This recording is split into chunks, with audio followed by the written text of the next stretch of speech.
Good morning, everyone, and welcome to the Design Review Board meeting being held here at Miami Beach City Hall on December 6, 2022.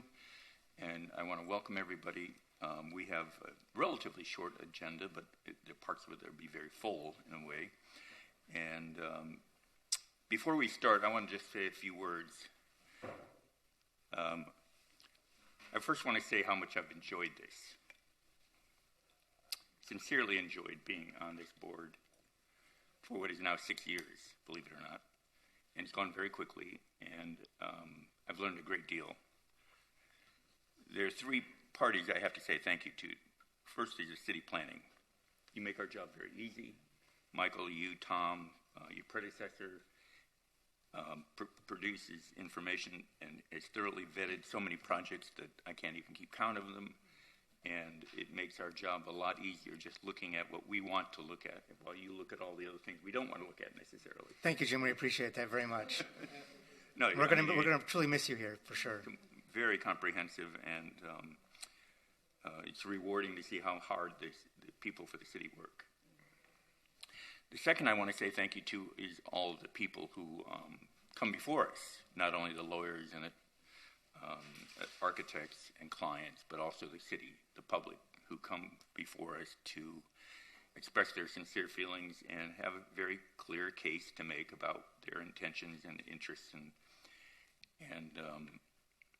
we get to actually be a judge. We actually, in a non-judicial way, but a semi-judicial way, get to decide important matters that I think are important. But third, I want to thank all my my people here at the DS, my colleagues who come here every time. We have a full one today, and they are incredibly hardworking, sincere people who come forward with ideas that even I don't even understand sometimes or think about, but are comprehensive in their own way and revealing. So I want to thank all of you for how hard you all work and have been enjoyable to work with. And with that, I want to turn over to Michael to start the meeting. Thanks. Sure. Thanks, Jim. And as I mentioned, again, we are going to miss you, and we do thank you for your service here over 6 years. So with that, I'll turn it over to Mr. Stephen Rothstein, who can let members of the public know how they may participate in today's proceedings virtually. Sure. Good morning, all. Today's meeting of the Design Review Board has been scheduled in a hybrid format with a quorum of the board physically present in the commission chambers at Miami Beach City Hall, and applicants, staff, and members of the public appearing either in person or virtually via the Zoom platform. In order to participate in today's meeting, those wishing to participate via the Zoom platform webinar may dial 888-475-4499, which is a toll-free number, and enter the webinar ID, which is 822-7394-1924, or log into the Zoom app and enter the webinar ID, which again is 822-7394-1924.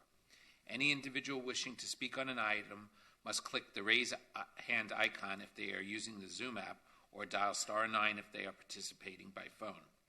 Before I swear in those testifying, I would like to read the city's notice regarding lobbyist registration. If you are appearing on behalf of a business, a corporation, or another person, you need to register as a lobbyist with the city clerk's office. If you haven't registered yet, you should register before you speak to the board. You do not have to register as a lobbyist if you are speaking only on behalf of yourself and not any other party, or if you are testifying as an expert witness, providing only scientific, technical, or other specialized information or testimony in this public meeting, or if you are appearing as a representative of a neighborhood association without any compensation or reimbursement for your appearance, to express support of or opposition to any item. Expert witnesses and representatives of neighborhood associations shall, prior to appearing, disclose in writing to the city clerk their names, address, and the principal on whose behalf they are communicating. If you are an architect, attorney, or employee representing an applicant or an objector, you must register as a lobbyist. These rules apply whether you are appearing in favor of or against an item, or encouraging or arguing against its passage, defeat, modification, or continuance. For those of you that are testifying here today, if you could please stand and raise your right hand.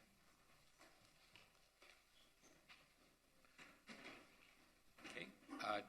Do you swear or affirm that the testimony you will be giving in this proceeding today is the truth, the whole truth, and nothing but the truth? Thank you, and please be seated. Okay, Mr. Chair, I'll turn it back over to you. We can go next to the, we have a full board today with all members present, and we'll start with the after action for the November 1st meeting. If I can get a motion to approve the after action. I so move. Do we have a second? Second. Seconded by Mr. Agopian. All in favor? Aye. Motion passes 7-0. We have no requests for continuances or withdrawals, no discussion items. So with that, I believe we can move to the first action item on the agenda, which is DRB 22-0841 for 8th Century Lane. And Giselle will read the notice into the record. The first item in the agenda is DRB 22-0841, 8th Century Lane. An application has been filed requesting design review approval for the construction of a new 5-story single-family home, including one or more waivers and variances from the minimum required front setback for a garage, from the minimum required rear setback for a pool, and from the maximum elevation of a required yard to replace an existing single-story home. And before we turn it over to the applicant, I just want to go over some brief history of Belle Isle and some zoning. So the north side of Belle Isle, including Century Lane, is currently zoned RM1, residential multifamily low intensity, with a maximum FAR of 1.25 and a maximum height of 55 feet. The south side of Belle Isle is zoned RM2, residential multifamily medium intensity, with a maximum FAR of 2.0, and the maximum height ranges from 60 feet to 140 feet, depending on the ground floor configuration and the size of the lot. Now, the properties along Century Lane, as well as Ferry Lane, were all developed at the same time in 1941 as single-story bungalows. Now, those bungalows remained largely intact, even on Century Lane, until the mid-'90s when a permit was issued for the construction of the 6 stories Vistas condo with 48 residential units originally and 71 parking spaces. The building was designed at the time with a higher FAR than what's allowed today, which was 2.0 with bonuses, or approximately 87,000 square feet. 6 homes along Century Lane were previously demolished to accommodate the construction of the Vistas project, and there are 6 remaining properties remain on the northeast side of Century Lane. As Giselle mentioned, this application includes, it's 3 variances. The first is to construct parking garage within the required front yard. The second variance is for the allowable, the maximum elevation of a side yard. This is associated with walkways and ramps. And the third variance is for the rear setback of a pool. Staff is supportive of the application and the variances due to the unique configuration of this lot. We did recommend some modification to the design of the garage to bring down the scale, but we are recommending approval of the application in accordance with the conditions outlined in the draft final order, which can be found on page 13 of the board packages. With that, I'll turn it over to the applicant's attorney, Tracy Slavens. And before Ms. Slavin starts, have any of the board members have had any ex parte disclosures? And if so, if you could please disclose the names of any individuals that you've had those communications with. I've gotten lots of emails, obviously, and had to speak yesterday. I've spoken to some people in the audience right now. I've spoken to Wendy Moth. I've spoken to Kara Glazer. I've previously spoken to Joe Malone. I think that's about it. There's been a lot of emails, though, that many of you have gotten, and some of those people reached out to me personally to make sure that we got the emails, so I just wanted to. And I'll confirm, too, we have received dozens and dozens of emails from neighbors around the city, and specifically Belle Isle, and those are all part of the record. Thank you. And is 10 minutes sufficient, or do you need more time? I think we can do it in 10 minutes, but I would like to reserve some time for rebuttal because it's my understanding that there are some presentations being made by other parties. Okay. Agreed. Thank you. My name is Tracy Slavens. My address is 3800 Northeast 1st Avenue, Suite 200 in Miami, Florida. I'm joined here today by Michael and Rachel Sager, the owners of the property, Adriana Sturm from Archie Consulting, who is working with our architect Martin Gomez, Adele Valencia, and Lisbeth Bueno from my team. We are here today to present to you a new home at 8 Century Lane on a 4,599 square foot lot, which is a small lot that does not meet the standard RM1 property, but it is platted that way, and it is also irregularly shaped. It's almost a triangle, but it's essentially a trapezoidal lot at the dead end of Century Lane, abutting the standard. Michael Sager has owned this property since 2015. This is his home, and the intent of this new project is for this house to be his primary residence for him and his growing family. We are seeking a couple of variances today, but we think that the variances that we are asking for do make this property a better project. The variance to permit the front setback of 0 feet is to allow us to have a garage for the house that has a door opening at the dead end. So it's not like we are creating some condition that creates a hardship on the street. It's really, there's no way to navigate a driveway on this property otherwise, given its size and its shape. Second is a variance to waive the maximum grade elevation on the east side of the property to allow us to have a ramp for our walkway. And lastly, a rear setback variance of 3 feet to allow a swimming pool at the rear of the home at the water. I have a presentation that I would like to call up, please. Can we go to the next slide? Next slide, please. Okay, so I think it's important, Michael mentioned it, and we wanted to quickly walk you through the history of Belle Isle. As you've seen in a lot of the letters that you've received, there is some confusion about what's allowed on this property on Century Lane and what Belle Isle's zoning is. Belle Isle in the 1930s was essentially a single-family island characterized by estates. J.C. Penney had an estate here. Hubert Hoover once stayed here. But over time, Belle Isle has changed. And on the right side of this slide, you can see the zoning code references overlaid on this island. So in 1971, the property and the island as a whole were zoned RM 100. When the code was amended in 1985 and again in 1989, it was also maintained as RM1 and then transitioned to RM100 and then transitioned to RM1 on the north half of the island and RM2 on the south of the island. Next slide, please. In the 50s and 60s, the towers began to appear out of where the places where we once saw estates, starting to create this high-density environment on Belle Isle.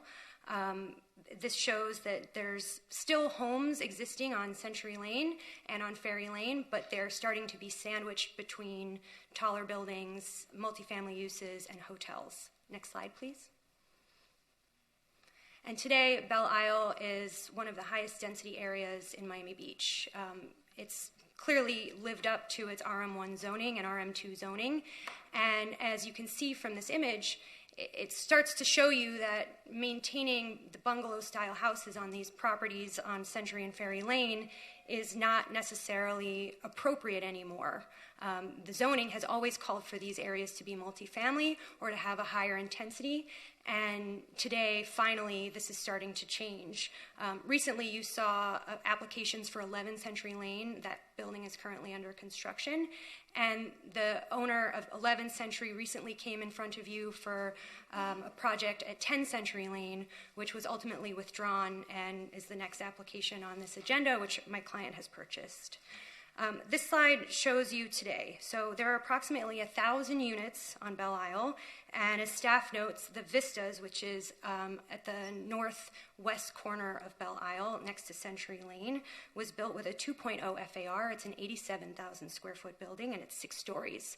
That FAR is actually significantly higher than what's allowed by RM1 today, which is 1.25. Next slide, please. Century Lane is a no-outlet alley-like street that only serves 6 single-family homes. The street also provides access to the service, loading, and parking areas for the Vistas condos on the west side of the street, and the Standard Hotel abuts the street on the east side.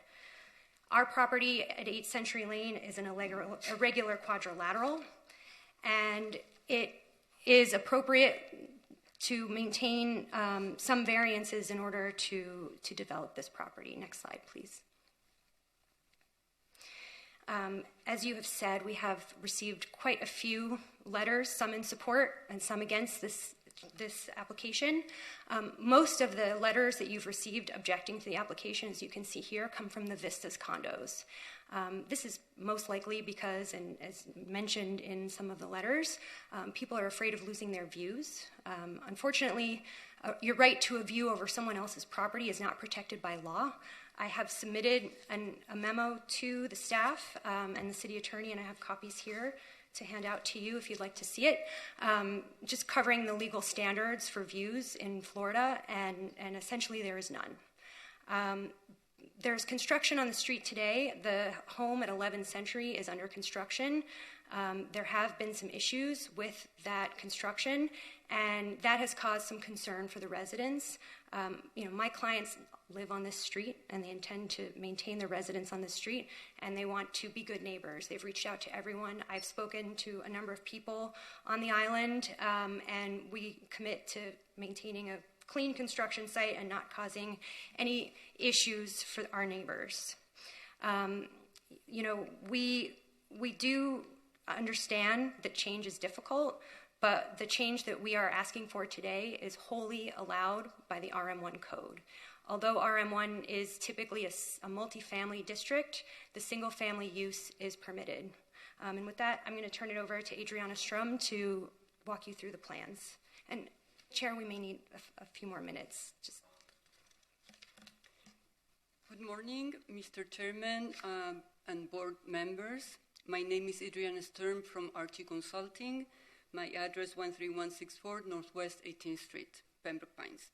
I'm here today representing the design team formed by the design architect Martín Gómez from MGA Oficina de Arquitectura, the architect of record Pedro Suarez, and landscape architect Harold Hoist. Just a brief, next please.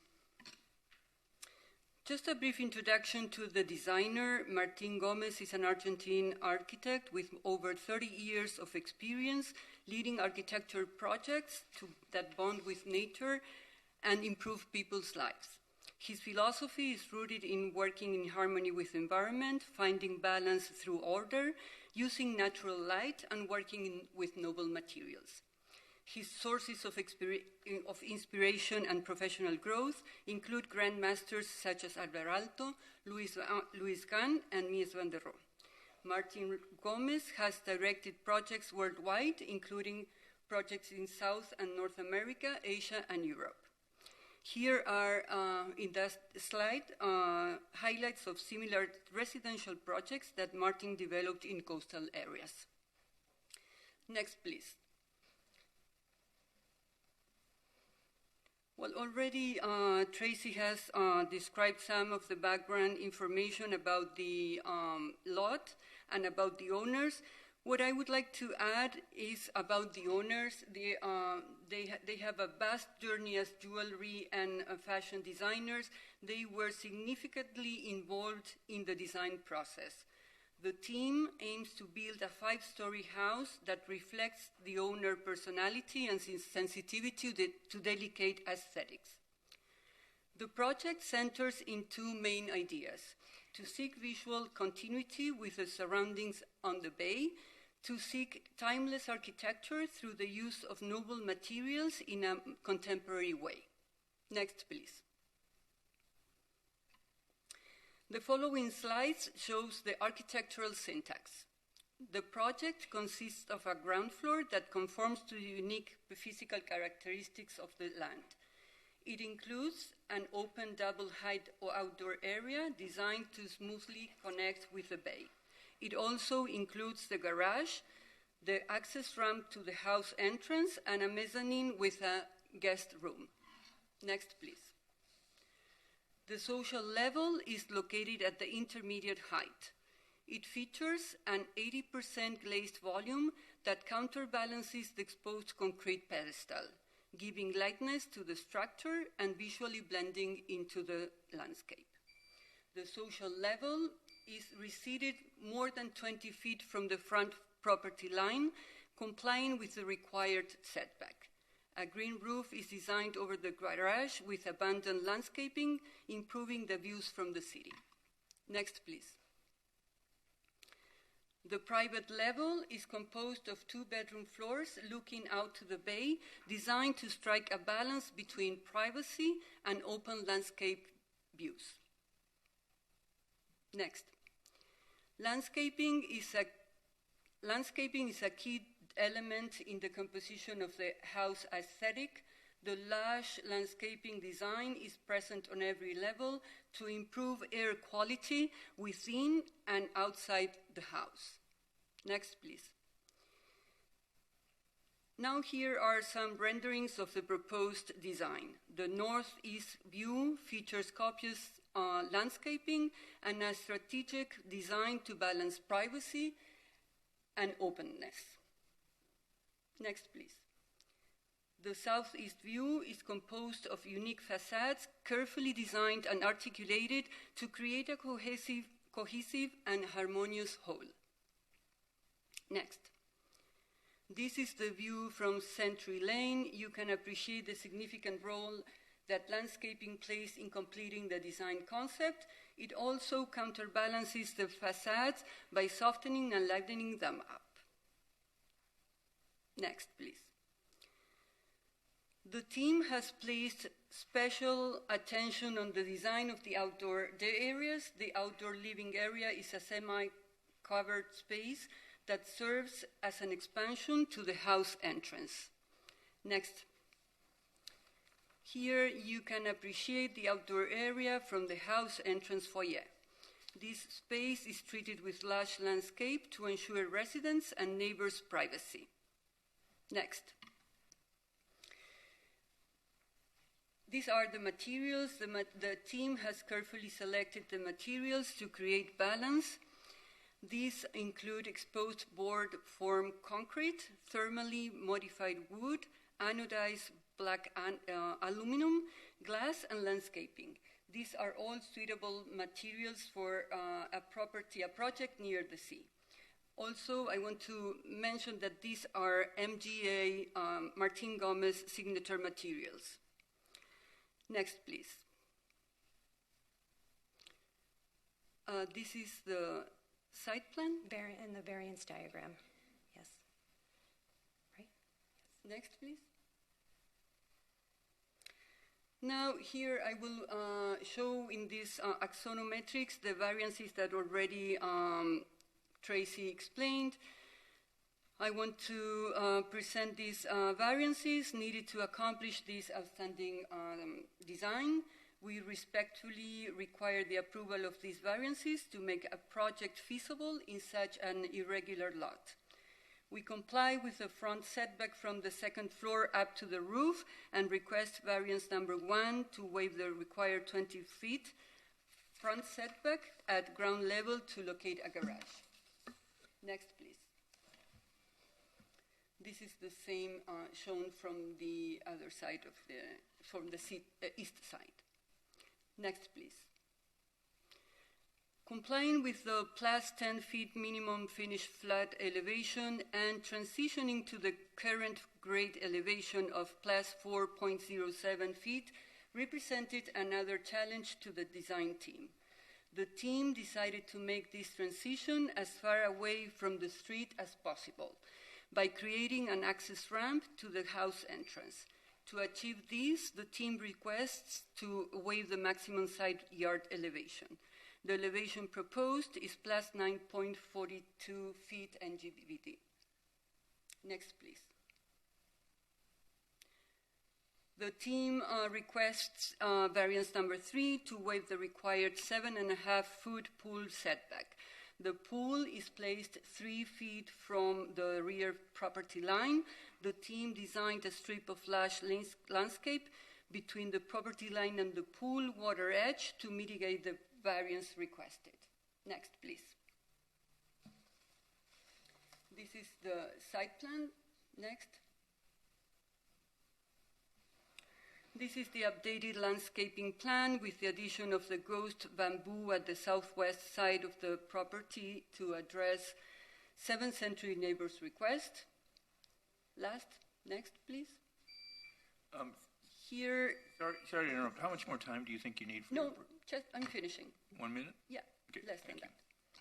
This is the, here is the landscaping proposed for the upper levels. The landscape architect is available through Zoom to answer any questions. And to close, I would to point out that a multifamily building could be designed on this site and negatively impact the neighbor's life. Instead, the owner chose to develop a single-family home with a modern and balanced design that will significantly benefit the area with its sensitive and outstanding architecture. Thank you and for your time and consideration. Thank you. And that completes your presentation? Yes. Okay, thank you. And we'll have a rebuttal if you wish after public comment. So I'm going to open it up now for anyone from the public who wishes to speak. Either raise your hand online or please come forward. Please come forward. Good morning, all, and thank you for having this hearing. My name's Joanna Ferrone. I live at 9 Ferry Lane. I've lived there for about 13 years, I guess. I purchased my home with the understanding that the price was based on the fact of the 5-story zoning that currently exists and is apparently under attack from people who are concerned about their views, and I appreciate that. I appreciate aesthetically the notion that maintaining the lovely, charming bungalow style on Ferry and Century Lanes is desirable. That said, however, I did object a while back to the building of the Haddad. I'm good friends with the rabbi. I had no animosity toward him or his ambitions, but I thought it would not be aesthetically beneficial to the street. We've been through, a nightmare with the construction site there. That's fine. I'm not a big complainer. I understand that you have to put up with what you have to put up with. But having that project been, the fact that that project has been begun and is underway, and now there's the other project on Century Lane, I feel like the other bungalows are beginning to look like missing teeth. And aesthetically, it no longer makes sense to me to try to maintain a balance when the balance is already completely out of whack by virtue of those two other projects. So for financial reasons, I support my neighbor's request, and for aesthetic reasons, I no longer object. And that's what I wanted to tell you guys today. I got to leave early, so thank you for letting me go first. Thanks. Thank you very much. Anyone else from the public wish to come forward, please?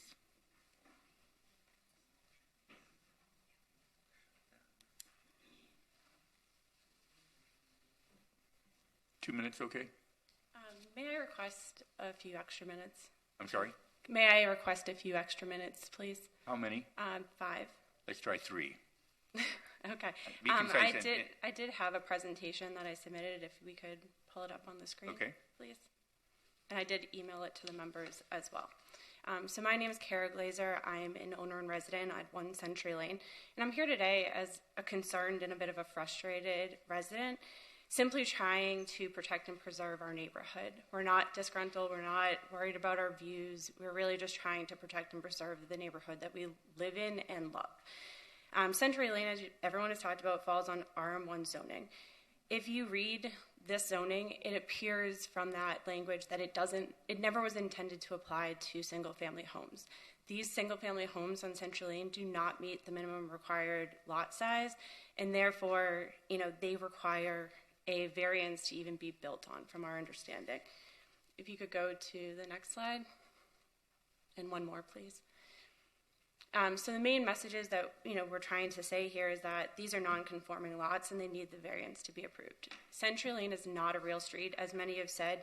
It's non-conforming width, there's no turnaround, there's no drainage, there's no swale, there's no sidewalks, and it is extremely challenging when emergency vehicles need to come down our lane. There's not sufficient parking for the existing homeowners, residents, and guests. While we deeply appreciate the efforts on behalf of the parking department in putting signs up and trying to protect the neighborhood, the enforcement is not there, and therefore, on a daily basis, our lanes are blocked, we can't get through, and people are using it as their driveway. We're concerned about density issues with this large construction on these tiny lots on top of each other, and now asking for less setback than is required by the guidance. And this is without proper studies to understand the structural and ground integrity, especially with the horror of what happened at Champlain Towers. And additionally, the environmental impact and flooding that's resulting from the lack of canopy and the lack of permeable ground area, where these lots will almost completely be covered by concrete slabs and a lack of drainage on our lane. Next, please.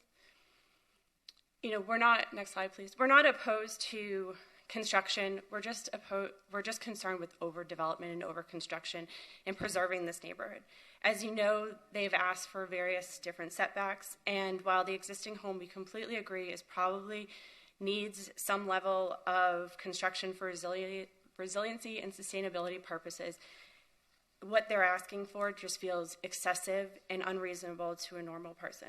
As you've read in their legal letters, they're asking to build this home with the objective of enhancing the waterfront and the property values of the area, and we believe that can be done with and achieved by a single story or single family 2-story home like everywhere else in Miami Beach for single families.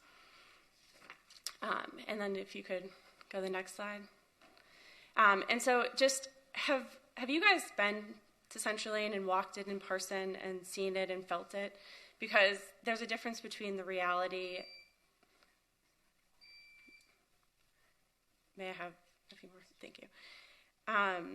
And so I think if you look at some of the pictures that we've shared, the developers are trying to show you that they own this land and they have all this greenery and this space, but from the picture, there is another home that is right there where they're asking for the 0 setback, and they built a storage container where their driveway used to be, and now they park their cars in Century Lane and use that as their driveway.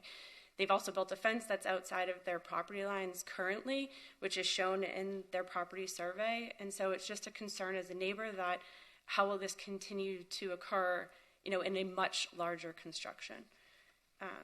And then if you could go a couple more slides, one more. And one additional, please. And so you'll see, there are no legal hardships with respect to approving these variances. These homeowners knew they bought a small and irregular sized lot that didn't in fact meet the minimum lot requirement. So we understand these zoning rules are in place to require developers to follow it, and these committees are in place to help and protect and preserve the neighborhoods and communities of interest. We've met with the commissioners, and a lot of the commissioners believe that these proposals are out of scale and out of character with respect to this neighborhood. Commissioner Areola emailed us on September 9th and said he agrees that the scale is too much for this small neighborhood. Commissioner Fernandez met with residents on October 6th, and he has shown his support that this zoning doesn't work for single family by proposing a overlay at the Land Use and Sustainability meeting in November. Commissioner Rosa Gonzalez met with us on October 11th, and she's publicly stated that she doesn't understand why the city of Miami Beach allowed 11 Century Lane to be built. And Commissioner Minor met with us on October 20th and is in support of these overlays and just saying it is out of scale and out of character. We just ask that, in the next slide, that we just learn from past mistakes. At your January 4th DRB meeting, the staff commented on the concerns of the size and mass of a previous proposal at 10 Century Lane, recommending to reduce the impact of the site, and that was for a 4-story home, which was already proposed higher than 11 Century Lane. Your members also said that you look at projects individually and when there may be apparent precedent, because sometimes we make mistakes, is what the quote was at the January 4th meeting. We just ask that you think about what's reasonable and best for our tiny street, and that's all we're asking for. Thank you so much for your time. Thank you.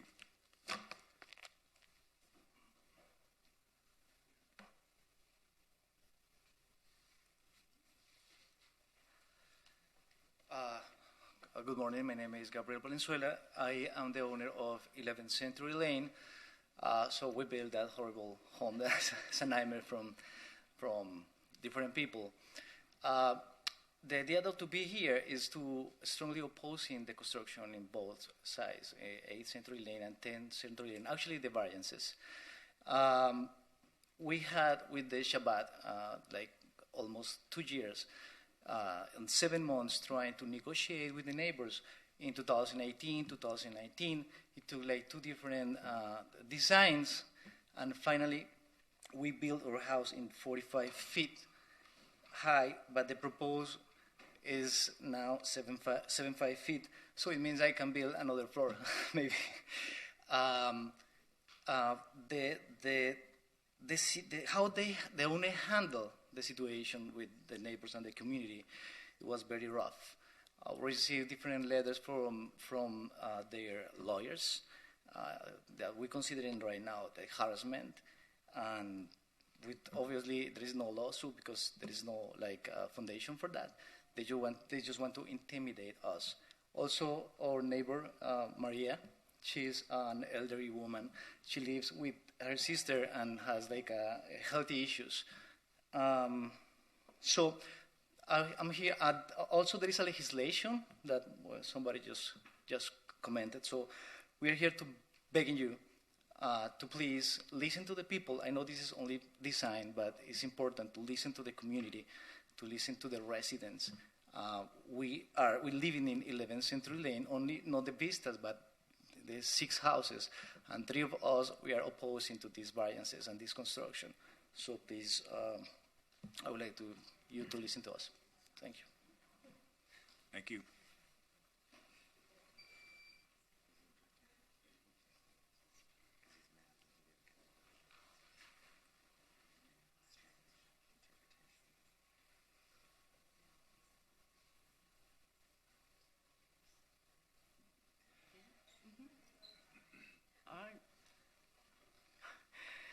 My name is Mario Ugarte. I come here to ask the city to help me.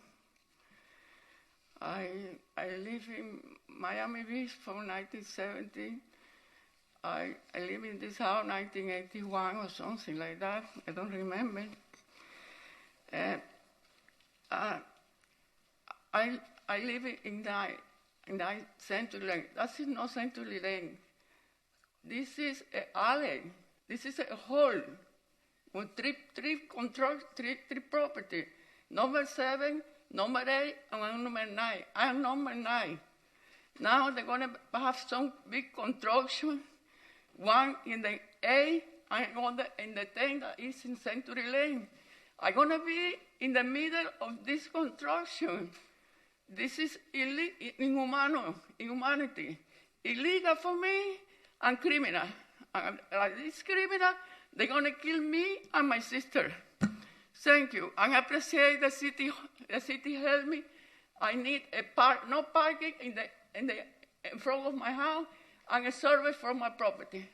I appreciate that very much, okay? I appreciate that very much. If something, you want to ask me something, I'm here. Thank you. Thank you. Thank you very much.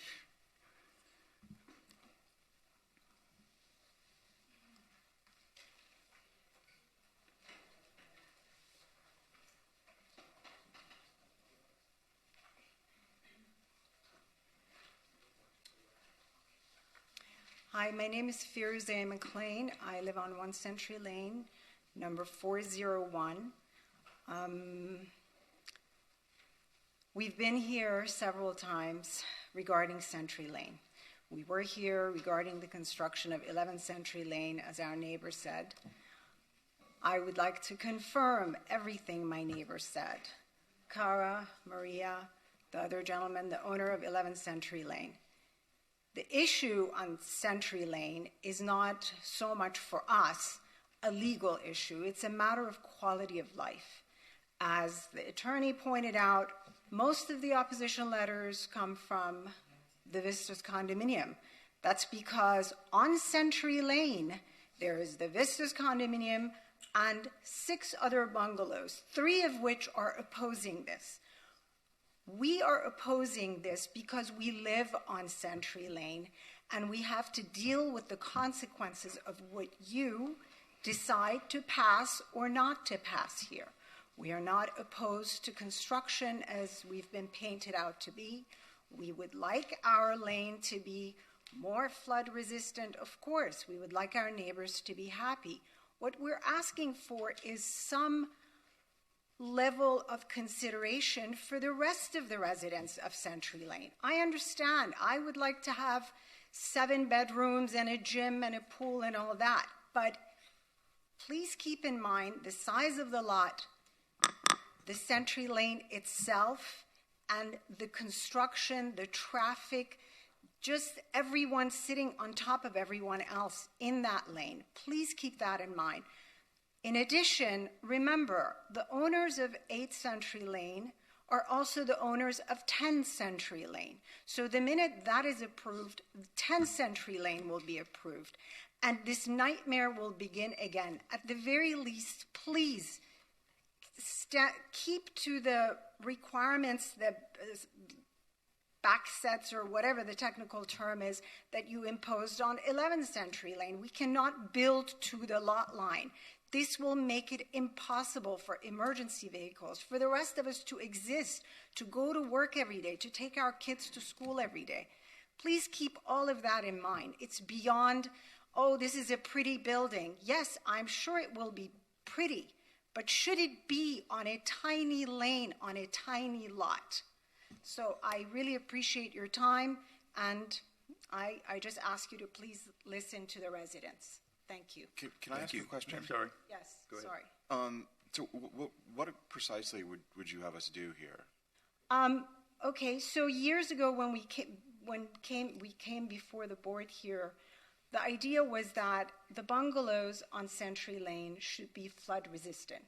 We all agree. That meant building one level above the street level. That level will be a garage level, so it serves 2 purposes. And beyond that, 2 more levels. So it goes from a 1-floor bungalow now to a 2-floor single-family home. Technically 3 floors because you're also allowing 1 floor as a garage, or sort of like in South Carolina where they have homes on the stills to make it more. It's an understory. Right. So became... I've been here for a while, and I don't remember that discussion actually being confirmed or approved. No, I'm not saying it was confirmed or approved, but that was the original idea, to make the homes flood resistant. Yeah, I don't know who presented that idea, but that's not necessarily... Well, it was a gentleman that was on the board. But at any rate, I'm not arguing if it was initiated or not. What I'm just asking you to please be logical. So to go from that to a 5-story high, now a 6-story high, and it just doesn't make sense. I understand. I agree. We all need to be more flood resistant. I totally agree with all that. The answer to your question is a 3-story building would be acceptable and not a 5-story. Yes. And you said something about the setbacks preventing people from getting their kids to school and emergency vehicles getting in. I don't understand the connection. Okay, thank you for asking that question. Currently, at 11th Century Lane, which is the owner just spoke here, we, the residents, asked for setbacks to allow cars to be parked on their lot, so we don't have an overflow onto Century Lane. We fought and we got those setbacks, which is things that he's not happy about right now because you're going to allow new construction coming exactly to the lot line, right? What happens is that it's not so much even the people that live there. You have to also think of all the people that come to visit them. In addition, we have the Standard Hotel at the end of our lane, who also park their visitor cars at the end of our lane, right? All of these things add. So you take a bungalow that used to house 2 people. Now you're going to build a house that has 5 bedrooms, 6 bedrooms. By definition, you're going to have more cars, more visitors, and all of that is going to pour over to Century Lane. So when we brought up these points last time, we were told, well, They shouldn't be on Century Lane. You can call parking enforcement, which we do every single day. The parking enforcement comes, no tickets are issued, no cars can be towed. They simply give them a verbal warning and then they go away. The next day, the same thing happens again. And I understand the board is under the impression that, okay, stop whining. The construction will be over in 3, 4, 5 years, because that's how long it's been taking for 11th Century Lane. And then everybody can live harmoniously. I wish that was the case. If that was the case, most of us wouldn't be sitting here. It's that we know what's going to happen with when you take a 2-person home and turn it into a 5-bedroom home. There are going to be more visitors. We're going to have more people just coming in and out of the lane. I have a neighbor. I hope Sam, she'll get a chance to speak. Did you get the answer you wanted? I did, thank you. Okay, thank you. Okay, sorry. Thank you. For Michael, has the fire department ruled on the legality of the street without a turnaround at the back? No, there's been no indication that I'm aware of any discussion with the fire department. Because, I mean... I've had the fire department out. Okay, so what They did they basically said, it doesn't have to do with multifamily, we're out. They had no, I said, there's no turnaround. You guys have cul-de-sacs where you don't allow parking because fire trucks can't turn around. They said because it's not a multifamily thing, they're not interested. But, So I mean, if it's been a big concern for a long time. If there's a new street put in anywhere, I believe you have to have a turnaround for the fire department. So I don't have any information information on the requirements for the fire department. All right. I mean, I know that's not our jurisdiction here. I mean, and I think maybe you should also clarify what the role of the design board is to everyone, because No, I understand. I mean, first of all, yes, if the commissioner, if 2 or 3 commissioners agree with you, then they should change the zoning. Which they are trying so to. if they haven't changed the zoning, then what we can rule on the legality of variances, or I mean, we can approve or disapprove variances and rule on aesthetics, but we are not a zoning board. We understand that. Totally understand that, which is why the commissioners came, and there's actually discussion right now. I believe there was a meeting a few days ago. Some of my neighbors here were there, and they are looking at all that, which is why, frankly, we're confused why this meeting is even taking place. I understand that's not your role. So, Alex, we will discuss this during the board conversation. Okay. Thank you for your time. I apologize. Thank you. if I Anyone went else from over the time. public wish to speak? Please come forward. I see. Thank you. Hi. My name is Jim Bader. I live at 1 Century Lane, apartment 405. As it pertains to design, I would just like to say that I think privacy is an issue. My windows face 11th Century Lane, and I have construction workers daily peering into my daughter's bedroom window. So and I know that you mentioned privacy in your design, so facing the lane, if you couldn't maybe consider not having floor to ceiling windows, facing the lane, because it faces right into our window. Thank you. Next. Welcome. Hi, Wendy Moth, 1 Century Lane. I'm not anti-development at all. I'm anti-overdevelopment, and a 3-story house I think would be better. I spoke to the paramedics 2 weeks ago that came to Century Lane when Maria's sister fell over, and they said if they build up on Century Lane, they will not be able to get to Maria's house and turn around properly. That's just an FYI. So, thank you. Thank you very much.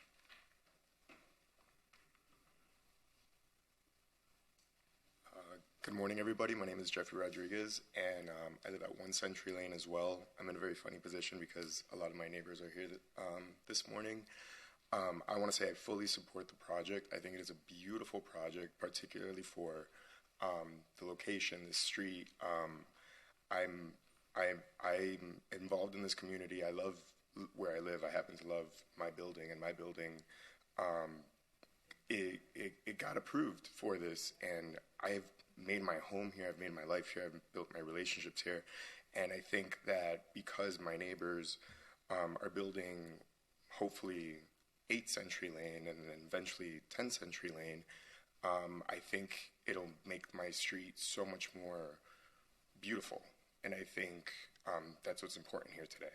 And I think I stand fully behind this project. I've had, and it hasn't been easy. I will agree with my neighbors. Some of the construction has been very annoying, very difficult. I've had 6 flat tires from the 11th Century Lane construction, but because I understand my neighbors at 8 and 10th Century Lane, the way that they're going to build their home will avoid any of that. They're going to take the measures to make sure everyone on the street is happy, and I couldn't find a better person to be building here.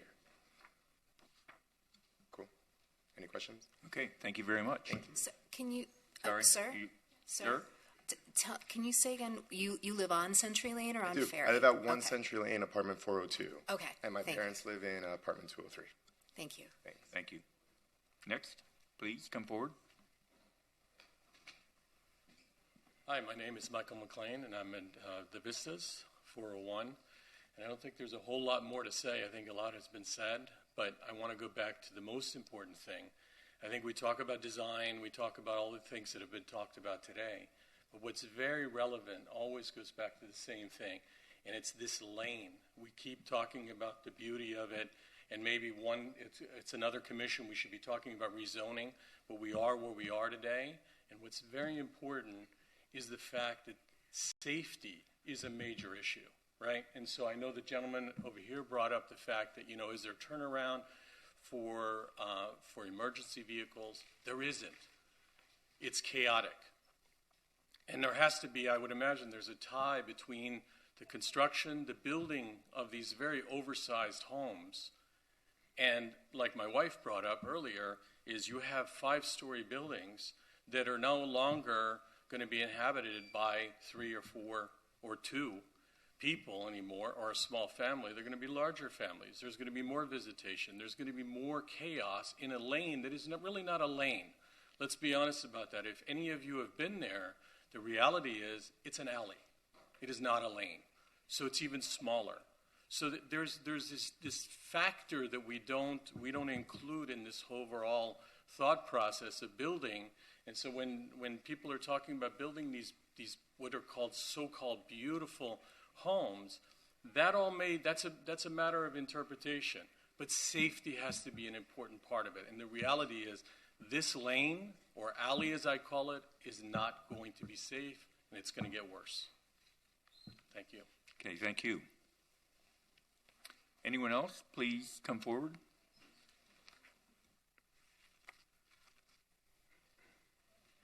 Hi, my name is Rachel Sager, and I'm one of the owners of 8 and 10 Century Lane.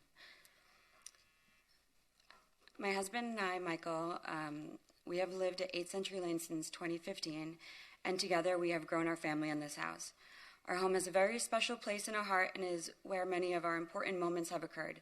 We got married in our backyard, and we have celebrated birthdays, anniversaries, and many special occasions in our home.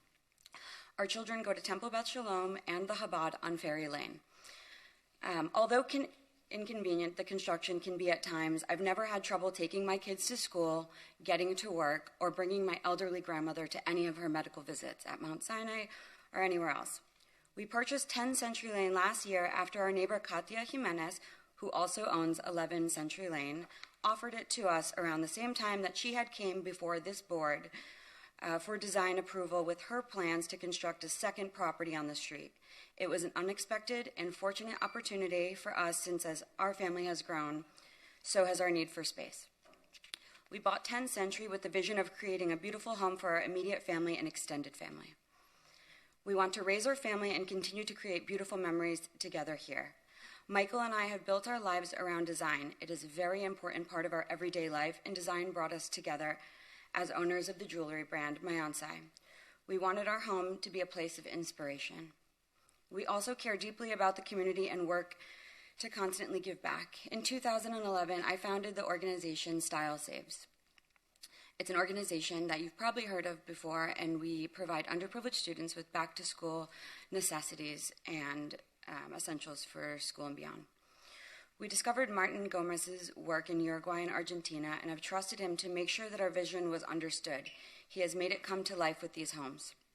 We love Belle Isle and decided that rebuilding our property into homes that fit our needs was the best course of action. How much more time do you think you need? 1 minute. Pardon me? 1 minute. Okay. The homes fit the character for what Belle Isle is today. Our homes are directly in front of the vistas, a 6-story condo building with significant massing. I'm sure the bungalow owners weren't happy about the vistas being built or having to live through that construction, but here we are. And I also want to mention that we are aware of 11th Century Home and the issues that Katia Jimenez's project is causing for all of the neighborhood street. And because of this, we will make sure that our construction causes the least disruption as possible. We are asking for the board's approval of the application so that we can build our forever home with our family, and we appreciate you taking the time to consider our application. Thank you. Thank you. Before we go to rebuttal, we do have 5 people online with their hand raised. I'm going to start with the first person online with their hand raised. Olivia, are you there? Yes, good morning. This is Olivia. Good morning, from Olivia. Century Lane, apartment 206. Can you hear me? Yes. Before you start, I need to swear you in, and I'm going to be giving you 2 minutes to speak. Please raise your right hand. Do you swear or affirm that the testimony that you'll be giving in this proceeding is the truth, the whole truth, and nothing but the truth? I swear. Thank you. 2 minutes, ma'am. Thank you. So I've been owner in 1 Century Lane, apartment 206, for the past 20 years. I've been through all of the changes in our alley. That is correctly, and I agree with all of our neighbors that are against the project. And the reason why people are saying like, yeah, we're going to be living through construction, which is very inconvenient, etc. Yes, that's true.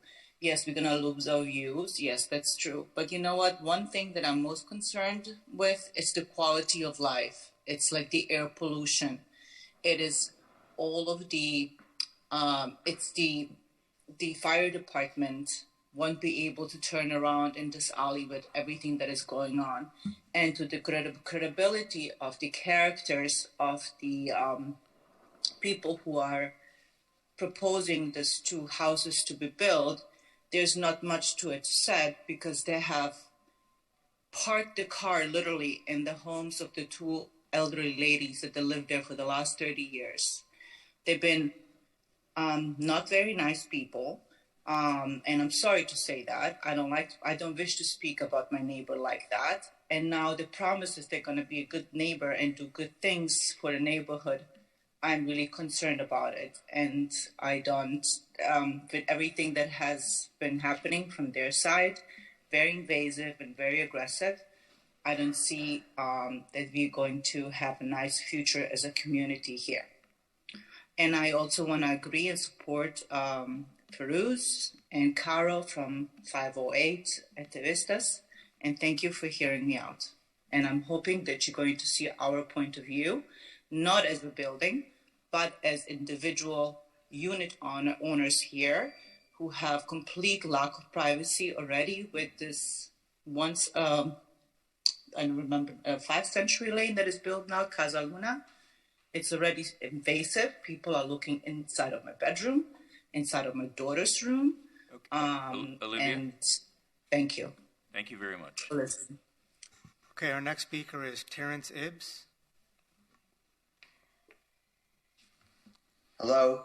Yes, good morning, Mr. Ibbs. Before you address the board, I need you to raise your right hand and swear you in. Do you swear or affirm that the testimony that you'll be given in this proceeding is the truth, the whole truth, and nothing but the truth? I do. Okay, and you'll have 2 minutes to address the board. Good morning. First, I'd like to say I lived in the Vistas for 25 years. The plans that the developer showed are beautiful. It looks like a beautiful house. I'm sure the design board is very impressed. I just question whether such a large structure belongs on such a tiny lot in a small alley, as Michael McLean correctly stated. So I don't think any of us are against development. I just would be in favor if the board would support the overlay ordinance, which is low density land use overlay that supposedly should be in effect for us, and that no single family house in Miami Beach should be over 2 stories. Just a request that the board stick to those guidelines. I'm done. Thank you. Thank you. Our next speaker is Scott Van Hove.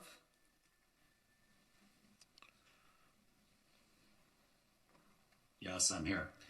Good morning, Scott. Before you address the board, I need to swear you in. Do you swear or affirm that the testimony that you'll be giving in this proceeding is the truth, the whole truth, and nothing but the truth? I do, and I'm requesting an additional minute, please. After 2 minutes, we'll decide that. Thank you. My name is Scott Van Hove. I am president of the Belle Isle Residents Association. This is also known as VERA. This organization has been in existence for more than 20 years and represents the interests of more than 1,400 units on Belle Isle. I'm here to report to all in attendance that the VERA board opposes approval of the pending variances requested by the owners of 8 and 10 Century Lane. A resolution opposing those variances was sent to this board on October 3rd. VERA's opposition to the variances is based on what you've heard already. The lots are non-conforming, and the owners are trying to use a loophole to abuse the zoning laws.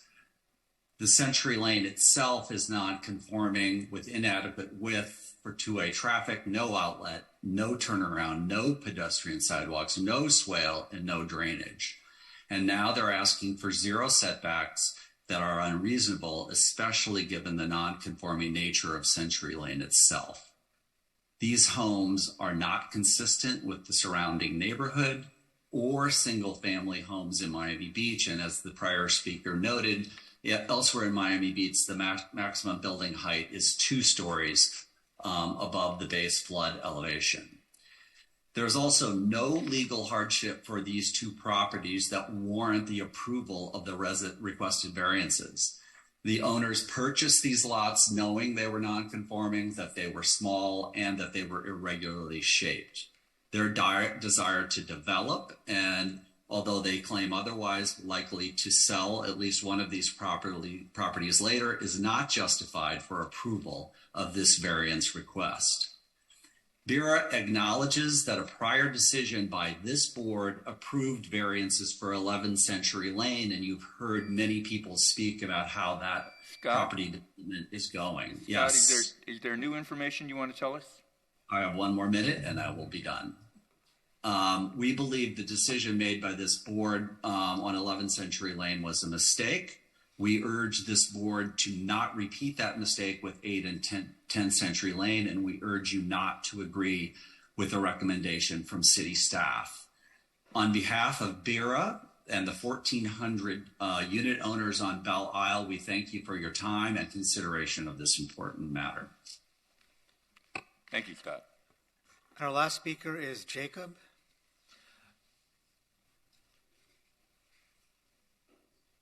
Can you hear me? Yes, Jacob, good morning. Yes, good morning. Before you address the board, I just need to swear you in. And Yes. Please raise your right hand. Do you swear or affirm that the testimony that you'll be giving in this proceeding is the truth, the whole truth, and nothing but the truth? I agree. Okay, and I'll set the clock Yes. for 2 minutes for you to address the board. Yes, my name is Jacob Verkovici. I live in 1 Century Lane in apartment 305. I'm facing directly 11th Century Lane. I'm definitely opposed to the new proposals because there's a couple of things. Ferry Lane is not actually lane, like my other neighbor said, is actually an alley, and they want us to believe that there will be a minimum disruption. There's not going to be a minimum disruption. It's going to be the same nightmare that we live in 11th Century Lane. Now, my privacy has been completely violated since day one that they started. As soon as they put out a second and third floor, they can see directly to my bedrooms, and not to mention the construction of 8th Century Lane. Definitely our quality of life. People that are trying to make us believe that our view is going to be interrupted, but more than a view is our quality of life. I feel completely violated by the privacy. Not to mention my other neighbors that are next to us. next to me that they can see through their windows every day, every night, every 24 hours. And definitely I'm opposed to the project. Thank you very much. Thank you, Jacob. And that's our last speaker online. Is there anyone else from the public who wants to come forward? Please do so now. And if not, we're going to close the public portion of the hearing and turn it over for a rebuttal from the applicant. How much time should I set? 3 minutes, 5 minutes? 3. Let's try 3. Let's do 3. See how are you doing. I think I can summarize and rebut quite quickly. As you heard from a lot of people, the concern, aside from view, aside from change, is really the character of the street and the quality of life. And I think what's important to remember here is that this street is zoned RM1, which means it's a multifamily district that also allows townhomes and single-family homes.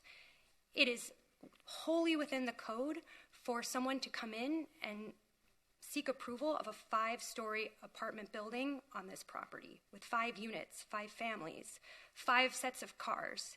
That's not what's happening here. These are people that are trying to create a forever home, one family home that they can live in for a very long time and enjoy and create more memories for themselves. Having single-family use here, although non-traditional is allowed, it creates a significantly less intense impact than lodging use or multifamily use. There are lower impacts on traffic, water, sewer, parks, schools, and all other city services, including emergency services. Imagine what a 5-unit apartment building would be like on this lot. It would be a very different conversation that we've been having. This is a design that's compatible with the other existing approved new single-family residences, and it's consistent with the pattern of development that is emerging on both Century and Ferry Lane. The project design satisfies the review criteria in 118-251 and complies with the resiliency criteria in 133-50. Yes, the property is non-conforming in size and dimension, and it's on the waterfront. These are platted conditions that date back to before the 1940s. It's truly impossible to design a home that complies with all the development regulations at this dead-end condition on the waterfront. What we are asking for allows us to park our cars inside the building in a garage, away from everybody and off the street, and allows us to have as much open air and accessibility for this home as we can possibly design. We do have special conditions that exist that do not result from the actions of the applicant. They will not confer any special privilege, and literal interpretation of the code will deprive the Sagers of their reasonable use and the ability to build a new home on their property. This is why staff is recommending approval, and we agree with all of their proposed conditions. And so with that, I'm here to answer any questions, and I ask for your approval today. Thank you. I have a question, Tracy. You have a question? Please. Yeah, so what would, if the board were to deny the front setback variance request, what would the solution be for the homeowner? Well, and by the way, I'm not suggesting that that's what I'm inclined to do. Correct. Understood. The condition in RM1 is such that there's a 20-foot setback for any parking in this district. So as you'll see in the next application for 10 Century Lane, there's a variance to allow a 20-foot driveway because you cannot park within the setback in RM1. And so there's really no way to park cars other than to ask for a front setback variance for this house. We have designed it as a garage so that the cars are concealed. It provides more privacy, which everyone is asking for, and safety and security for the home. So it would be a true hardship if we did not get the front setback variance. What would you do? We would have to come back and ask you for something different. We would have to redesign the house and probably still ask for a front setback variance. Excuse me, would you be able to park without a garage in the same place? No. Why not? Where are they parking now? I mean, I see that there's a house now that they're living in. Yes, today they park on the street, which is problematic. Why couldn't you park in the same place as where the garage is located now? That would still need a variance, as Tracy had mentioned, that any parking in the front yard in RM1 requires a variance. Unlike a single-family home, where you are allowed to park in the driveway, in the multifamily district, you're not. So they would need a variance to park in the front yard, which is what they're asking for the. So it couldn't be a driveway. They could do a driveway with a variance. You can park on it. Okay. I can pull up the site plan on slide 20, please, to show you the footprint of the ground floor. I'm going to ask the board, if you don't mind, I'd like to close the public portion of the hearing at this time, and we can turn it over to the board for comment. So if there's no one else who wishes to come forward to speak, or Tracy, any other comments, I'm going to close the public portion and ask the board to take over. You want to continue with your questioning? Yeah, I'm just going to state that, I think that variance requests 2 and 3 are relatively non-controversial. We're talking about, variance number 2 is an increase. I don't know if it's 1.8 feet or 1 foot 8 inches, the maximum allowable elevation of the interior side yard.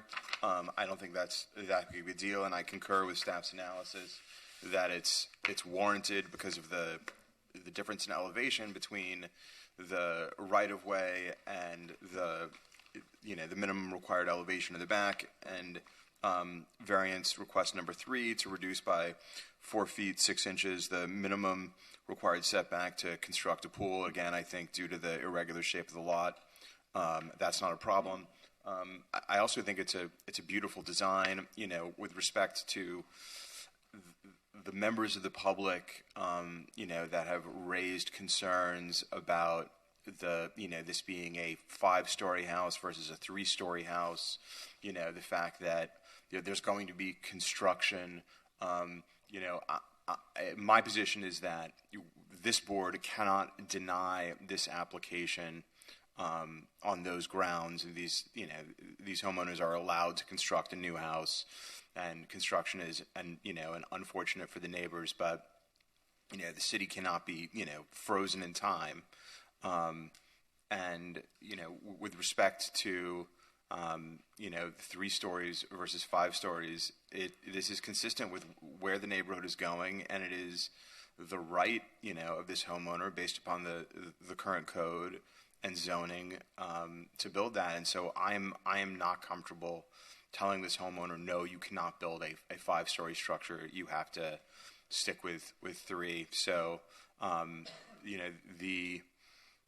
me the only and I'd like to hear more from the other board members, but the only issue that I think is in controversy is the first setback request, which I'm inclined to grant, because if it's not granted, people will park on the lawn or they will park on the street. You don't need a driveway to park cars on grass. So would like to hear what the other members of the board have to say about that. Thank you. Thank you, Sam. You represented earlier, the applicant, Tracy, you represented that the Vista is built out greater than the FAR is allowable. Today's allowable FAR, yes. Today's allowable, but at that time it was... It was built at a 2-point FAR with utilizing bonuses. So, and under a different code at a different time. So 2.0 for the Vistas, and now applicable in RM1 is 1.25. And at that time, there was no setback requirements from the property line? I believe the Vistas does comply with the setback requirements from Century Lane. The current requirements? Yes. I believe it's set back 20 feet. I don't know. I didn't see. I mean, I don't have all the information regarding that. I did research, and I just want to point out that personally, I don't think it is set back 20 feet, but I don't really know where the property line is. Probably from the front, which would be on the Venetian Causeway, and like I say, Century Lane may be the side. Yeah, Century Lane is right on the property line, Right. I think. So the side street setback. I have the code. 7.5 feet. My paper somewhere. Michael? So when we talk about 20-foot setbacks, I wonder how the vista compares. Side street setback is 10 feet. Thank you. Michael, someone brought up the issue that the lot was not large enough to be considered buildable. No, so Can you the clarify code, that? Yeah, so the code was modified probably about 10 years ago to indicate that lots that were legally established at the time of platting, even though they may be substandard in terms of today's codes, in terms of the lot area and lot width, those were legally established and variance is not required to build on those lots. But prior to that code amendment, we did have applications that were required to come before either the Board of Adjustment or the DRB or Historic Preservation Board to get a variance if the lot was substandard. But the code is modified to basically state that if the lot was platted before those requirements were instituted, they could continue to be developed without a variance. May I? So I have a lot of history. I've done a lot of research. I lived in the neighborhood for 18 years.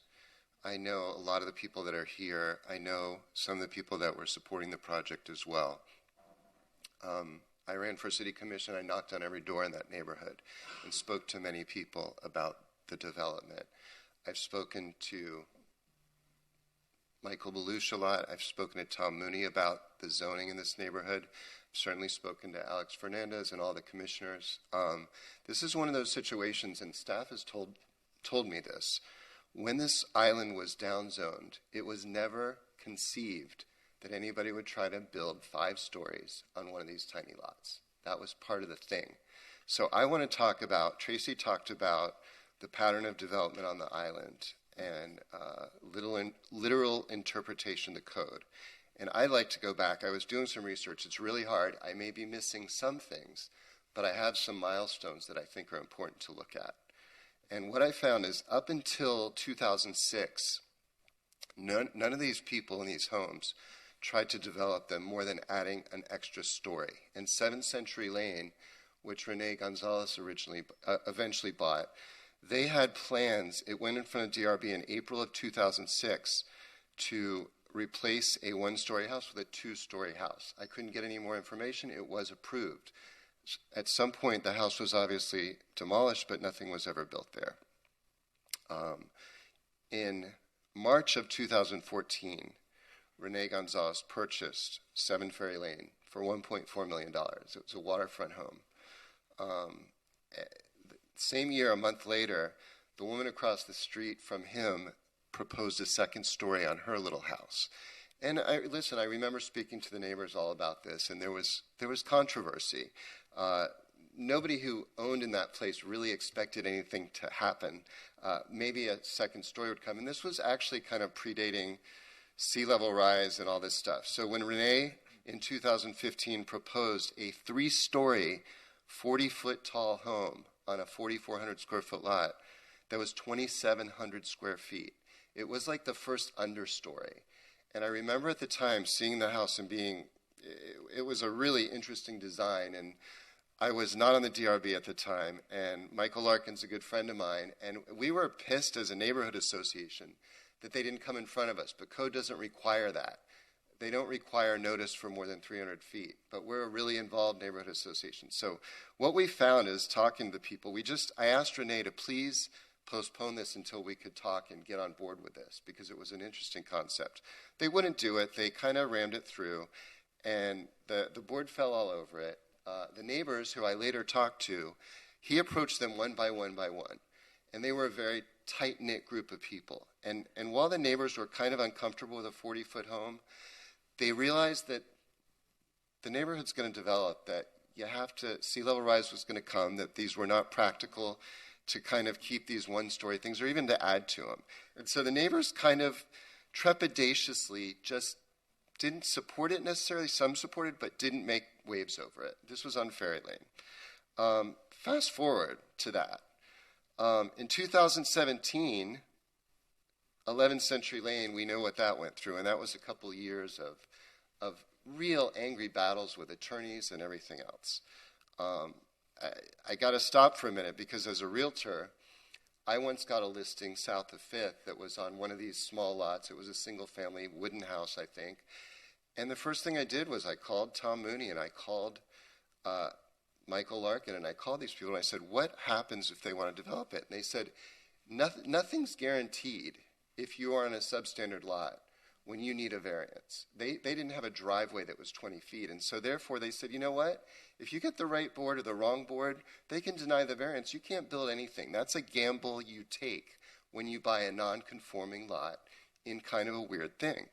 So fast forward, this 11th Century Lane was a disaster with the neighbors and the design, and he was here today now fighting against these properties. And I got to tell you, in looking at all this stuff, it just blows me away. 11th Century Lane owned the home next door, and never once in any public forum did staff say, you should combine those two tiny lots and make barely what's a legal lot to build a house. And I think at the time the neighbors were hysterical. I think I was hysterical that this could just go on like this, that nobody was, it seemed irrational that nobody could look at this. And when we sit there and say, to the north is the standard, and it's 3 stories, and then we have a 6-story vistas. The standard is 101,000 square feet. 31 Venetian Way is 152,000 square feet. 36 Ferry Lane, even that tiny 5-story building, is on 28,000 square feet. And so when we talk about the history of Belle Isle, all the big buildings on the other side have huge setbacks. They have sidewalks and swales. They have water on one side and a park on the other side. So to compare any of that to these surrounding properties it's insane is what is happening. This is what's making people so crazy. And I think now they're not hysterical. They're acting reasonably. Nobody's opposing development. Nobody expects these single-family homes to sit like this anymore. So back to the history now. We have stood here on this board and listened to people wax poetic about how much they loved their homes and what they were going to do. My final straw had nothing to do with Belle Isle, but it was on the Venetian somewhere, when one of these people sat in the audience and they asked for a variance to go extra 4 feet because they loved art and they needed walls to hang their art. And they paraded their next door neighbor out, and she said, I support this project. Before this meeting was over, that house was on the market. So fast forward to Rene standing here when his neighbors next door at 8th Century Lane proposed a 4-story house with a variance, and he stood in front of us on November of 2021 and said, this variance should be given. I live in the neighborhood. I have an approved design next door, and I care about this neighborhood. When there was enough people to approve the variance, I got a call from those applicants who really didn't want to build a 4-story house. They felt like they had to because they knew that Rene was under contract for over $5 million to sell his house. And they were going to build a 5-story house there because that's become the precedent. So that house, the 3-story house which started this whole thing of going up, was never built. 11th Century Lane at 5 stories was built and is a disaster. Anybody who goes and looks at it feels that it's out of character, that it's out of space. So here we are. That's the history that I see. So I want to just go back and start with Real Estate 101. When you have a non-conforming lot that needs variances to build, you don't have a guarantee. You don't have the right to go up. And when you're building a single-family home in an RM1 district, and you go back and watch our different meetings and go back to the driveway things, in single-family districts, you can park on the front lawn. You can park on a driveway. You don't have to have that. So let's pick that rule from single-family and apply it to this and give the variance, because this is what happens in other single-family houses. But in other single-family houses, you can't go 5 stories, and you need setbacks. But let's not apply it to this because this is RM1. And the fact that it doesn't have a proper lane, the fact that these applicants, who I do not know, by the way, and I'm not calling them liars and I'm not calling anybody, plans change. But I have watched over and over and over and over people talk about building their dream house for their families and them hitting the market before they're even built. And so to watch this over and over and to see the applicants who say they're going to be good neighbors that have a shed on their driveway and they park on the street blocking this old woman's house, and you can't even take a picture for your presentation without cars and trucks being stopped in that street. The city is doing nothing about following parking plans for construction. I've told every single opposition that you are not guaranteed a view, and you cannot complain about construction, and you cannot complain about noise or dust, because those are things that they don't count. They're inconvenience. But what you can complain about is the lack of the city enforcing any of the rules we have and making the quality of life on this street miserable for the residents that live there. So if this board's going to stand up and grant these variances as if the property owners have a right to every single one of them because they want a pool set 3 feet from the bay that is a bay. They want no setback for a driveway, and they want it's a parking, which is fine in single-family homes, so let's build a driveway and a garage front to it. For 2 cars, by the way, so no one's ever going to have a guest because there's nowhere for guests to park. So I'm just going back to, I think it's important that everybody know the history and how this evolved. And I will never understand why the city allowed this to go on without saying to these applicants, you do not have the right to build anything if you need a variance, because it depends on if the board grants that or not. So to call a hardship when you buy a 4,400 square foot house and want to build 5 stories and a pool and a garage without a setback and encroach on the setback from the bay, when you have neighbors that are really upset and who have been very, I think, gracious and calm today. And I understand the supporters too, I really do. I read every single one of those things that came in, and all the opposition had different things to say. They talked about quality of life. Some of them talked about things that don't matter, like view and encroachment and things like that. But guess what? All the supporters, it was a form letter that was distributed by an attorney. It was not a grassroots thing. These are people, many who do not live on the island. And I do know Jo, the woman that was standing here, was very opposed to everything high. And I do understand when you have a lot now that has the potential to build a 5-story house simply because you can get the big bucks, who's going to not do that? Who's going to not do that? So the last thing I'm going to say, because I think it really points out what this is when you go on a plane, when you go on a flight to Europe, you know where they have the row in the middle that's like 5 seats, and it's coach, and nobody likes to even be stuck on coach to Europe. Those 5 seats are the minimum that the law requires. And we know, even those of us that are small, when you sit in those seats, it's really uncomfortable.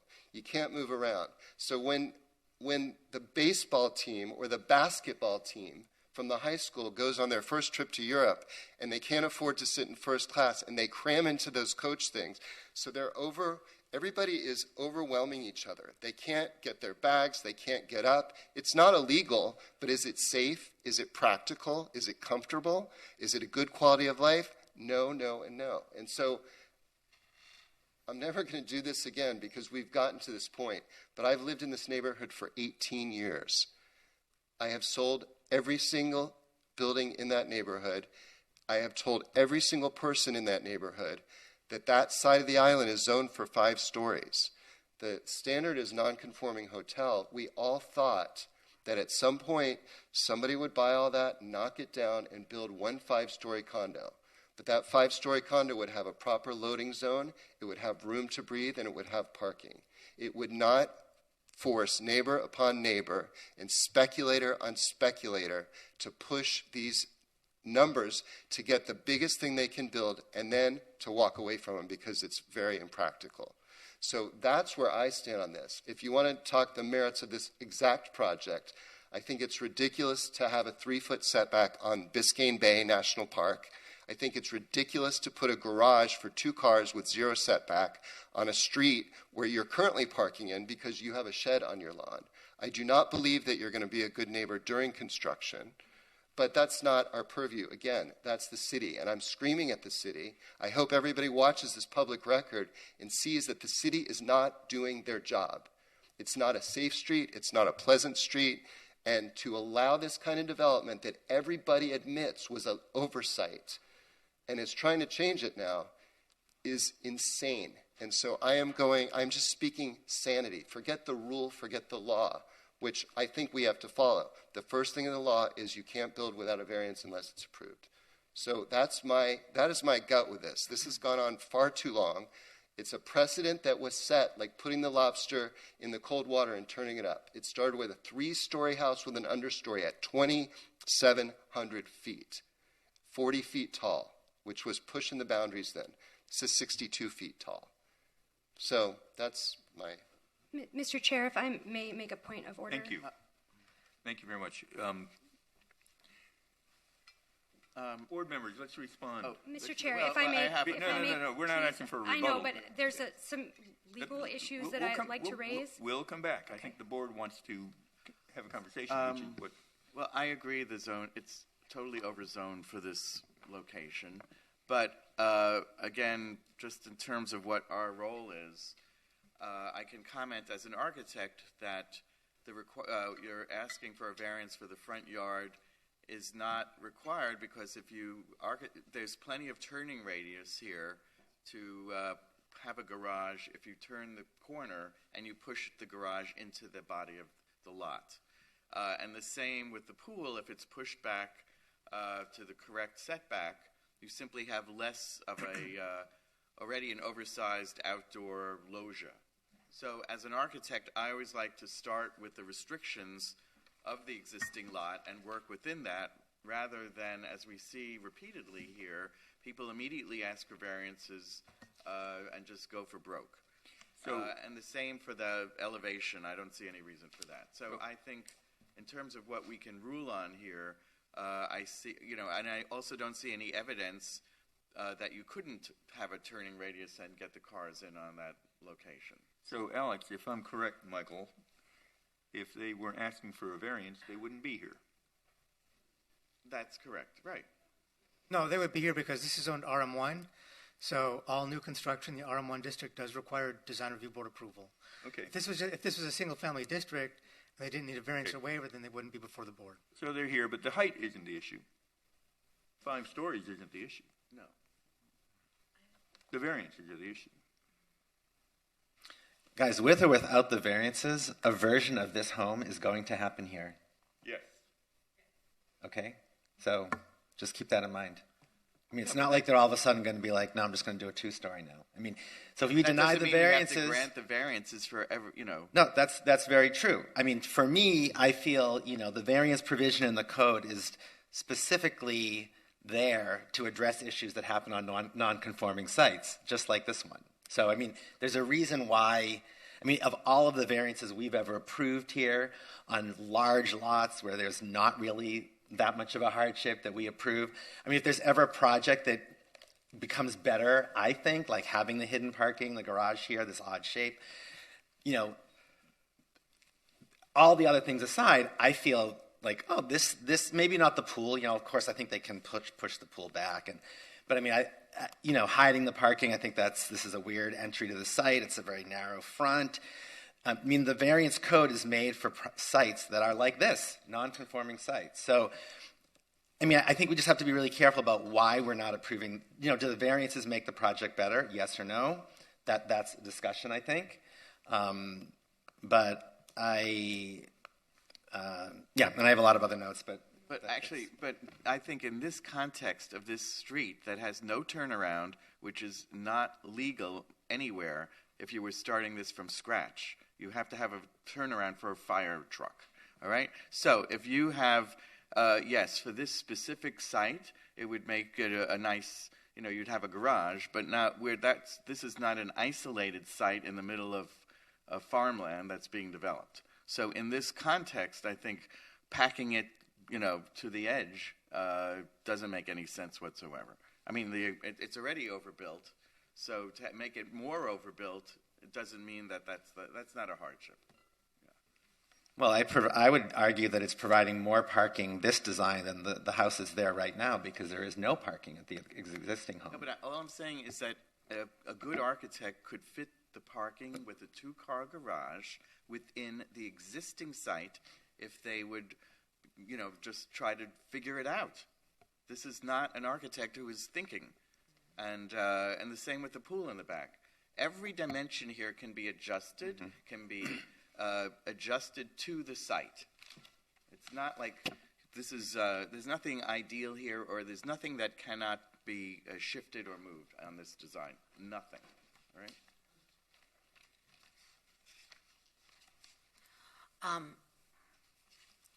This is a lot to take in, and I too, want to be respectful of all the residents, the owners, everybody. I think I agree with so much of what Scott said, and I thought a wonderful, impassioned argument.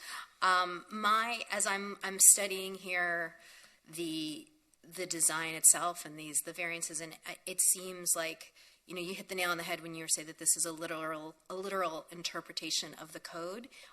It seems like the problem here with the lack of character, or the density is out of scale with the neighborhood, and that really is something that I agree with. I'm not crazy about this design, and I keep thinking, because it just seems very overbearing, and I think about some other projects. That there was a project that we approved a few months ago on, I don't remember exact street, it was between West Ave and Bay Road, where it was also maybe a 4-story single-family home in a multifamily district. And I keep asking myself, what are the differences here? And then I'm also thinking about when the Ferry Lane projects and the Century Lane projects have come before us, and the differences. And I keep going back to the fact that this lot size is so small.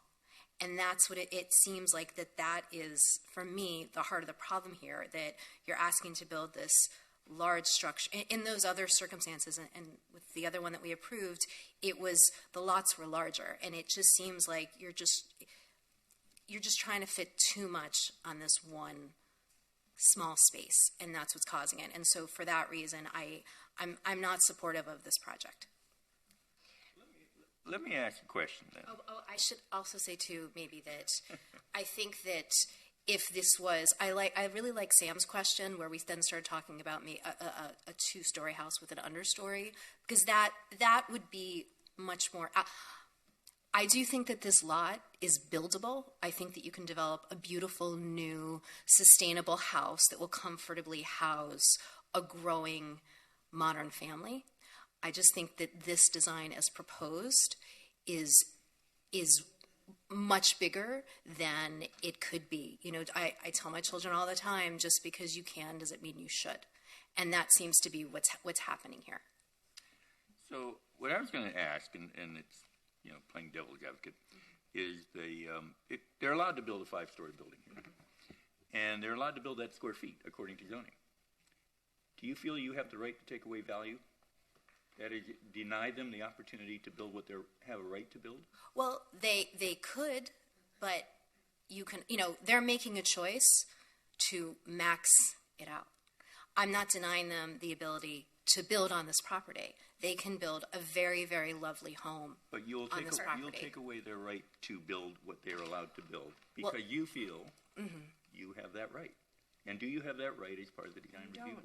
Well, this also is actually part of a question that I wanted to talk with Mike, because we've all mentioned about how the zoning in general is in discussion with the commission. So how does that affect what we rule, how we work today? Because I do think that this and every discussion that we've had about every property that's come before us on Century Lane and Ferry Lane, and the controversies are because of a problem with the zoning and with the system. And this is what it's dialing down to. This is what the result of it is. So my problem is that I think that the zoning is inappropriate, and that once the zoning is fixed, that this was an oversight, and once that oversight is corrected, then discussions like this aren't necessarily going to happen. And I know that this seems to be in process of being revised. So is it even appropriate for us, because this is, how far along are the discussions? Where does that leave us? Sure, so I can comment just on that. So first of all, regardless of any process, there is no zoning in progress. Typically, when a code amendment does come forward, anybody who's in the process and relied on the current code to do their design, they're not subject to the new requirements. So, and just for some additional background, yes, there was a discussion at the November Land Use and Sustainability meeting to talk about an overlay for Century and Ferry Lane, which would modify the zoning regulations, including reduction in height and reduction in setbacks as well. But there was a lot of comment on that, and the commissioner who sponsored it continued it till January because he wanted to get. It was very contentious, as you see today. So I think the commissioner wanted to get more feedback and come back with some sort of modified amendments. Right now, there's no zoning in progress, but we are in discussion, or the commissioner had with his proposal to propose an overlay for both Century and Ferry Lane. But it would not apply to this project. So, Michael, to that point, because this has already been this application has already been submitted, any changes in the zoning going forward would have no impact on this project. Correct. To answer your question, too, I also think that it is part of our purview and our responsibility to have the designs within the community be compatible with the community and not to negatively affect the quality of life. And I do think that that is our purview. And I think this is the most, egregious example of how the code is not necessarily, the code is incompatible with those goals. And we're caught in the middle. Is the compatibility backward-looking or forward-looking? I think I think the fact that the lots are so small, but you are allowed to build so high and so dense, that to me is what's wrong with what's going on. And that's not something that we can fix, but it is within our purview to say this design is not compatible with the neighborhood. Well, I'm not sure that's backward-looking or forward-looking. That's just a personal opinion on your part. Like I said, they can still build a brand new. This lot isn't unbuildable. They can still build. It's just what they're proposing is not compatible with the rest of the neighborhood. As 11 Century Lane. And can I say, the devil advocates rest his case. Go ahead. I wanted to ask though, in addition to the variances, design review criteria is subjective, is it not? The criteria is in the code, and there has to be a rationalization and argument. So, I would just look at 6, 7, and 8, and is this sensitive and compatible with the environment and adjacent structures? I think not. I don't think it takes a hard look to see that. Is 7? Is it an efficient layout of land uses? Crime prevention, fire protection, safety? No, we've talked about that. This is a very hard lot to get to. It's a very hard street to deal with. And that's not the applicant's fault, but that's the city's fault. We're sitting here approving stuff that already does not hit our criteria, and we're going to go and build more and bigger. And finally, pedestrian and vehicular traffic movement within and adjacent to the site to be clearly combined. These are things that I do not think meet the design review criteria, in my opinion. And I'm a vote. And so variance or not, and variance is important to me, especially, we've always talked about variances with how do the neighbors feel about it. And if we'll give a variance if the neighbors are not superopposed or if the applicant's willing to do something to give and take with the neighbors to get that support.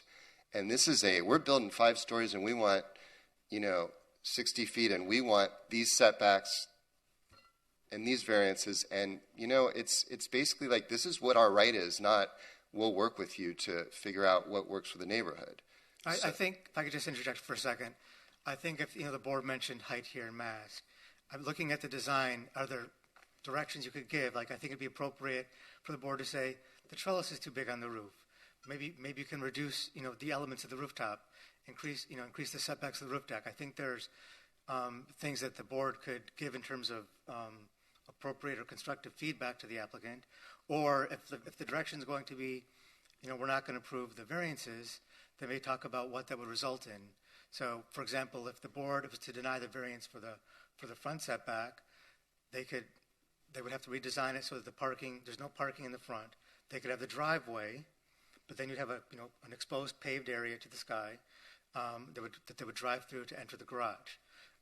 We had recommended in favor of the garage variance because of the green roof, so it increased the landscaping on the site. If the board wanted to deny the variance for the pool, then they would just have to put the pool back. So I think just to move forward, if the board could give some, comments if they're not going to approve it or. So Michael, just to move this along, before we ask Tracy how she wants to proceed, any other board members have comments to make? Yes, I'm sympathetic of both sides. However, I am not supportive of any of the three variances. I do think that the architect can design a comfortable house, whatever the limit is set by the city, 3, 4, 5 stories, that doesn't matter. And I will like, if you come back, to have the landscape plan match the architectural plan, which now it doesn't. No, I'm just trying to gauge whether we're I don't going. think we'll make a motion. Yeah. To continue. Yeah. I think Tracy's going to comment now, and then we'll respond. Yes, thank you, Mr. Chair.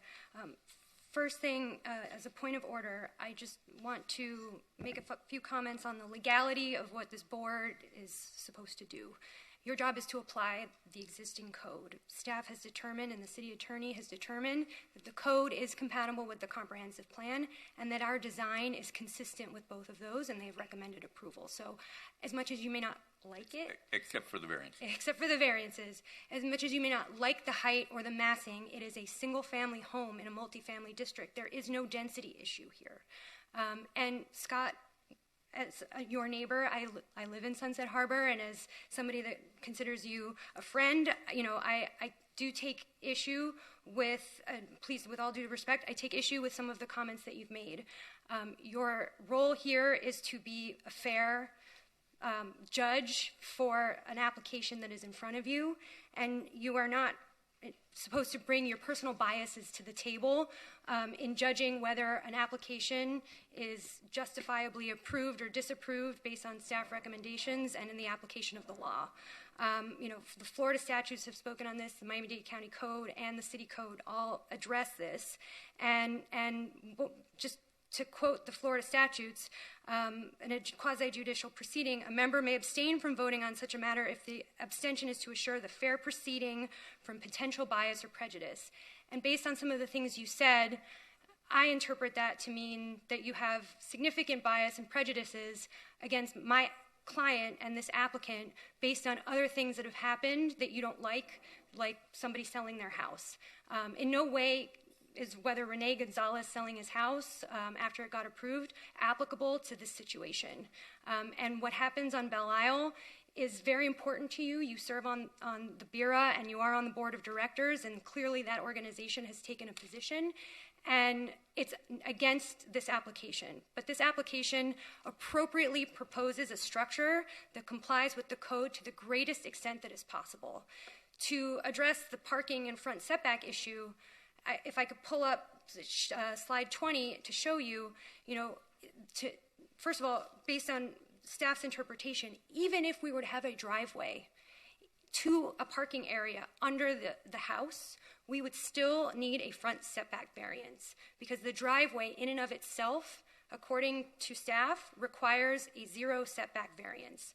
So this hardship is impossible to overcome other than to eliminate parking from the home, which then feeds into the issues that the neighbors have had. And so I'm looking to you as a board for guidance to tell me how to instruct our architectural team that spans continents and has put a lot of thought into this on how to make this design better and better fit the needs of this client, this applicant, this homeowner, this property owner, and satisfy the constructs of the code as best we can, given the fact that we're such a small lot and it's oddly shaped and we have very, very limited frontage. Recall that if we were to eliminate the garage, then the house has no frontage, right? you're just going to have a blank space. And if we are not approved for a variance, we can't even have a driveway there. It's grass, and there's no access to the house. So, with that, I know I've gone on for a bit long, but, we have some serious issues here, and in order to approve something, because as Michael has said, in RM1, we do need an approval from this board in order to build anything. Please guide us as to what you would like to see if we are to come back. Thank you, Tracy. Go ahead, please comment. Okay. I think it will be much easier to approve variance for a driveway than it will be for a garage. So if you move the garage to the setback, it'll be much easier to approve a driveway than a garage.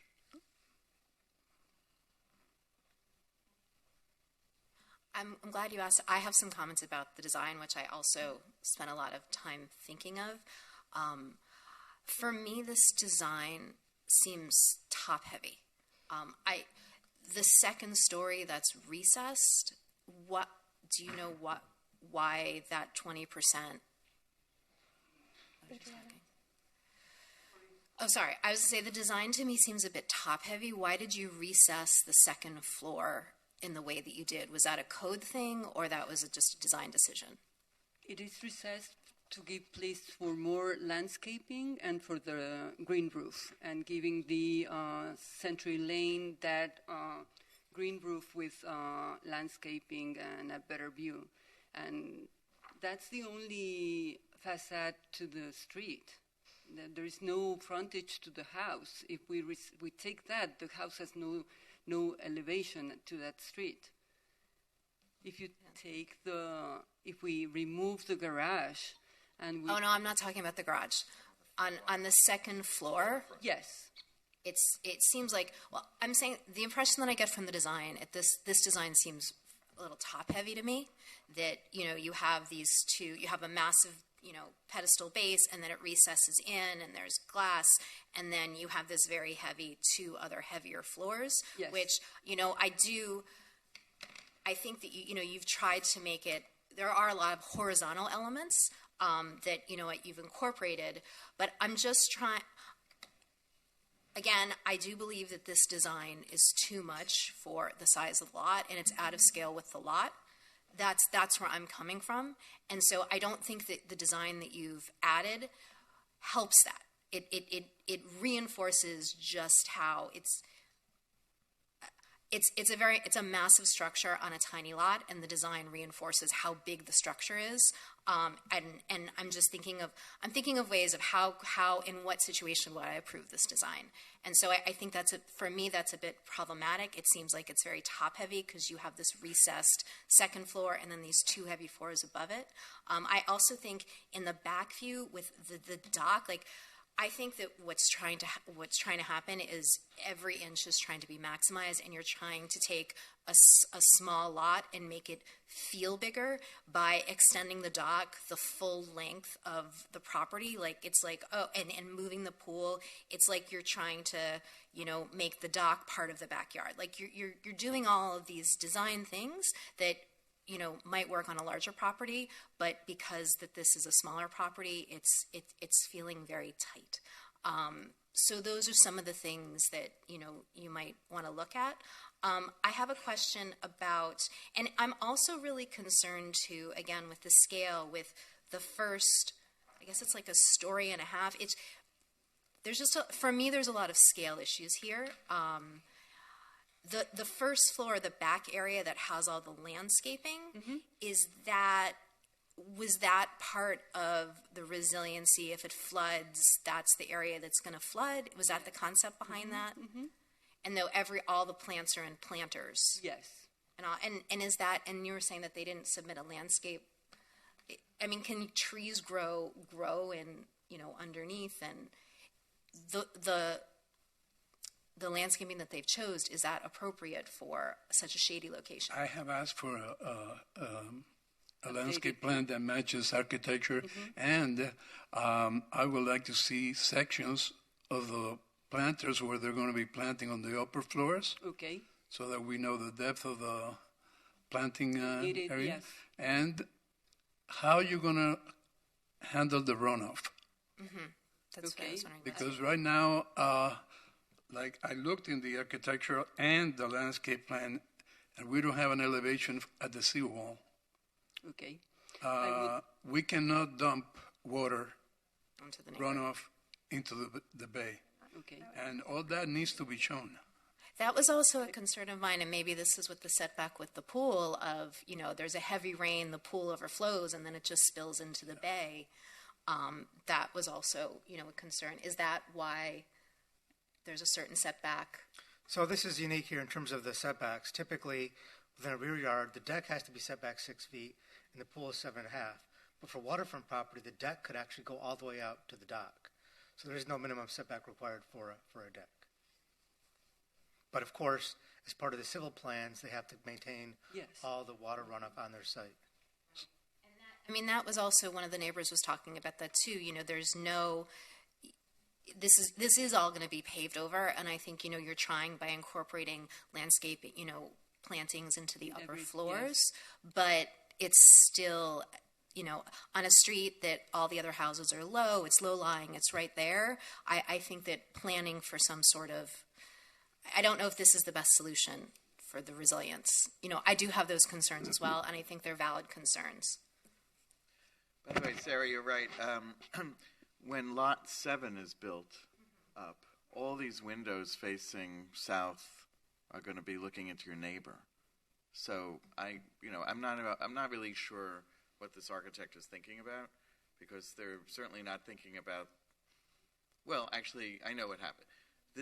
Then these people will support changing the zoning or down zoning it so that the rest of the place will be 2-story houses, and then they'll have the tallest house. That's how it's done in New York. No. Extel does that all the time. So you have the tower, and then you support the neighborhood rezoning. No. We have not supported that legislation. We have been working with the attorney for 7th Century. They have no objections to our design. We also have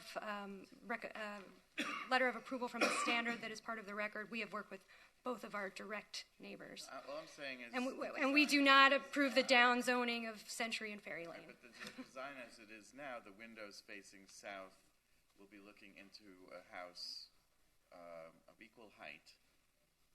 So I'm not sure. I think that's something that should be looked at, like Sarah said.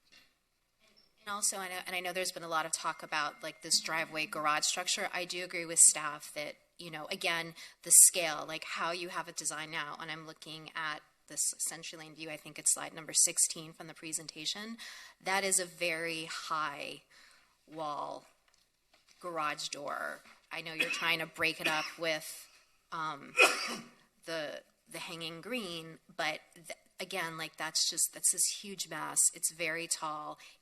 It's taller than the garage door is. It looks like, at least from this view, that it's taller than the houses next door to it, and that's just the garage door. So that would be something to look at.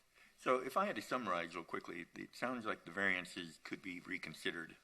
You may eliminate the garage and move the garage, and you have to get another variance, but it seems to be an easier variance to achieve, according to at least one person's comments. Are there any other comments or advice to give here before we do a vote on a continuance? No. Do you have enough guidance from? And if we have questions, if it's okay, we may reach out to you. I'm sorry, say it again? If we need more guidance, if it's okay, we will reach out to you. Okay, and staff. And staff as well. If I could also say too, and I speak for myself here, but I'm more likely to approve a design that doesn't max out the limits of the code. I think it would be better for the neighborhood. I think it would be better for the city. I think it would be better for the residents. I think it would be better for everybody involved. And that's where I'm standing, So, and I would reconsider the height, but that's just, and this is true for the next one that we're going to hear from you as well. Okay. Yeah. I make a motion to continue this application to January, February. I would suggest February, because otherwise for January we need to have plans by Monday. Yeah. So we need a little more time. I would suggest to continue this to the February 7th meeting. Okay. I move to continue this application to the February 7th meeting. I second. Seconded by Mr. Comas. All in favor? Aye. Any opposed? The item is continued till February 7th. Thank you, Stacy. Thank you.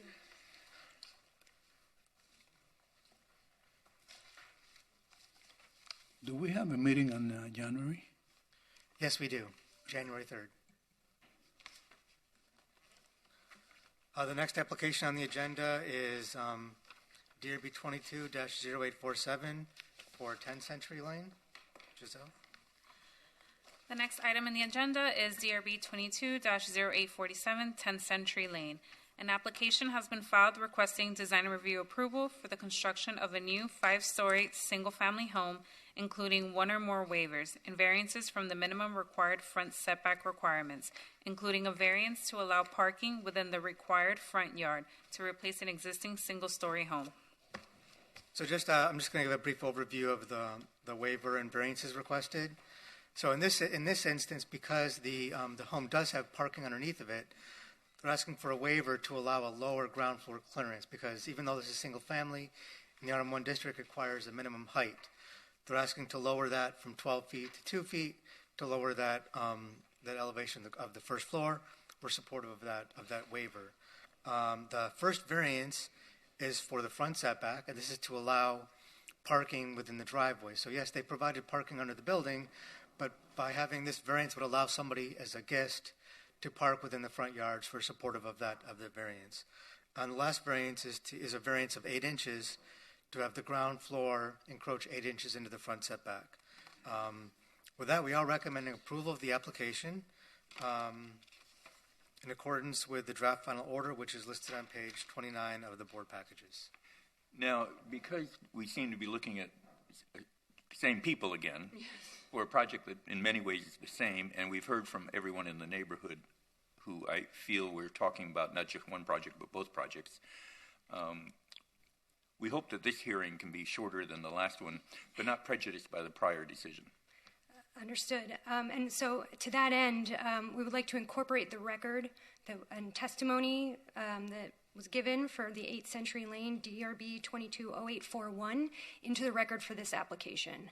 That way, all of the testimony, all of the evidence, everything we discussed can be applied to this record as well. Thank you. Is it acceptable, Michael? Yes, it is. Thank you. Okay. I have a Tracy Slavens, 3800 Northeast 1st Avenue, Suite 200.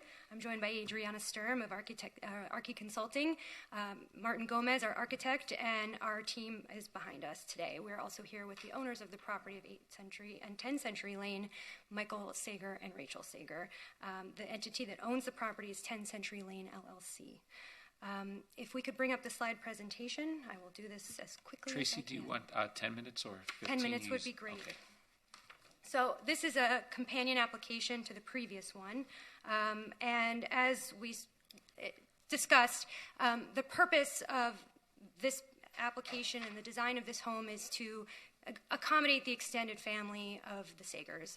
As Rachel mentioned, her elderly grandmother lives with them, and they have a lot of family members that they do, want to be near them, and the purpose of this house is to help accommodate their family. And as it was also discussed, the Sagers purchased this property from the owners of 11th Century Lane. They also owned this one and were before this board, and they offered it for sale after they came before this board and did not get their design approved. Next slide, please. As you can see, again, the history of Belle Isle has been multifamily since the 70s. Next slide, please. And its growth has continued. Next slide, please. Next slide. 10 Century Lane is mid-block on Century Lane. It is directly in front of the midpoint of the Vistas building. It looks essentially to the understory of the Vistas, and it is directly to the north of the 11th Century Lane home that is under construction as a 4-story home. Next slide, please. This is the street view of the property. And again, as you can see, the character of the street shows the vistas really does dominate the visuals of the street, the massing of the street, and its driveway and back of house is all existing on this Century Lane. Next slide, please. This is a close-up of 10 Century Lane in the context of its surrounding environment. As you can see, parking is an issue. That's come up many times, and I think that this aerial photo and street photo also provide good context of that. Anyone with 2 cars and a visitor ends up having parking issues, and this image is taken of the tenant who's occupying the house. That is why we're asking for 2 variances today. One is to permit the front setback of 19 feet 4 inches so that we can locate 4 parking spaces within the garage of the home and have sufficient room for 2 parking spaces effectively in the driveway. That also results in a variance to reduce the required front setback from 20 feet to 0 feet to allow parking in the driveway with a 0 setback. The third request today is a waiver of the minimum floor height of the ground floor and underside of the second floor slab to allow a 10-foot 6-inch height where 12 feet is required. And this is because the ground level is garage only and there's no real living quarters at this level. So the 12-foot height was not required. Next slide, please. This is, again, an image indicating the support and no objection of our many single-family home neighbors and some of the multifamily dwellers, and just identifies that most of the Vistas has objected to this application, and in part because this home will be in their view corridor. Next slide, please. With this, I'll turn it over to Adriana to walk you through the design. Okay, once again, my name is Adriana Stern from RT Consulting, and I'm representing the design team, Martin Gomez, design architect, and architect of record, Pedro Suarez, landscape architect, Harold Hoy. Well, Tracy already explained all the conditions of the design. I would like to talk about the project's main ideas. From the aesthetic point of view, the team aims to connect the guest house to the main house through a unified architectural language. Now that, I don't know if that's good. From a functional perspective, the team aims to maximize on-site parking and minimize street parking. Please, next.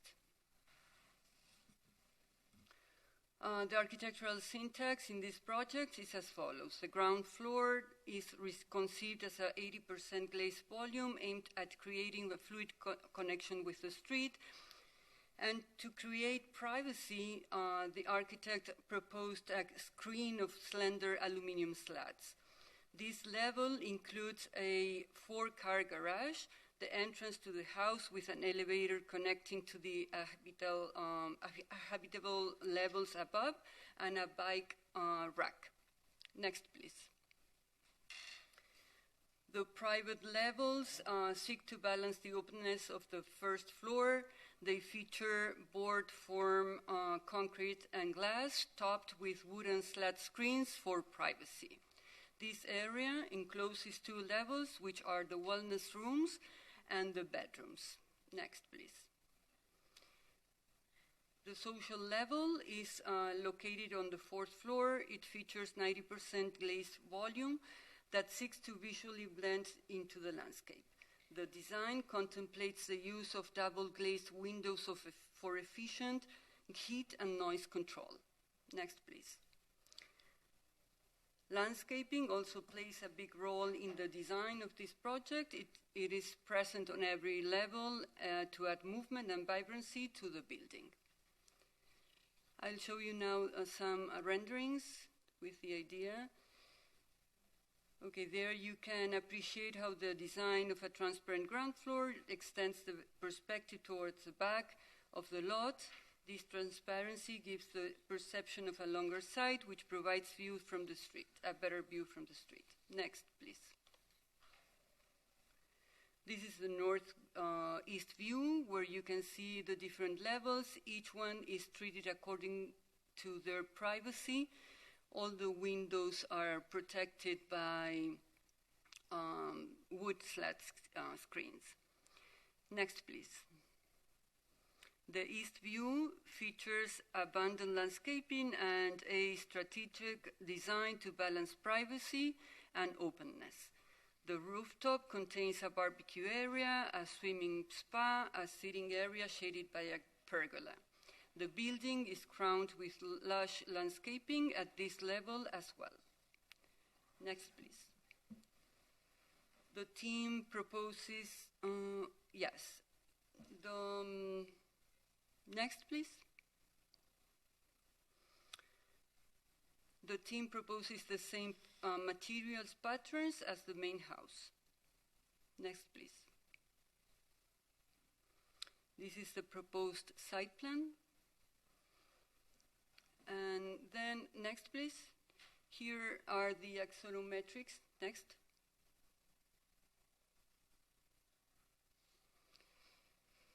On these axonometrics, the variances asked are shown, already shown, mentioned by and explained by Tracy. Next, please. Next. This is a waiver that is being asked for the clearance in the garage. Next, please. Same waivers shown from the back of the house. And if you can go to slide number 37, please.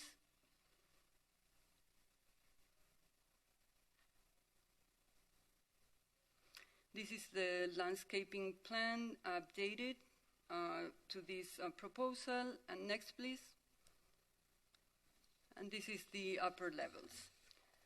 The team and I are certain this house will stand out for its architectural proposal, adding character and value to an already beautiful neighborhood. We believe the house design fits right in with the surrounding buildings and the overall street atmosphere at Century Lane. Thank you for your time and consideration. Is that it, Tracy? Thank you. I would only like to add that, again, we have satisfied the design review criteria in 118-251, the resiliency criteria in 133-50, the variance criteria in 118-353. Because special conditions exist here that do not result from the actions of the applicant, they will not confer a special privilege, and literal interpretation will deprive the Sagers of the reasonable use and ability to build a new home on this property. We agree with staff's recommendations and will comply with all of the proposed board orders. Thank you. Thank you very much. Now, given the fact that all the prior comments have been entered into the record, are there additional comments that anyone wishes to make at this time? Please come forward or raise your hand about this project specifically. Please come forward.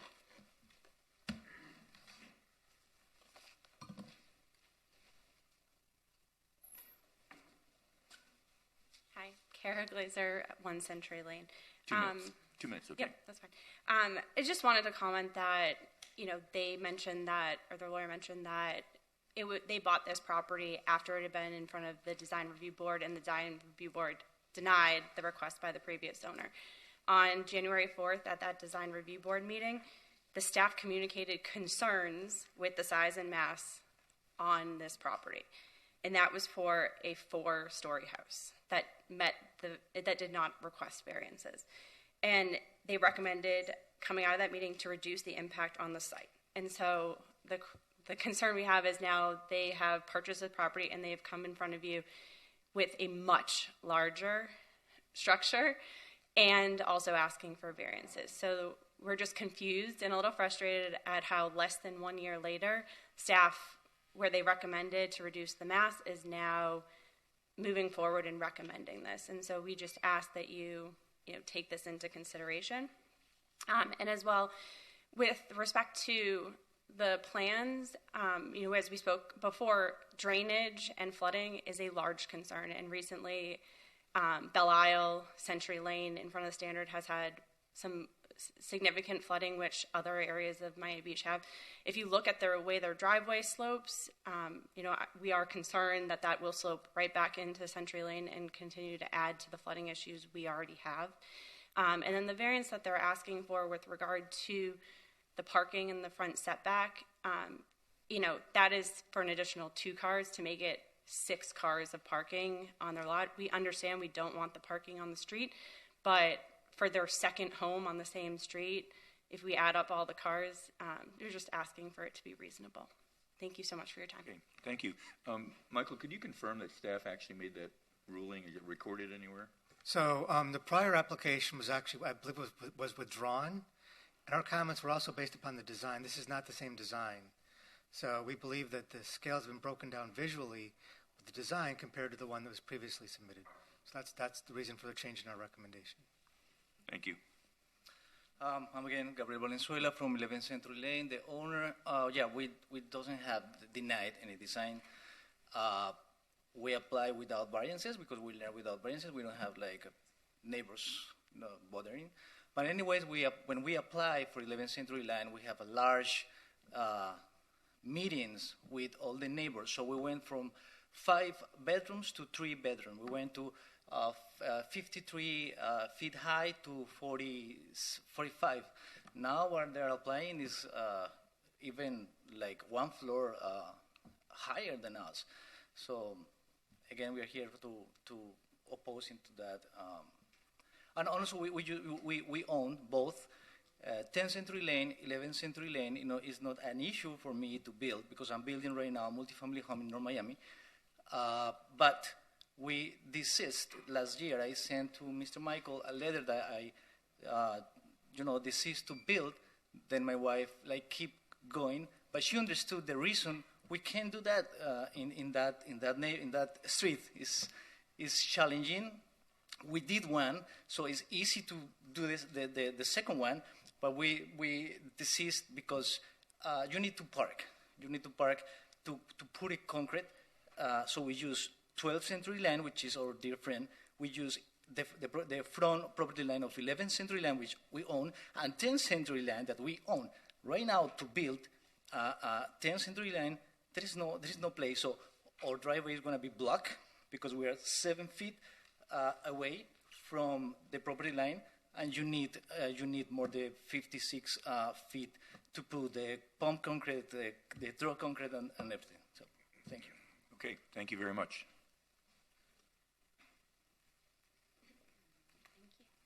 Hi, Rachel Sager, 8 and 10 Century Lane. When Katia Jimenez, the wife of this guy, approached me to buy her house, she specifically said, and I have it in text messages, she said, I am currently just about to complete approval with the Design Review Board. If you wait till March for the next meeting, I can sell it to you with approved plans. And then she said, my husband is a builder and a developer, and he can do the construction. A week later, he came and knocked on my door, gave me his business card, and offered his services, to which I obviously declined. But I said, no, thank you. We don't like the aesthetic of the home. We don't like your style. We don't like your building. I have no interest in using you or any of your resources, and for that reason, we are submitting our own plans. Thank you for the consideration. Thank you.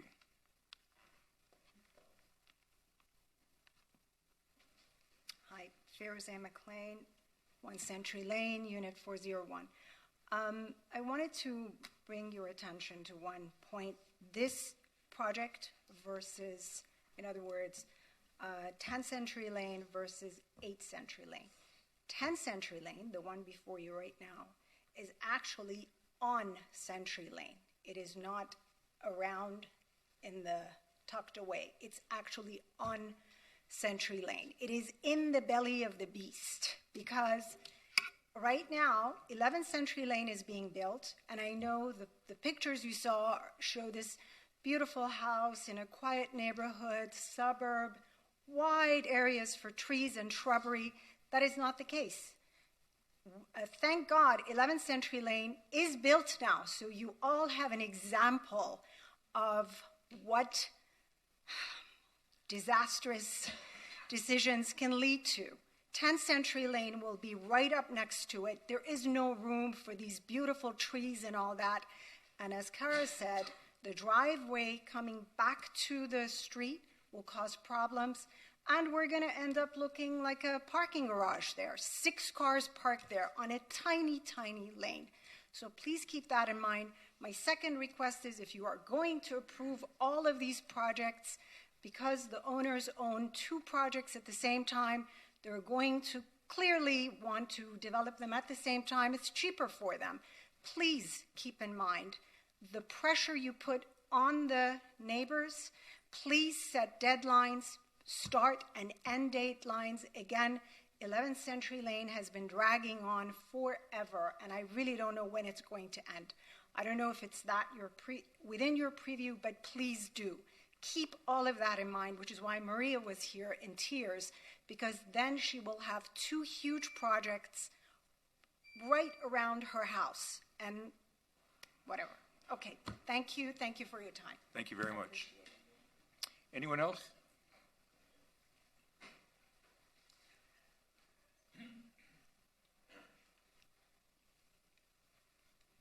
Hi, Michael McLean again, 401 Vistas.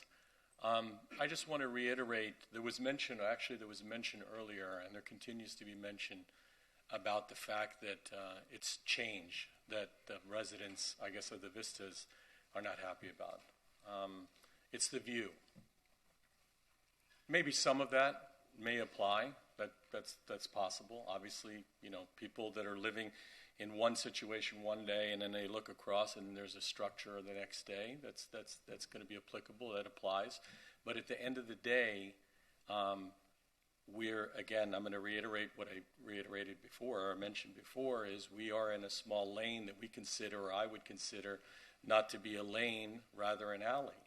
And I think, again, I harp on this specifically. Everybody's kind of made mention of all kinds of other things that are applicable and germane, but at the end of the day, we are trying to build in an area that's not sustainable, it's not practical, and it doesn't make sense. So I just wanted to say that. Thank you. Okay, thank you. Mr. Chairman, we have 2 speakers online. Okay, everyone from the public have a chance to speak who wanted to speak? I'm sorry, haven't you spoken? We have 2 online. If you've already spoken, we're going to go with the people online. We appreciate. The first is Scott Van Hove again. Scott, are you there? Scott?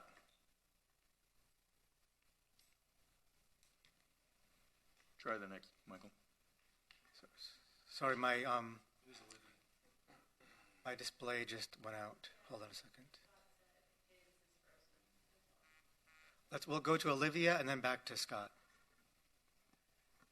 Olivia?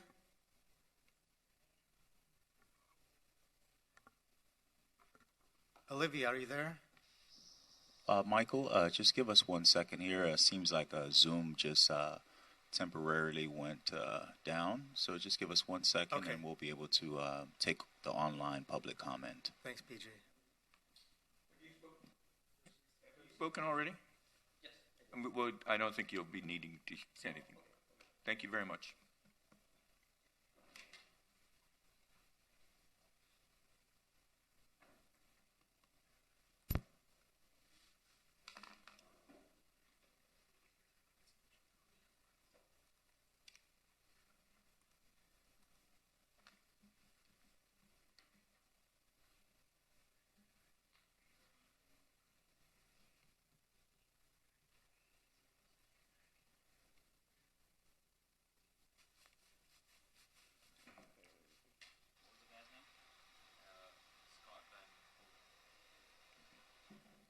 All right.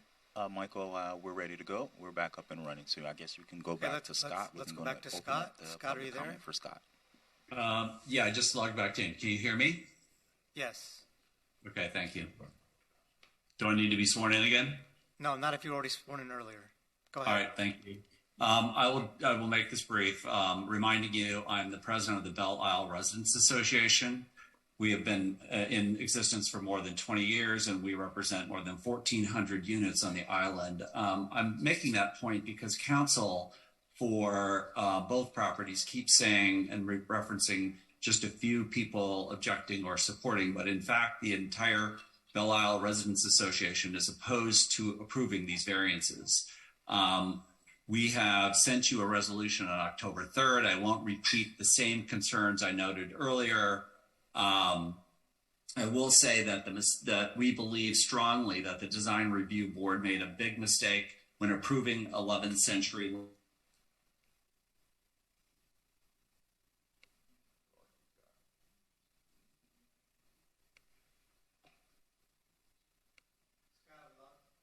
Scott, are you there?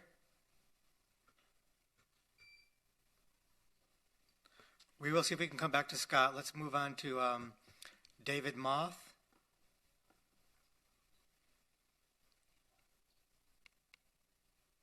David, are you there?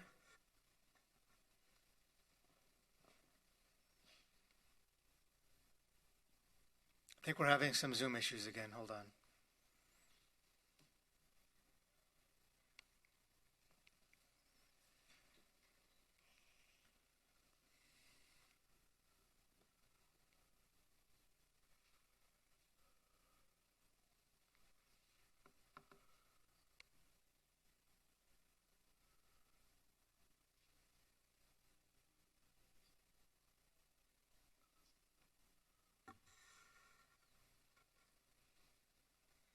David Moth.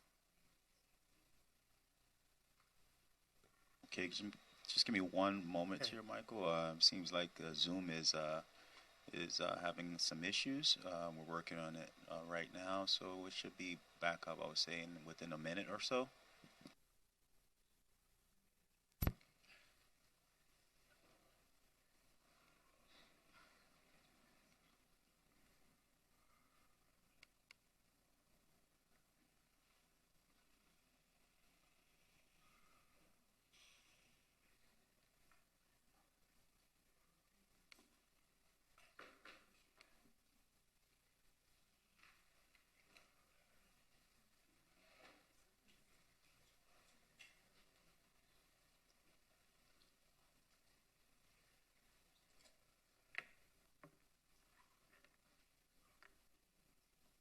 We should be back up and running. Okay, thanks, PJ. Let's start again. David Moth, are you there?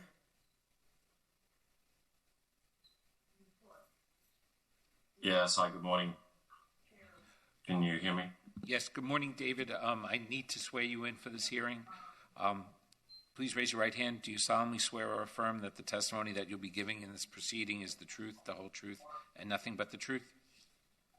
I do. And you'll have 2 minutes to address the board. Yeah, I think a lot of what needs to be said is already said. For both of these projects, I do have a concern though that the city has some bias here, and I don't have any evidence of that, but I think I just want to put it out there. And I think considering the extent of the opposition, the approval of this from people who do not live on Belle Isle, and some not even in Miami Beach, is misrepresentative of the sentiment of those of us who do. And so I think I would ask you to take that into consideration. And as has actually already been said, that was a form letter sent out by an attorney, as opposed to the independence, objections from the residents of Belle Isle. Thank you for your time. Thank you, David. We have 2 more speakers. Jacob, are you there? Yes, I'm here. I was sworn in again. I was sworn in. I'm a resident of 1 Century Lane, apartment 305, which faces exactly 11th Century in 10 and will be in front of 10th Century Lane. Definitely, like everybody said, I'm not opposed of having to something in the lots. However, it has to go along with a neighborhood. As of right now, as we stand, basically I have 11th Century Lane dining every day in my room.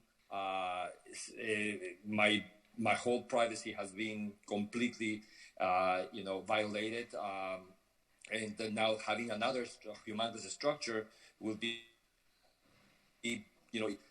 and the quality of life, has already with the existing building has already decreased. Not to mention if you will allow a third and a second and a third building on the same lane. The developers don't want to they want everybody to think that they're going to be minimum impact, and it's not a minimum impact. I recommend that everybody from the board will take 5 minutes of the time and come and actually look at the building, look at the lane, and you'll see exactly what resident sentiment it is. Thank you. Thank you, Jacob. Our next speaker is Olivia. Hi, good morning. This is Olivia Serwak again, a resident of 20 years at 1 Century Lane. And I think everything that I wanted to say, my previous four neighbors has spoken already for me. One thing that I would like to add to this is the current applicant of these two residences are even the attorney that represents them. If you noticed, they're all calling the structure buildings. And I think that speaks massively of the environment, the water drainage, and the impact of everybody else's life impacted by it. They're talking a lot about working with the natural light to improve their quality of life. But what happens with the 20 units that are impacted personally with their quality life, no light whatsoever, by building a 5-story building, and the privacy? We have no privacy whatsoever already now. I can't use my balcony at all. And when I purchased my condo, it's in mind of using a balcony and having some privacy and enjoying quality of life. And this has been taken away with us. All what I can hear from those people who care about who the applicant is like about being a good neighbor and doing good for the for our community. However, all what I can hear, playing with their natural light, improving their quality of life. But what happens to the 20 plus other people around them?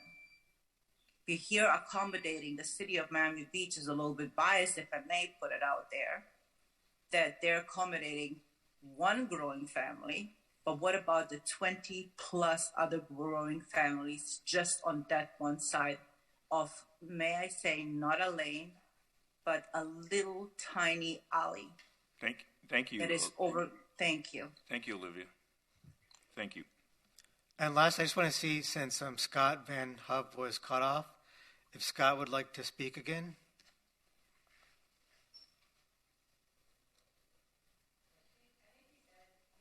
I have no idea when I was cut off. That's the second time. I hope it's not a reflection of my comments against this proposal. But I'll just reiterate. I think, Scott, you were cut off when you said the board made a bad decision prior to the previous approval. That part I remember. Okay, let me repeat that again, because that is actually the most important point. We respectfully but very strongly disagree with the prior decision of the Design Review Board for 11 Century Lane, and we do not believe you should rely on that for precedent. We also disagree strongly with the recommendation of the city staff. We oppose this application as we opposed the prior one, and we, on behalf of all of the 1,400 residents on Belle Isle, thank you for your time and consideration, and hope you deny these applications. Thank you. Thank you, Scott. Is there anyone else from the public who wishes to come forward? That's it for the speakers on Zoom. And I see no one, so I'm going to close the public portion of the meeting and turn it over to the board for comment. Mr. Chairman, before I just, Giselle had pulled up the plans for the prior application for this property. I just want to confirm that the prior application was proposing almost a height of 55 feet, and that was for a much larger fifth floor. This application is predominantly 4 stories with a smaller fifth floor for, I think, a bathroom and a storage room. So that was the change in the massing compared to this one versus the prior one. Thank you. My only comment is that I'm trying to understand the variance for the front of the building. I know the one about the parking, and that can be debated. But I'm thinking about the one that's the matter of the front of the building being because of the parking, the 4 cars in the garage. And is parking a requirement, a size requirement that they have to meet? Actually, it's for this zoning Indoor district, there's actually, may surprise some people to know, there is no parking requirement for these lots based upon the lot size. But the code, there's not a, they have the 4 parking spaces inside. If the board were to deny the variance in front, of course, they still can use the front as a driveway to access the parking, but it would technically be a violation if they were to park a car in that driveway in front. Well, I'm talking about, isn't the setback line, it's like 1.5 feet or whatever? Yeah, It's they a small want dimension. they want 2 feet forward. 8 inches. To eight inches. No, 8 inches. yeah, so It's pretty small. the typical 8 parking inches. depth is 18 feet. So there's still room for a car to fit within that front. Well, I'm talking about the cars inside the garage, stacked too deep. That's up. Is that their However, requirement for that they depth? want to park the cars inside the garage is not an issue. Okay. But I think the question he has is, why do you need this 8-inch variance? Why can't you just move the facade back 8 inches and not have that variance? We can do that. Yes, exactly. We can do that. And I would say your waiver, I like the waiver because it keeps it's actually lower. Yes. We have a lower house for that. And I definitely think you need, obviously, the driveway to get into your garage, so I'm in favor of that.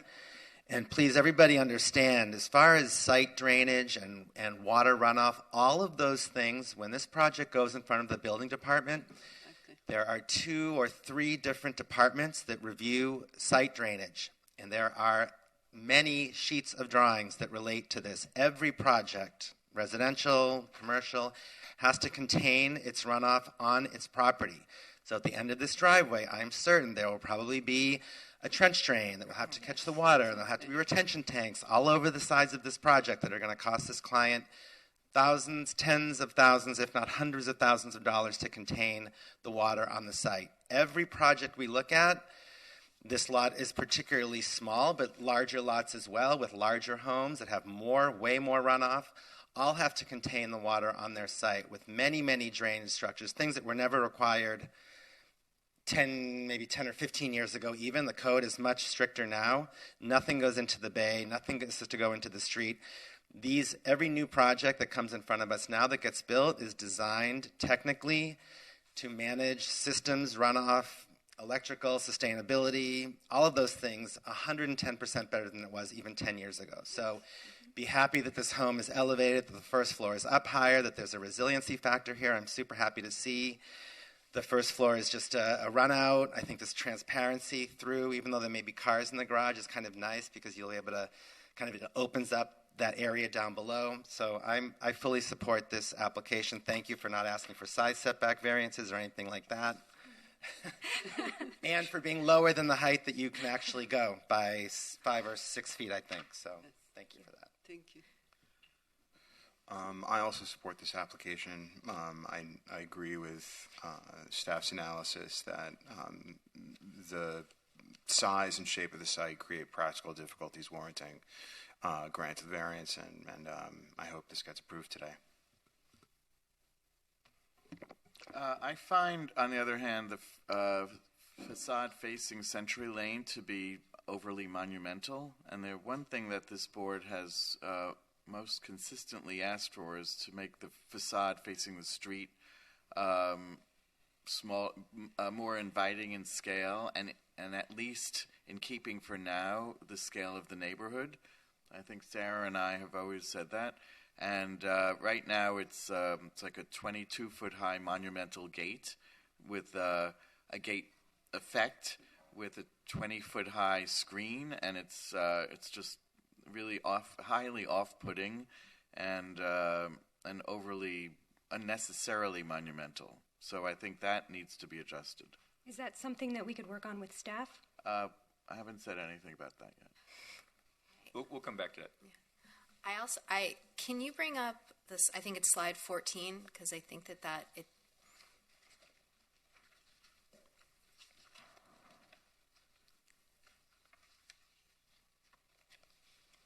No, it's in the presentation. Yes, that one. I feel like this to me says it all. I mean, it's this, we're here, various parties are complaining about this proposed building next door that already that proves that it's out of scale with the neighborhood, and here right next to it you're building one that not only is taller but has an appearance that's so much more massive. So I can't get behind this design. I echo, what Alex was saying. It's just a lot of building on a small plot of land. So at least with the one next door to it, there is a sense of lightness and airiness to it, where you're putting a monumental design, a very solid looking design on a very slim property. And I don't think the design is successful. I don't think it's successful in general. I don't think it's successful specifically for this context. Those are my thoughts. And for me, I think that this, needs to be reworked significantly beyond a staff level review. I agree with you, and I feel it's a little bit commercial in looks. It doesn't have the residential quality to it. I will, regarding the landscape plans, this property has a CVS wall all the way around, right? Yes. Okay. Most of the trees and palms, is it on piles? Say it again? Is it on piles, the foundations? Yes. Okay, most of the trees and palms are inches away from the grade beam. I don't know how they're going to manage that. They're going to have to revise the landscape plan, and they're missing the triangular visibility, one of the trees and a couple of shrubs.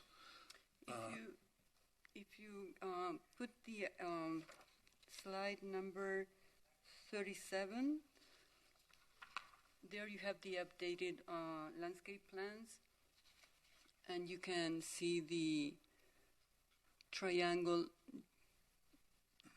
drawn. I can barely see it, but is the tree inside the triangle? No. Is it in the presentation that we received? No. That drawing? No. It is. It is. Yes. What number is it? Number 37. No, it is not. 30. Number 30? 37. 37 and 38, yeah. 37 of...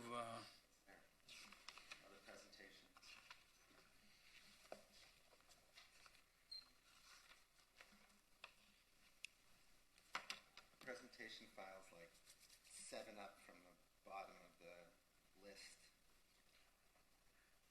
Okay. Maybe 10 up.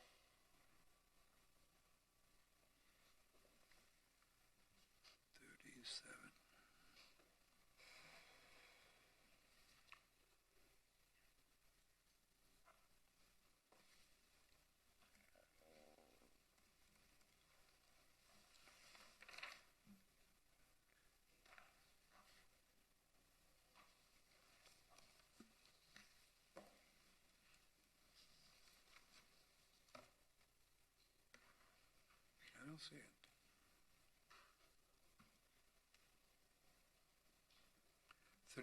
of architecture. It's page 37 of the slide presentation, and the landscape plans were also submitted to staff for review previously. There's a file called Presentation 12-06-22. Right. It's 1, 2, 3. And if you open that, It's the last two slides. Yeah. it's the last two. Okay. Yeah. 37.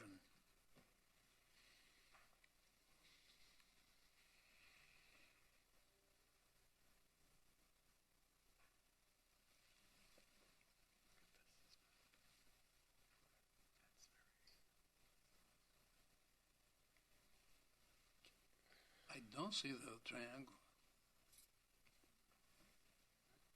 Can she See approach the triangle to on show one you? side? Let me see. Let me blow it up.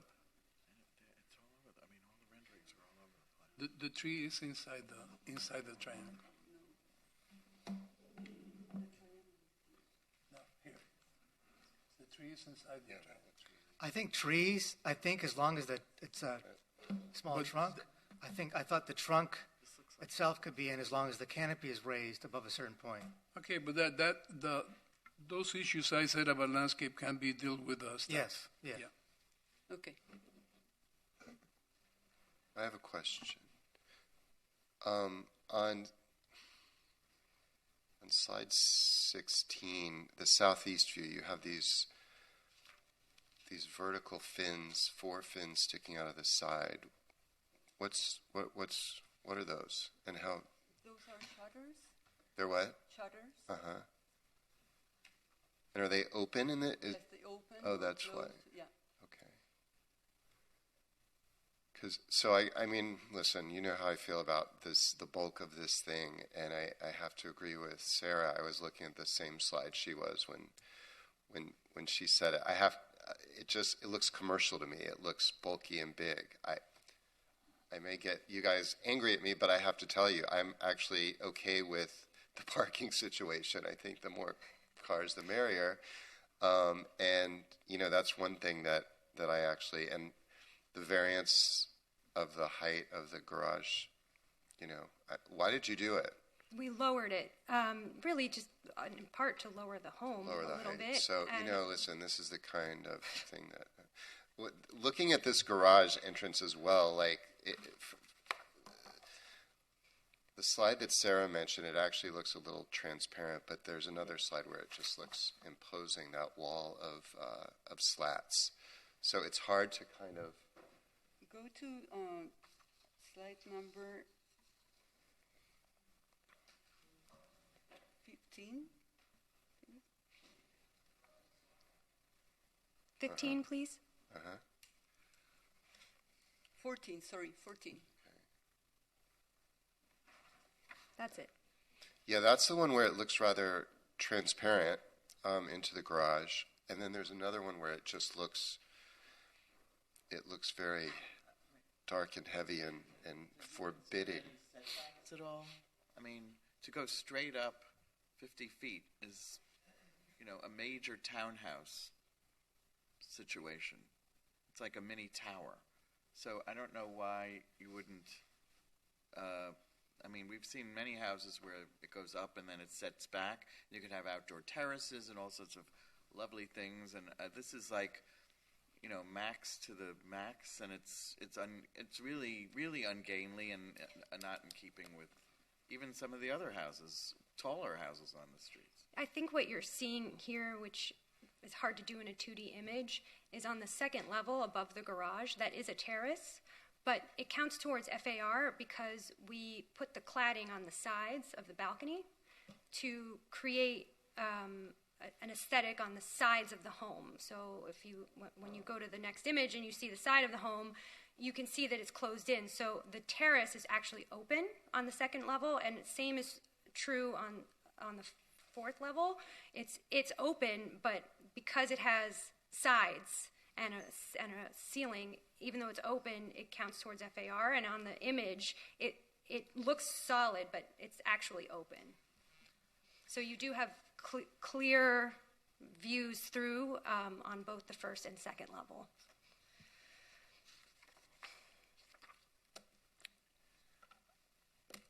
Actually, the oddest thing about all these houses really is, yes, they're single-family homes, but the architect has designed them as multifamily. I'm saying the image, the look, the proportions, the massing, everything about it by the architect in Argentina is a multifamily townhouse. Right. It isn't. There's nothing about this that says to me or anyone it's a single-family home, other than a townhouse waiting for its neighbors to be immediately next door. Well, so it's the scale, and I agree totally with Sarah. It's ungainly. It's massive. You couldn't make it look more massive, actually. So I think in that respect, in terms of our charge to make things that relate to the neighborhood, and we've had massive homes on North Bay Road where there's a long discussion over a little wall in the front, and this comes up. All of these come up, and they're like, and it could not be more in your face. Well, remember, So- this is directly across a 10-foot right-of-way from a 6-story building. And in RM1, single-family and townhomes are both allowable uses. So yes, essentially this is like a brownstone, right? It's a vertical house. You have a 3,000 square foot lot. We are respecting the setbacks. And in doing so, you end up having essentially a vertical home. You have a room or a living space on each floor. And so there's really no other way to lay that out without going vertically.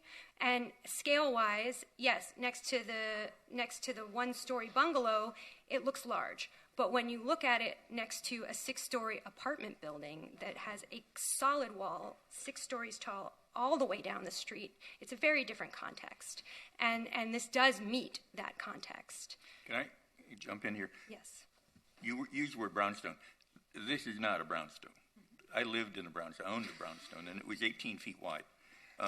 This is quite a bit wider. In fact, in New York City, the definition of a mansion is 25 feet wide. And how wide is this? The lot is 47 minus 47 15. minus setbacks. So 32. Yeah. 32 foot wide. It's quite a large brownstone. And it's how tall? 40. Well, that is approximately the height. I think 50 feet was the typical brownstone height. So I think there is a residential quality that's lacking in this presentation, and it does look more commercial than it does look residential. And I share that same thought. Yeah. Okay. But I don't think it's the proportions that are wrong. I think it's pretty much a golden rectangle when you think about it, but it could be, I think, divided up in such a way that it looks like there's actually rooms inside the building as opposed to open office space or something. And the proportions of the horizontals could be reduced. And maybe it wants to be a more vertical, divided up scheme. So I think it's purely a facade issue. And I have no problem with the height, personally, and I have no problem with the width. I think you're within the proper zoning. And the issue of the parking the cars in the front, it could go one way or the other. People are going to park there anyway. And I think you got rid of the 8-inch setback variance. And the waiver is a very minor thing, which actually contributes to the height reduction. Yes. So I don't know if we want to do a straw poll here, but I have a feeling that you may be coming back to us just for the facade issue primarily. And it may be, unless I'm wrong. I think it's mainly the facade. But, I mean, when I say facade, I also think massing, and I think potential setbacks. Sure, break balconies. up the verticality. Yeah, there could be relief in it in some ways. There could be. I mean, I don't want to tell them what to do, but yeah. I think what they have here is not acceptable. Yeah, and I think that's the primary issue. Okay, understood. And that's something they need to come back for, and not something they can work with staff on. No, I think they come back. This is Okay. Facade. Okay. Do you have the directions you need? I think so, yes. So what if we did have a vote on the one variance they're asking for, and then the one waiver? I think that, I mean, from what I'm gathering from what Alex is saying, and certainly where I'm going from, I feel like this needs some real work, and that I agree. Like I think I can't help but wonder if the need for variances, or there's some things that are going to change that you won't need like. From my perspective, the changes that we're asking for are comprehensive enough that you might not need these variances, or you might need different variances. So it seems silly to me now to rule on the variances, because this really needs to change, in my view, comprehensively. Ultimately, in the end, the only variance now that we're left is either to allow parking in the front driveway or not to allow parking in the front driveway. And they're going to do it anyway. And then the waiver for the clearance, which I think, if you grant the waiver, it results in a 2-foot reduction in the overall height.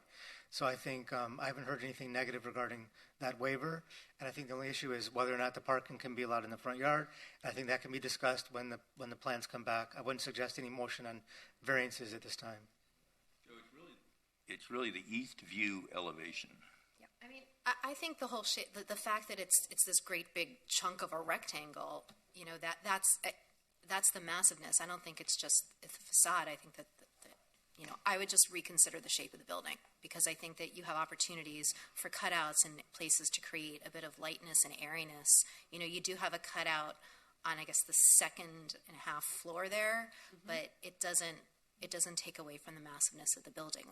It was the same with the other design. I don't understand why those cutouts are where they are in terms of what it looks like from the outside and the design. So that's something that, Has this architect been to the site? That's what, as I was listening to your really comments, it's wonder bring him to sometimes. Miami, have him walk around. I mean, we've had he needs to architects- absorb we've the had city. Yes, he has been here.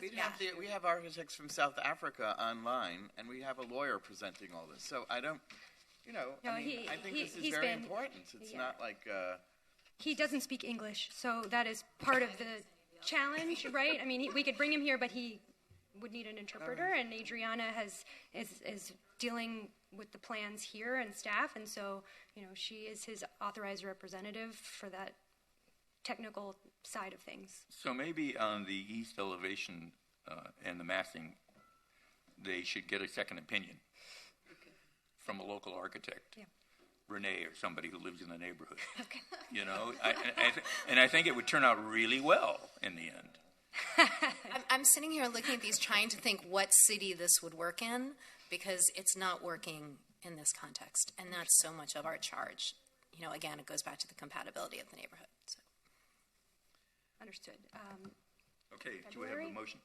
Motion to continue this application to the February meeting. I second that. Thank you. Motion made by Mr. Sheldon, seconded by Mr. Gorlin. All in favor? Aye. Items continued to the February 7th meeting. Thank you. Thank you. Well, that was All morning. as expected. We'll move on to the next application, which is for 1311 15th Terrace. Giselle?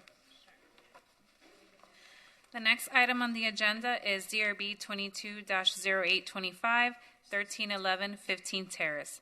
An application has been filed requesting design review approval for the construction of a new 4-story multifamily residential building, including one or more waivers and variances related to the required dimensions for parking, to replace an existing 2-story building to be demolished. First, let me make sure we have the applicant here. Okay, yes. So this application was reviewed by the board last on October 4th. There was a concern staff mentioned regarding the design of the railings and the overall design of the stucco portions of the upper floors. Since that time, the applicant has revised the elevations, including revised the railing types, which are the dominant design feature for the building. The applicant is proposing a dark bronze finish. We're recommending that the finish be lightened up and that a more anodized aluminum or stainless steel finish be utilized for the railing, which is now more of a mesh system. They are asking for a waiver for the ground floor clearance, which we are supportive of, as mentioned previously. Since the last application, the applicant has withdrawn the variance regarding the interior drive aisle and now revised the plan to comply with that requirement. And the only other variance being requested is for the depth of the parking spaces. 18 feet is required. They're proposing a depth of 16 feet. With the latest changes, staff has supported the application. As I mentioned, we are recommending some refinement in terms of the finishes, and are recommending that some further development of the side elevations to incorporate some additional non-stucco materials be incorporated into the plans. With that, we are recommending that the application be approved.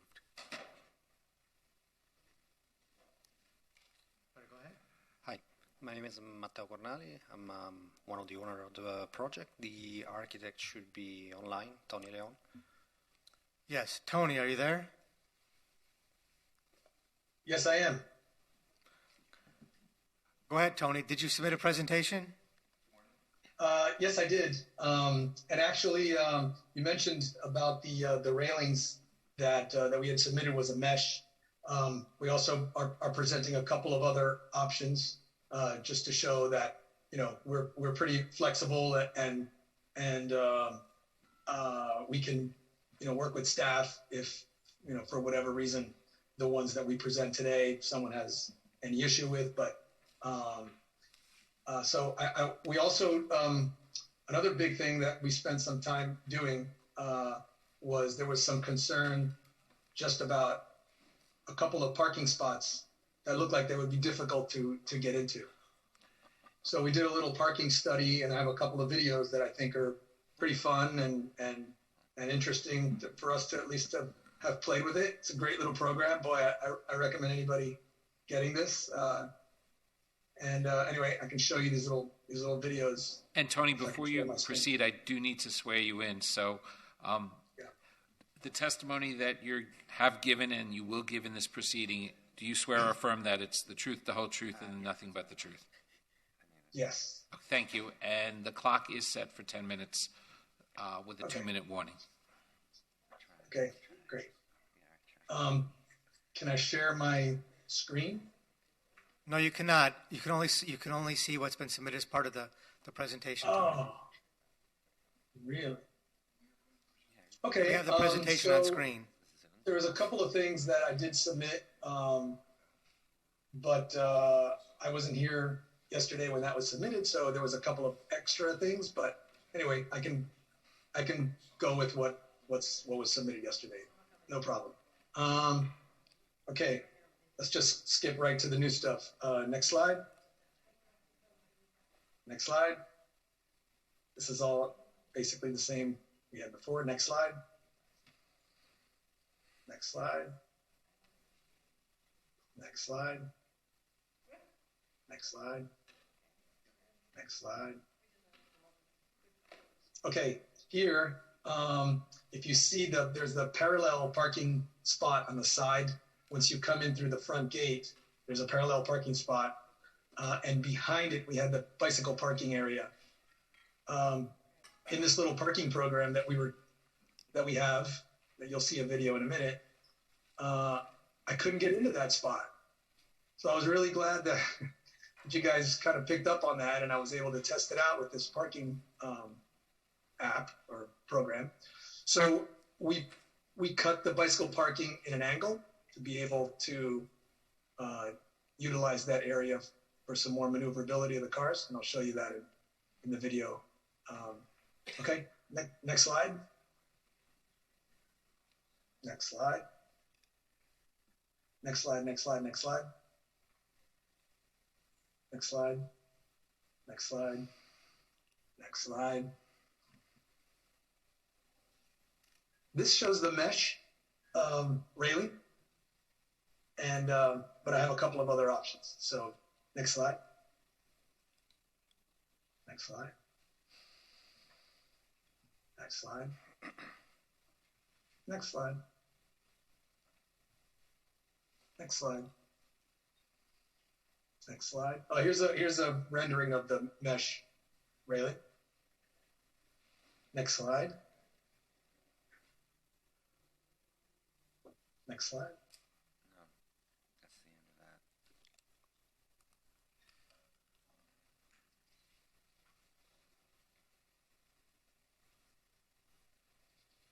It's the end of the presentation. That's the last slide? Yes, that's the last slide.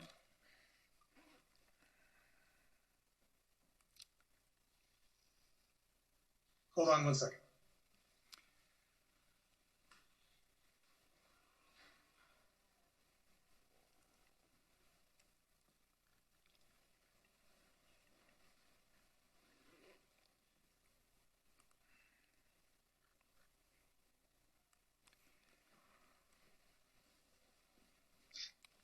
Okay, yesterday we had uploaded drawings to Gabriela. So I think PJ, there is. It looks like I think there's a set that says on the on Novus slideshow presentation. I think that's what Tony's referring to.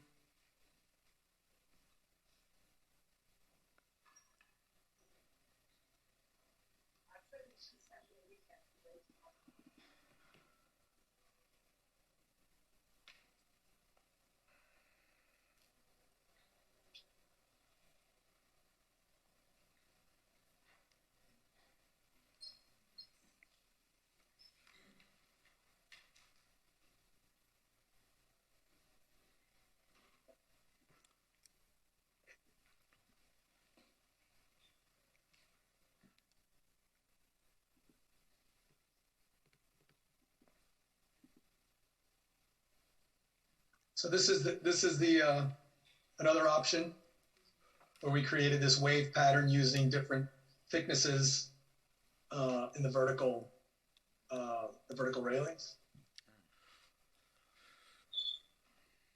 And I had another one I was going to show you as well, which it's on my screen, so I can't show you. Sorry about that. But this broke up the kind of straight lines, still working with the straight lines though. So I kind of like this one. I think I prefer this one to the mesh, but they're both acceptable. The client has reviewed the options and he's happy to kind of pick whichever gets selected. And then there's a little parking video.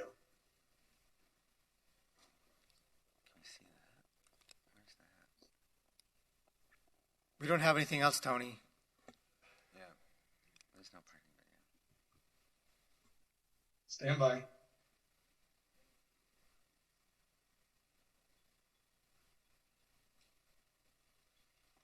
I'm getting a feeling it's an incomplete presentation here, and perhaps another return would allow him to complete the presentation and make. Well, I don't think we need the parking presentation, Tony. No, okay, all right. It was such a cool thing. Yeah. But anyway, so let me explain what you see here. I was using an SUV, a Land Cruiser. It had not the greatest of turning radiuses, so it was not a large Yukon or anything like that, but still an SUV and not a great turning radius. And this video, and Michael, I can send it to you.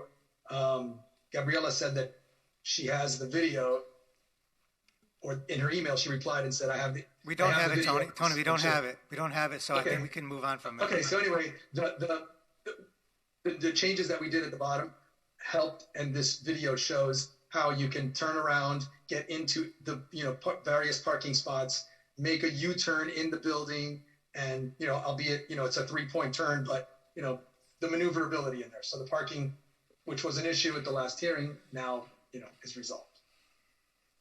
Sorry, you can't see it. It was sent up and confirmed.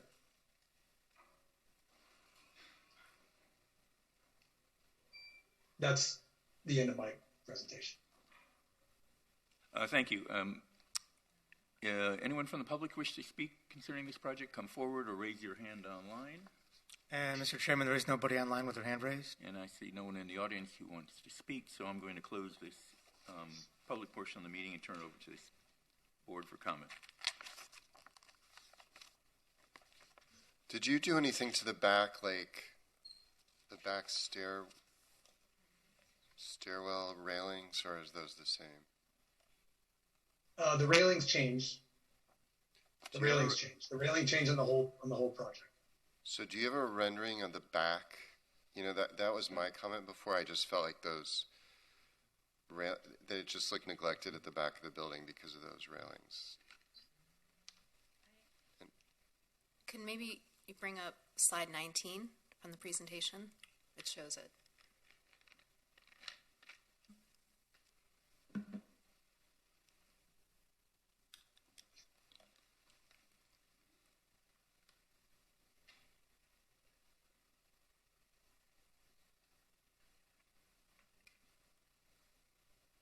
So the railings would follow the pattern the new pattern that we're proposing. So the top right, that doesn't look any different to me than it was last time. With the exception of the railings, right? But this drawing, this rendering was not revised.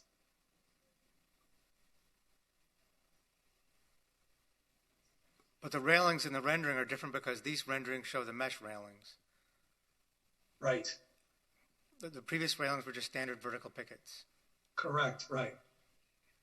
Oh, I'm sorry. Yes, I just can't see it. But yes, the railings are revised to be the mesh. The other version of the railings, I don't show a view from the rear. So if we go with the other version, I mean, it would be throughout. The design would be of the railings would be throughout the whole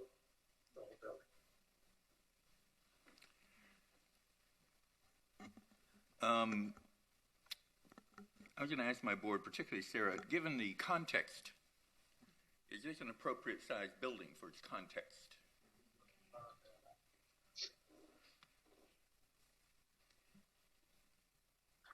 There's a 5-story building. I'm sorry, we're there's a discussion amongst the board. No, I mean, this isn't a different neighborhood where we seem to be this sort of scale. No, where this scale is more common and the lot is larger. Well, the scale on that little lane is across the No, street from it is pretty tall. Oh my God, please don't make us revise that conversation. This No, has I'm saying that it's a bigger conversation. this has Do we streets apply- and sidewalks. Yeah, it has this is an sidewalks. actual That's a street big with 2 difference. lanes. That's a huge difference. Okay. And the lot size is So much bigger. we look the other way when there's streets and sidewalks. Well, if No, you're I talking think about I'm context, just I making think a discussion. it creates a bigger setback from the people across the street. Twice, 2.5, 3 times the setback from one window to another of people, in your. Well, I'm not talking about the people across the street. I'm talking about your neighbor next door. 15 Terrace is an actual street. It's not a half street / alley with nowhere to park. There's breathing room here. There are other similar scaled buildings in the neighborhood. My concerns with this building are more that I think one of the successful parts of the design are the deep wraparound balconies. And I'm concerned, especially, and it shows it in that slide 19, that the front of the building and the back of the building, it seems to be 2 different structures. I also find in the front of the building you have this like checkerboard sort of pattern that to me is a little it takes away from the interesting balconies. I mean, I would love to see, maybe the screening on one column, but not on both. There's just a lot of design choices that have been made here, and I think maybe you need to dial it down and create a better relationship between the front of the structure and the back of the structure. I also had a question with the balconies on the rear, the plantings there. Is that something that's going to be incorporated, or that's just proposed what you hope the residents are going to add? No, that would be part of the building.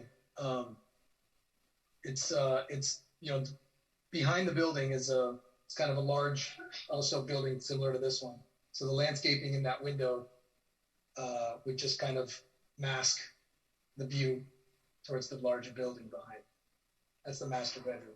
Granted, there's a wall of glass right next to it, but directly north, that would act as a screen, but still allow light. It would have an irrigation system, etc.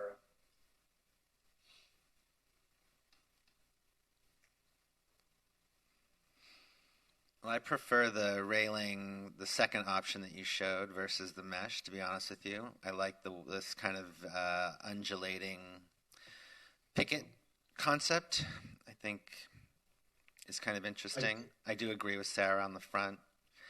Maybe you could work with staff on simplifying that central spine a little bit, just so it maybe relates somehow to what you're doing with maybe the railings a little bit more. I don't know. And then as Sarah wasn't here at the last meeting, but that exact same issue about kind of the front seat, the front seat, back seat thing, like it was sort of like the tale of 2 different buildings. That did come up last time, and I think it still needs a little work, creating the back of the building that ties in a little bit more with the sides in the front. They do. It looks like a completely different building. Why didn't you just bring the deep balconies all the way around? Or make them eyebrows at the end, or something along those lines? Sure. It can wrap around to the stair. There's 2 vertical thin walls on the sides of the stairs. Wrap it around to that. Sure.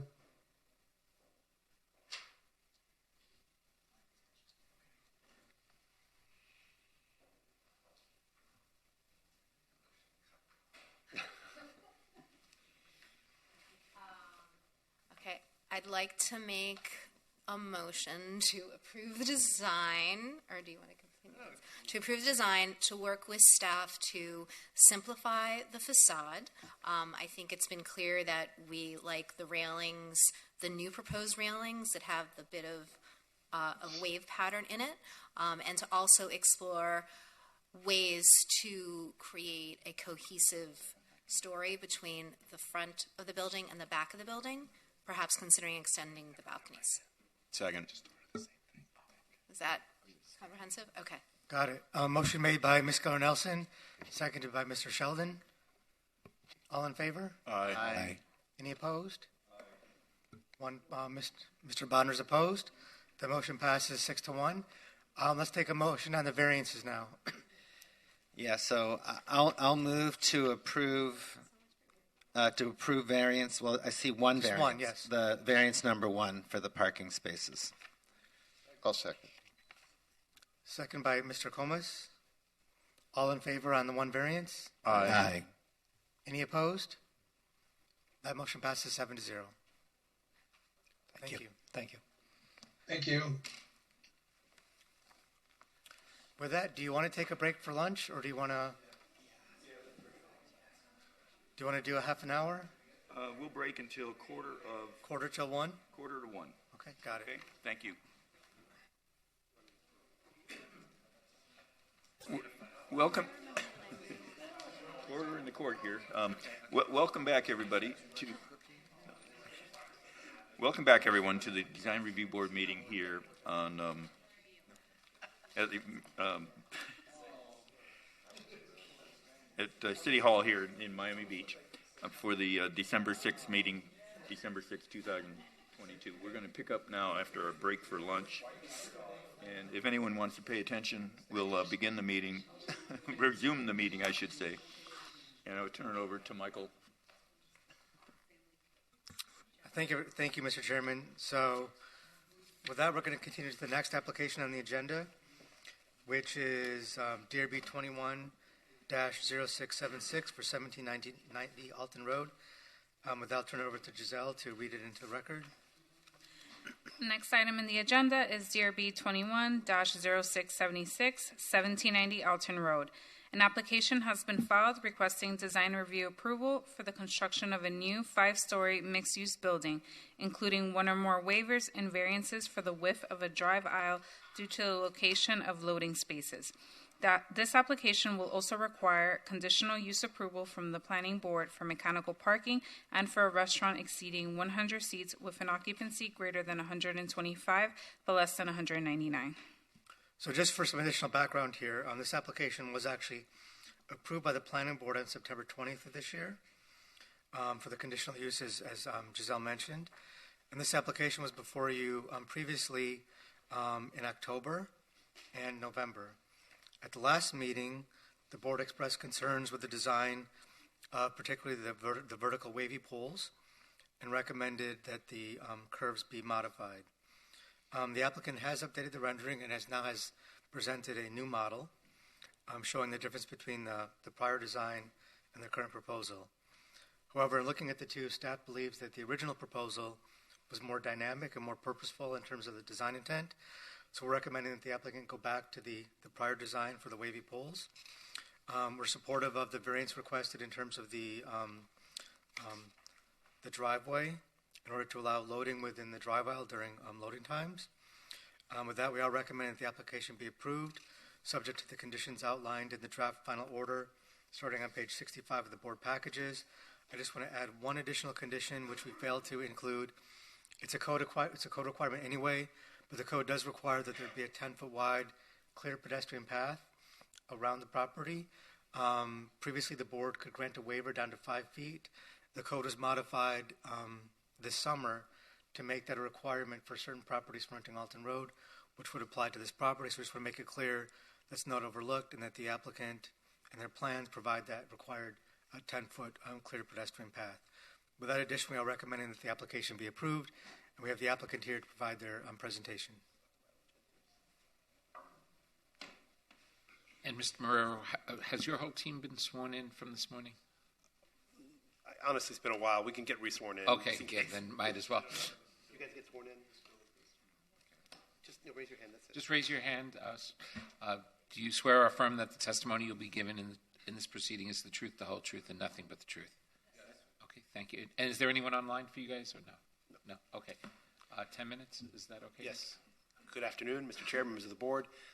Mickey Marrero, law firm Burkhardt, Riddell, Fernandez, Larkin, and Tapinis. With me today is Ronnie Finvarb, the principal of SOBI 18, and the Regard, Jennifer Makani, and our design architect, Jill Corey, who's here from France. Because, and as I'll explain in a second, a lot of the things that he contributed are the things that were discussed last time. So just by way of background, just to remind everybody, I mentioned this in the first hearing, but it's been a few months. Ronnie and his team went hard on this property after meeting with Tom Mooney, and for the idea that they were going to put a sort of addition to the Palomar that exists across the street, the Palomar Suites. Shortly after he went hard on the deal, there was an ordinance that prohibited hotels in Sunset Harbor, and after some debate, ultimately he had to reimagine what to do with this site. He does love the site, so we've changed this project, and what we have before you is 2 levels of a restaurant and a gourmet market, and 3 levels of apartment units. That's the new version, and that bundle of uses was approved in September by the planning board. We were here a couple times before you and have been trying to work to keep the intent of what we want to do here, but also address some of the concerns and comments of the board. With that, I don't want to waste too much more time because you've heard about me enough. You've heard from me enough the last 2 meetings. Gil came here from France specifically to speak to you all because it was his design that got us to what you see today. And we've worked with him the last several weeks to bring this back and address some of those comments. Without further ado, I'd like him to present to you all. And if we can get the presentation that we've submitted up on the screen. Hello, everybody. I would like first to thank Mr. Finvarb and the City of Miami Beach for allowing me to present this project. I couldn't be there the previous time, and I apologize also for my poor quality of English. Can you have a look at the front cover? We didn't put it on the slideshow, and because I want to speak about it. First of all, I'd like to talk about the site where our mixed-use building is to be located. In this aerial picture, we can see that the buildings neighboring ours are very imposing. Our land is smaller and take at the same time one of the most difficult roles, the role of the corner building in a very busy crossroad. Starting from the beginning, we tried to solve the equation and to make our building exist without imposing itself. To make in this site, with significant constraint, a remarkable architectural element, a strong signal in a space where urban planning brings the human eye at a loss of bearing. We can put the slideshow, okay. I was very pleased to know that during the last session, the parallel was established between our project and Victor Vasarely. Indeed, the site naturally led us to the work of Vasarely, but more generally to the op art. The op art, or optical art, is an expression used to describe certain artistic practices and research carried from the 60s that exploit the fallibility of the eye through illusion or optical games. Can we change the slide, please? This is Victor Vasarely work. Another one, please. This is called Le Zebra. Next one. This is a work of Bridget Riley. Op art work are essentially abstract. The pieces give the impression of movement, burst of light and vibration, or alternating movements. Some transcription of the op art have been made in architecture. Next slide, please. Next. The most famous is the Vasarely Foundation in Aix-en-Provence, in front of which I had the chance to build a concert hall. Next. This is a sculpture, again, of Vasarely in front of the museum, the foundation, sorry. Next slide, please. Okay. Next. Okay, in our case, we have worked the poles, which constitute a non-supporting exoskeleton, as a graphic and refined element. This is the new plan that we modified. Unlike the previous version, our vertical elements, whose frame is regular, no longer deform in several axes, but only on an axe that is perpendicular to the facade. Next slide, please. Okay, this is the previous version. We can see the deformation on 2 axes or 3. Indeed, the previous version did not allow a clear reading of the intention. Next, please. This is the 3D modeling working the movement, one movement on the 3 sides. Next. Next. Next. Again. Okay, again. Okay. In the new version, we can see a clear optical effect when we are perpendicular to the facade.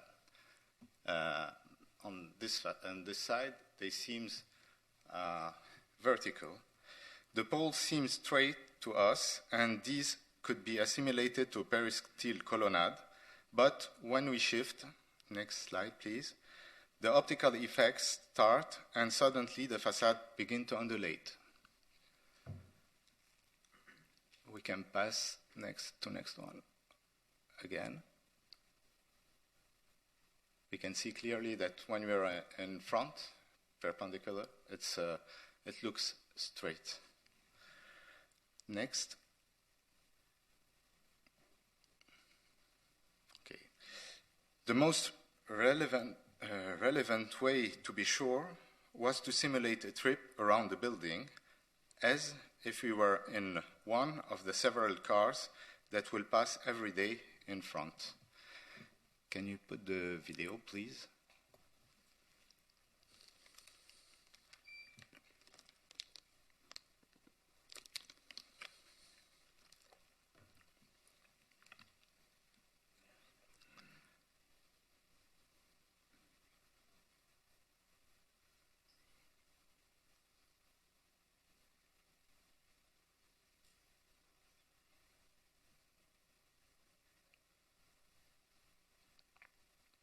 The trick works.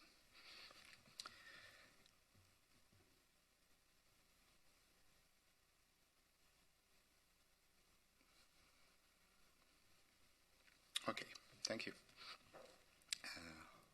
Can we go back to the slides? 21, please.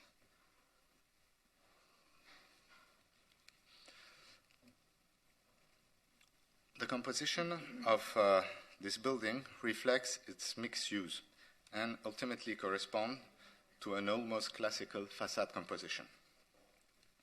Indeed, we clearly distinguish the 3 uses and 3 parts of the building. First of all, the base is dedicated to commercial. Then the body of building, which is mainly residential and which serve, in our case, the artistic expression. We have created a framework, like a painting, which also serve to delimit the 3 parts of our building. Finally, we have the rooftop, on which we have a swimming pool and a large number of essential technical spaces. Like a Aikido grip, we tried to make of this negative point a strong point of our project. We refused to make an ordinary square box and tried to sculpt this construction, or at least make it into a more pleasing shape. Nearly finished. Here are some of our inspiration sources. Next slide, please. The 25.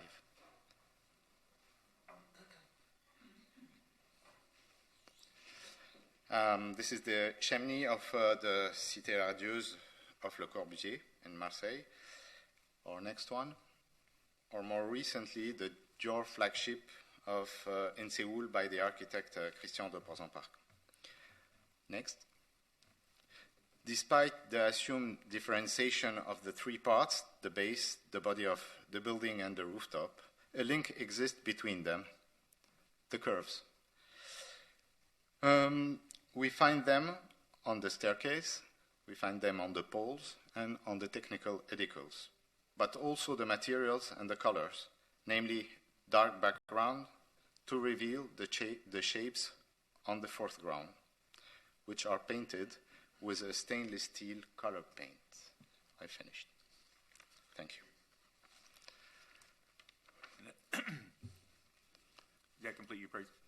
Does that complete your presentation? Yes. Thank you. Does anyone from the public wish to speak on this matter? Raise your hand online or come forward at this time. Please come forward.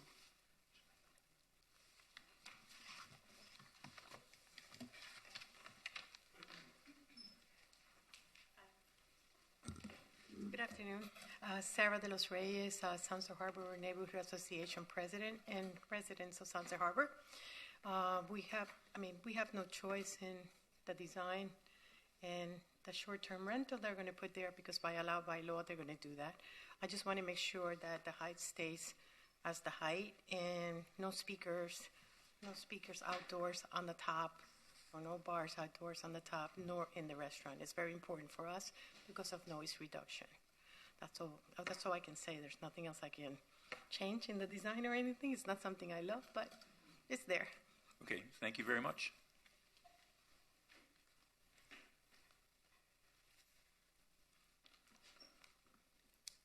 Hi, good afternoon. My name is Marilyn Freundlich. I live in Sunset Harbor. I'm also in the Neighborhood Association, Vice President. And this is, I don't know what you guys think, but I think this is a lovely design. They've done a very good job. And now that they came back with, I'm a fan of Vasarely, so it's great. The use and what they're going to want to do with the building, that's not for this board. So we're not even going to go there now. But the building, we love it. Thank you. Thank you. Anyone else wish to speak? Mr. Chairman, there's nobody online. I'd just like to make one correction now. With the additional renderings and video that we just saw, we're supportive of the revised design as presented, which wasn't evident in just having the renderings viewed without looking at the angle. So we're supportive of the revised design. Okay, with that, I'm going to close the public portion of the hearing and turn it over to the board for comment. And I recommend everyone go look at the model, if you can.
need the mic?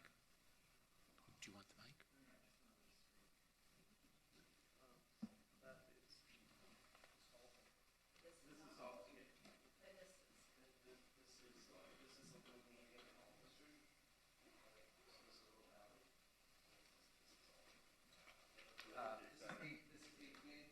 Shortcut. Right, and then this is Alton. Did you get that? So Alton is Right. Here. Right. So Alton is like this way. This is a little landscape island. Oh, here. You see. Ah, There. so this is all. Right. Right here. Right, The- you're the- driving along. This landscape island is this. You see? So it's kind of yeah, it's here. This facade is parallel Yeah. to what? Alton. So this This one. side is facing formerly Nichols. Because you're looking at 3D versus 2D. So this is the road that 18th curves around. Yeah. And Exactly. undulates. Yeah. Right.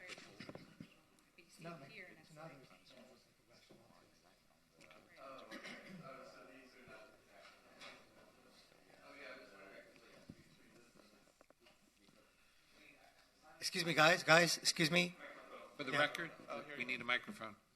my comment from the beginning was just that it should have more of a sense of a flow through.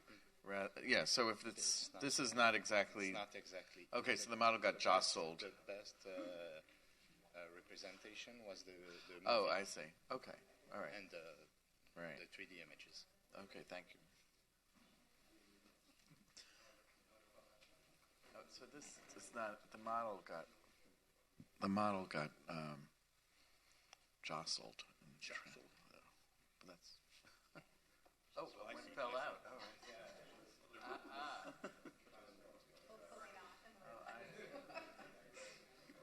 Oh, I see.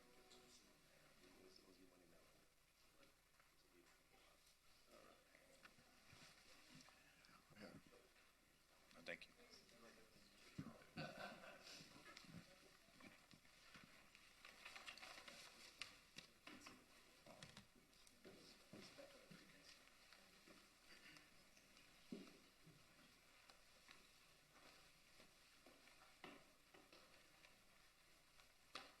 Maybe we could play again the video, the 3D video. I don't know if we can. What do you call the verticals on the outside of the building? The verticals. What do you call? Is there a name for them, so we can refer to the poles? Poles. Okay, we're calling them poles. A word means something usually, so we'll call them the poles. Okay. I'm going to start with Alex.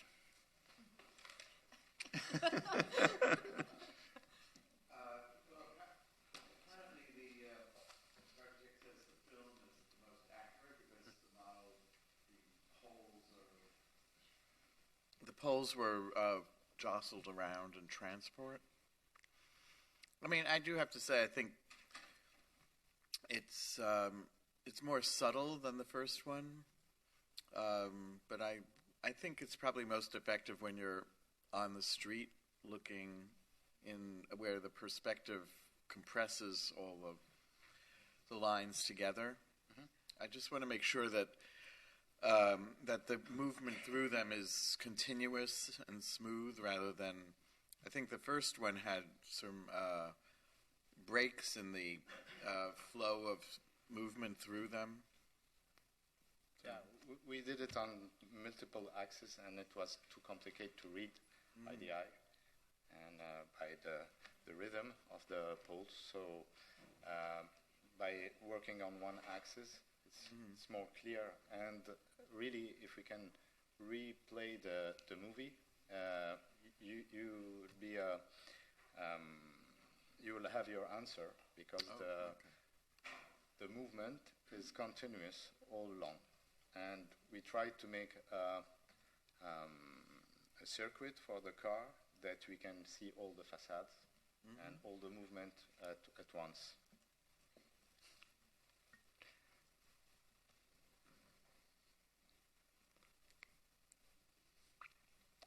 We maybe have a problem with the movie. Okay. Thank you for the presentation. As I was reviewing this, I wrote my notes were like, what is your concept? So I'm so appreciative that you were here today to explain it, because I could tell there was something. And I really, really like the concept, especially as almost a lifelong resident of Miami Beach.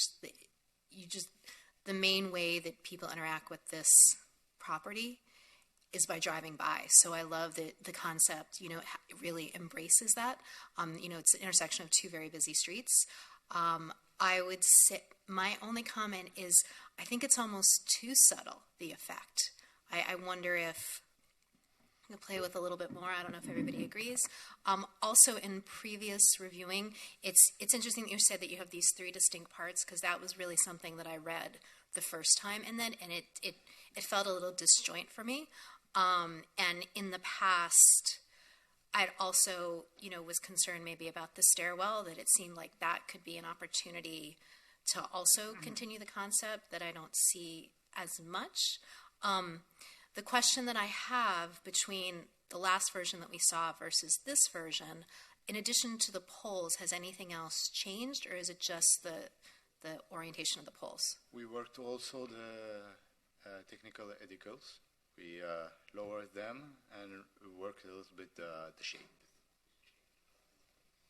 The shapes on the roof? Yeah. Yeah, which I think that is very successful. It's just, yeah, that would be I'm curious if anybody else agrees that it should be a little bit less subtle. And the solidity of the stairwell has always, for me, it seems a little bit too heavy. That's my read.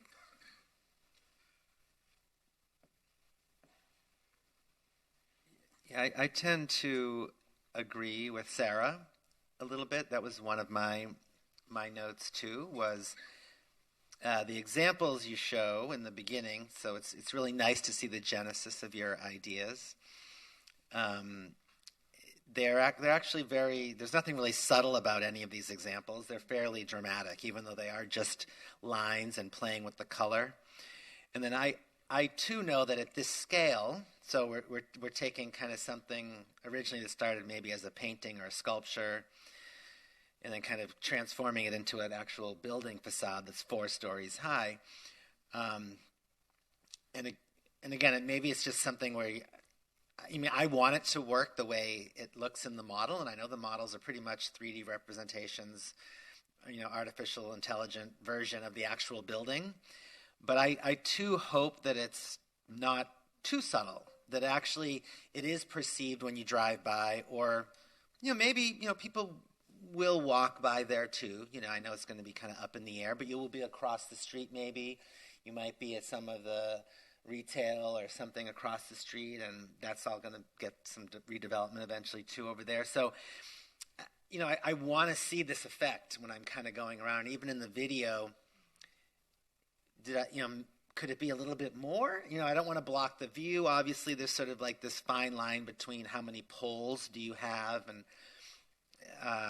I know sometimes when it's too subtle, then we lose the whole point. So maybe I would just ask that you really, really look into that, because I do think you took Alex's comments from last meeting, and I like that there's a real deliberateness to the pattern that's there in 3 dimensions now, that there's much more clarity. So that I think it definitely reads much more deliberate, but I also wanted that effect to work, because I think it's really cool. I think the idea of driving around this and kind of having this facade, which is going to be still, it's not a moving facade. We do have some screens we have in other buildings where the wind does something to it, and it makes it's like sequins that makes the pattern go from light to dark. This is all going to be based on like the motion of people around this fixed thing. So I would love it to really work the way you want it to work, kind of this oh, it's flat. Oh no, it's not. It's not flat. It's curvy. I mean, I think that's really, really interesting, especially at this location, because you have a 280 or something, Can we replay the movie, please? Because I think maybe the first time. Okay. Look at the facade. Look how it will deform.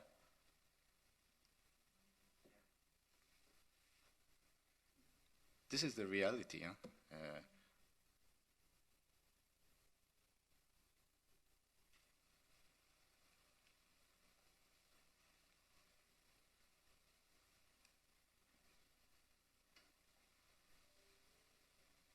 The image is a bit dark, but I also think we like this concept so much that we want to make sure that everybody gets it.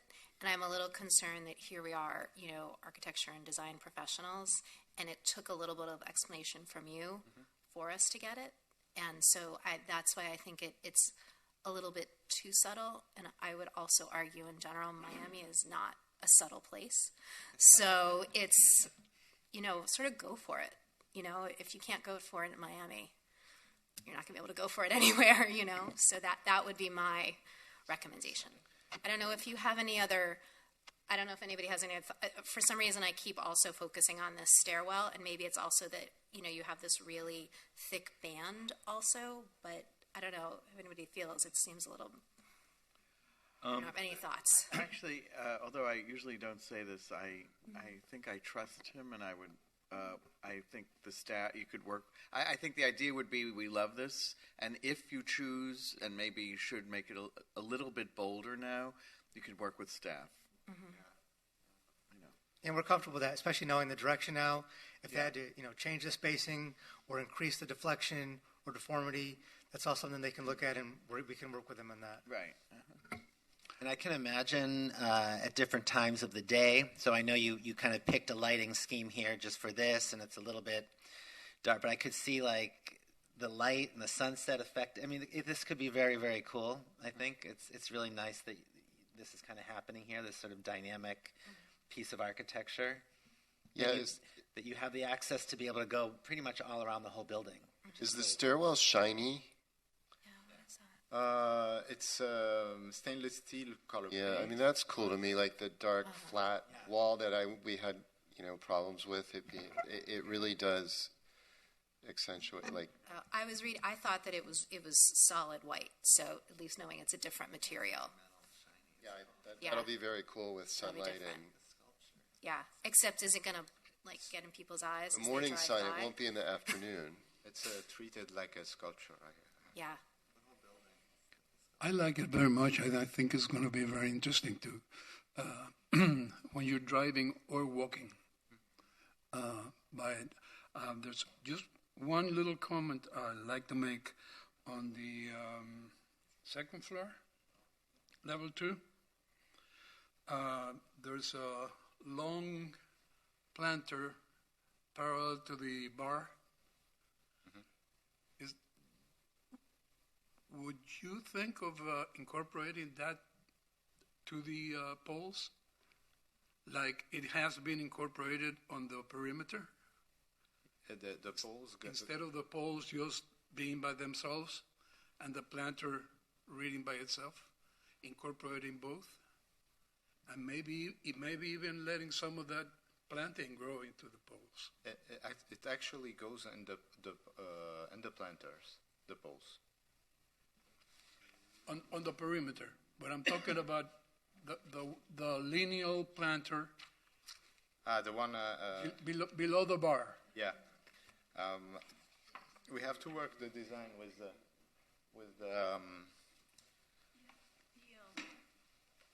Hi, Jennifer McConney. The poles were modified, so probably about 60-70% of them are actually landing in the poles at the base, which I think is an appropriate solution instead of exactly what you're saying, right? I'm talking in the right in top of the water feature. Because there is a bar, and actually we have it straight, and you want it to go with Instead the poles. of reading the lineal planter, incorporating it to the Yeah, they can land within the, you're saying land within, the planter moves with the poles. That's what you're saying. The planter moves, yeah, that's a great idea. Oh, yeah. Yeah, that's a great idea. Thank you. I also have a question. At one point when we were reviewing this in certain iterations, there was maybe like a living wall or something behind. Like I remember that was a concern, that it seemed like there was a big expanse of wall. But then has that been taken out? No? We have openings in the wall. Do you remember? I guess it was the area, maybe it was underneath the stairwell or behind the stairwell. Oh, by the kitchen, under the stair. Yeah. There was an issue with the ground floor Yes. with a solid wall facing south. Now they have a window there, so they've addressed that concern. Okay, that was what, okay. And there's a planter under the stair, so that wall has windows, planter, and stair. Okay, just.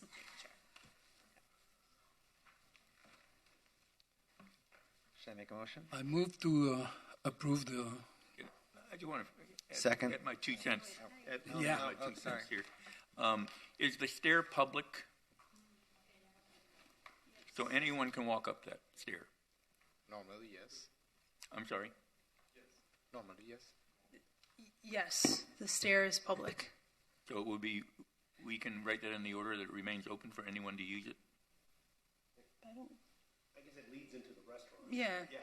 Like If the restaurant's closed, it will probably be closed off. I'm sorry? If the restaurant is closed, the stair will Sure. probably be closed off. But it will be an entrance. Sure. Right. Yeah. It's not going to be a velvet rope with It's a ground your floor. classic monumental exterior stair that should be usable Exactly. by anybody Yes. from the public. Okay, so that should be included. In the Vasile analogy, the figure void is relatively equal, and it's only by changing the light or the dark that changes the figure that he's trying to express, whether it's a wave or a tiger or something like that. Problem is that in this case, the voids are always the same and the figure is always the same. So I don't think it's going to work, personally. And I think they may actually look like a mistake. Some will be looking like they're not in quite the right alignment. And I personally attribute this to the fact that they're so small and that the void is so big that they'll look incidental in front of the balconies, which if they are painted black, both the soffit and the facade of the balcony will be more dominant. And that's just my opinion. I think everyone else in here loves the idea, but I have a feeling it may fail. The distance is still the same. It's well, that's the point I'm making is that is not the Vasile vocabulary. He changes that.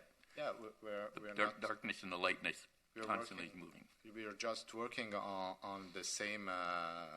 We're not making a Vasarely. I don't have the pretensions to do the Vasarely, but we're working on the optical art or this movement that we can get from something and something also. This looks like a peristyle, a classical peristyle, but it has something of today's architecture. This movement and this. Sorry, I cannot find my words very easy. The eye effect, the effect that it gives you when you look at it. That's it. We're in a crossroad where there is a lot of movement, car movement, and it's interesting to respond to the site where we are to build in. We just really want it to work. I think that's the thing.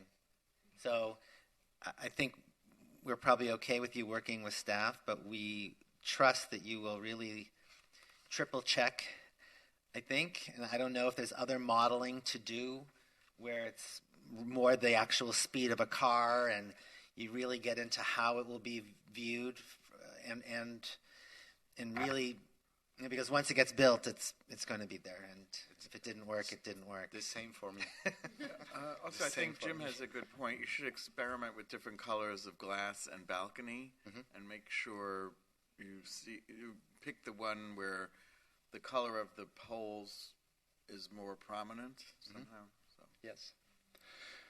The most important is to try to make a lot of walking around, 3D walking around with different lights and different moment of the day, and to get sure that we have the perfect effect. It's the same for me. I wanted this effect. If it doesn't work, it doesn't have any sense. Are you at all, to that point, are you at all concerned once the restaurant is populated and these become living spaces, it's going to take away from that effect? I guess it's just maybe the second floor restaurant. Yeah, no, I don't think it will take.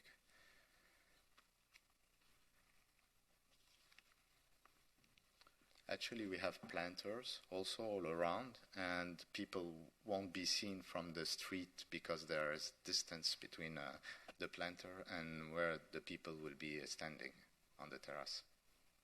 Because I'm thinking too, once you add signage and all sorts of other stuff to the building, once it becomes a living, populated space, where a restaurant owner or a store owner, they want people to come in and see what's there.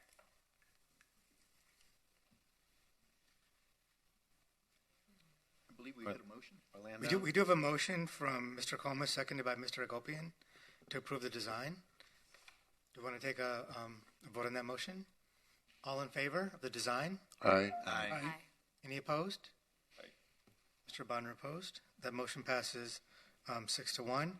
Now, if we could have a separate motion on the variance related to the width of the drive aisle during loading operations. I move to approve that variance. Motion made by Mr. Sheldon. Second. Seconded by Mr. Agopian. All in favor? Aye. Aye. Any opposed? None opposed. That passes 7-0 for the variance. Thank you.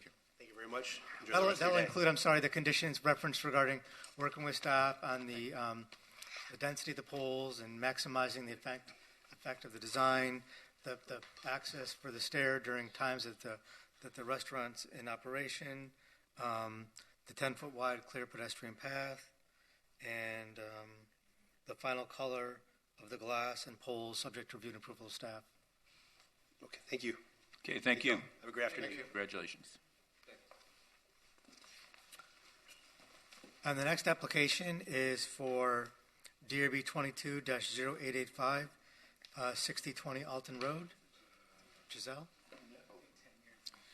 The next item in the agenda is DRB 22-0885, 6020 Alton Road. An application has been filed requesting design review approval for the construction of a new two-story single-family home in a vacant lot. Note this lot was created as a result of a lot split application to split the parcel at 6030 Alton Road into two individual buildable lots. So this application is before you not because we're asking for any waivers or variances, but because this home is a result of a lot split. The code requires when a new home is constructed as part of a lot split, regardless of whether any variances or waivers are proposed, the new design has to come before the DRB for review and approval. So that's the case with this home. Staff is recommending approval. We are recommending some modification to the design of the front elevation, as noted on page 70 of the board packages and included on the final order, which starts on page 79 of the board packages. With that, I believe we have the architect here online, Luis Leon.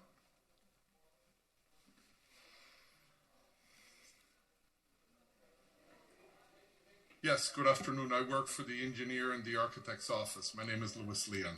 Mr. Leon, I just need to swear you in before you address the board. Please Sure. raise your right hand. Do you swear or affirm that the testimony you'll be giving in this proceeding is the truth, the whole truth, and nothing but the truth? I do. Okay, and I'm going to set the clock for 10 minutes for you to address the board. Good afternoon, board members, and thank you for the opportunity of presenting our project to you. Like Mr. Belush said, this is a reapproval of an existing, already approved design. We made some changes to comply with all of the new requests the city made, and we are not requesting any variances at all. It's a 4-bedroom, 4-bath house, 2-story, 3,695 square feet, 2,198 on the first floor, 1497 on the second floor, and the lot total is 7391. And again, we're not requesting any variances.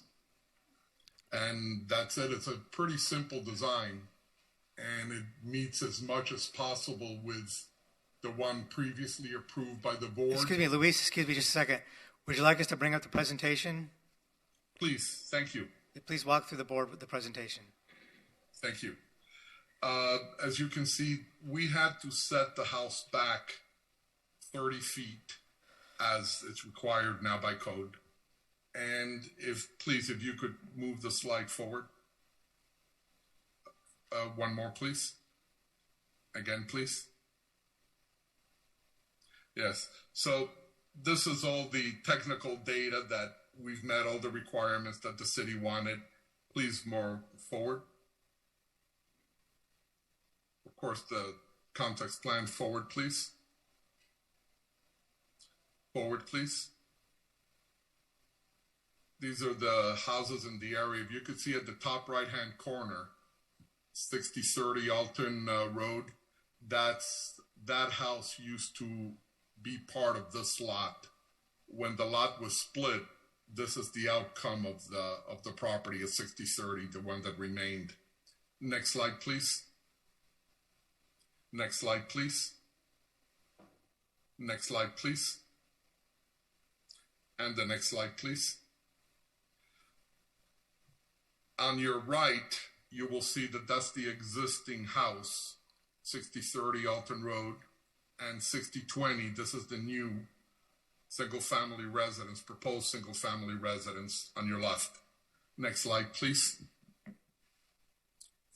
This is just a rendering of the south view of the house, southwest view of the house, with the AC screening. And again, we've met all the requirements and all the setbacks. Next slide, please. Next slide. Next slide. Next slide.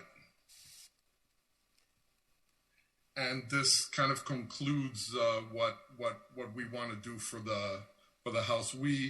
Again, the changes that were made were requested by the city, pushing the house back and removing some tremendous amount of wood that was on the facade of the house. That concludes our presentation, board members. Okay, thank you. Thank you. Anyone from the public wish to speak, please come forward now or raise your hand online. Mr. Chairman, there is nobody online with their hand raised. Okay, so I'm closing the public portion and turning over board for comment. I just want to make sure you've had a chance to read the analysis by the staff. Yes, sir. And do you agree with all the conditions that they mentioned in the second paragraph of their analysis of the design review? Please, would you put it up on the screen? I want to make sure that this is the... I can go through, Luis, I'll go through the change we're recommending. Okay. First, the design of the eyebrow in the front elevation should be revised to have a slimmer girth. It's pretty thick right now. The second floor wall planes along the front elevation should be further set back to provide more movement and relief along the subject elevation. We're asking for the incorporation of landscape planters along the second floor of the front elevation, and that the window tinting not be a mirror finish, and that gray or clear windows be utilized. Those are basically the substantial changes. Please, the renderings kind of show the reflective mirror, but it's not really the case.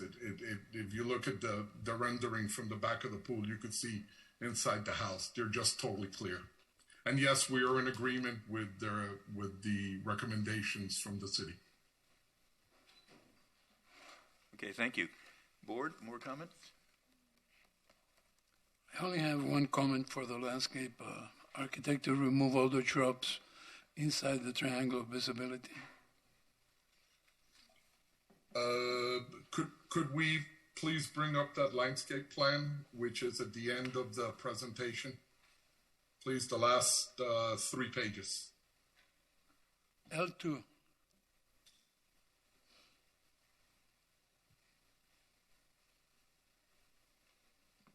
Page 30.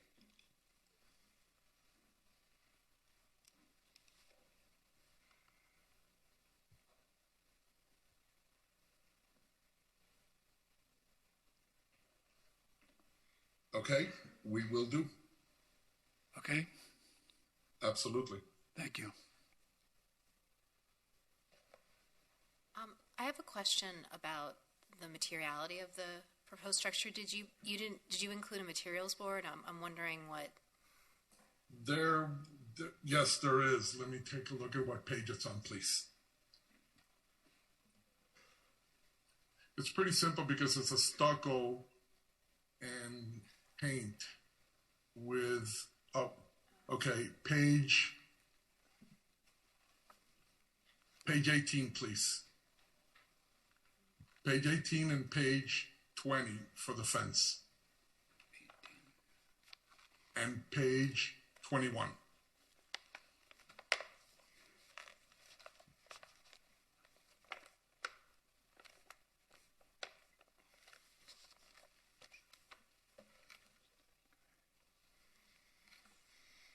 We want to do the frameless glass railing, as you can see by the renderings. The pergola, we wanted to do it like that, but we will reduce whatever size the way the city wanted it. And the impact-resistant windows are full view. And what about the materials of the front door, the garage door, and in the rear? And I guess even on the front facade, the eyebrow, is that, what is that? It looks gray. Yes, it was going to be wood, and we wanted to see if we could put wood there. We had removed a tremendous amount of wood that was previously there as per the city's request. And so what are you replacing it with? We wanted to keep that wood at the very top. And is it going to be the same color as the door in the garage? Right now it's 3 different tones. Yes, it will. Yeah, because you have a wood finish on the back. You have a wood finish shown for the second floor at the rear, so I would suggest using the same wood finish throughout.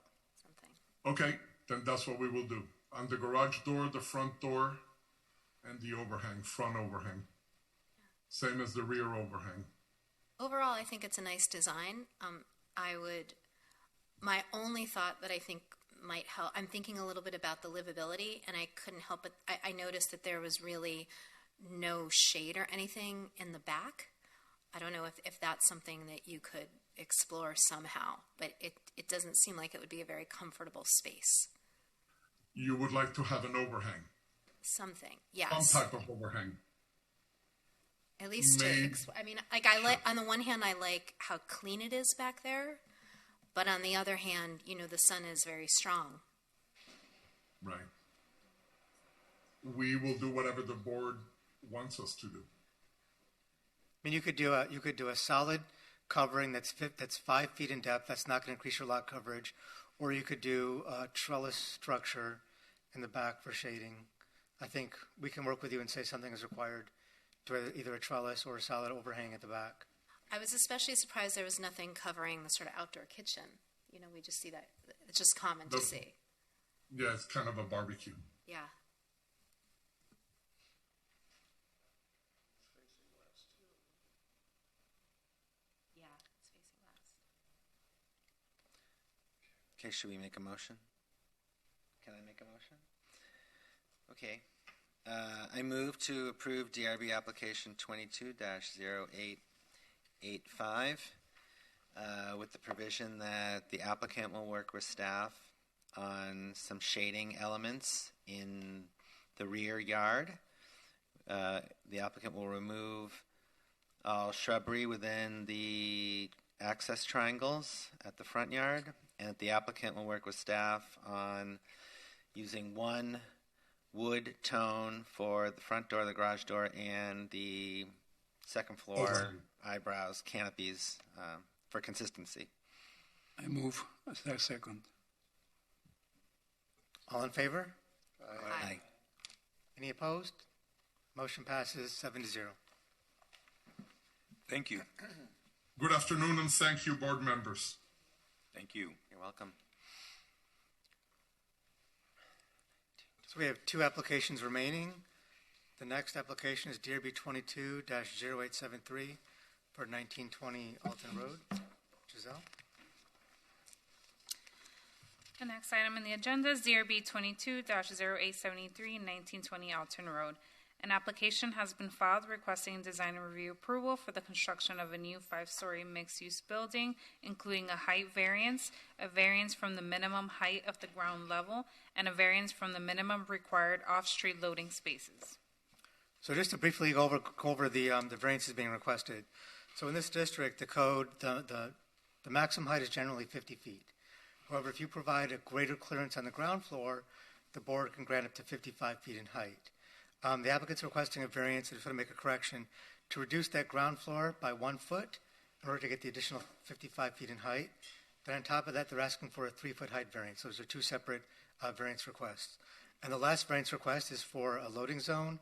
We're recommending denial of that last variance request.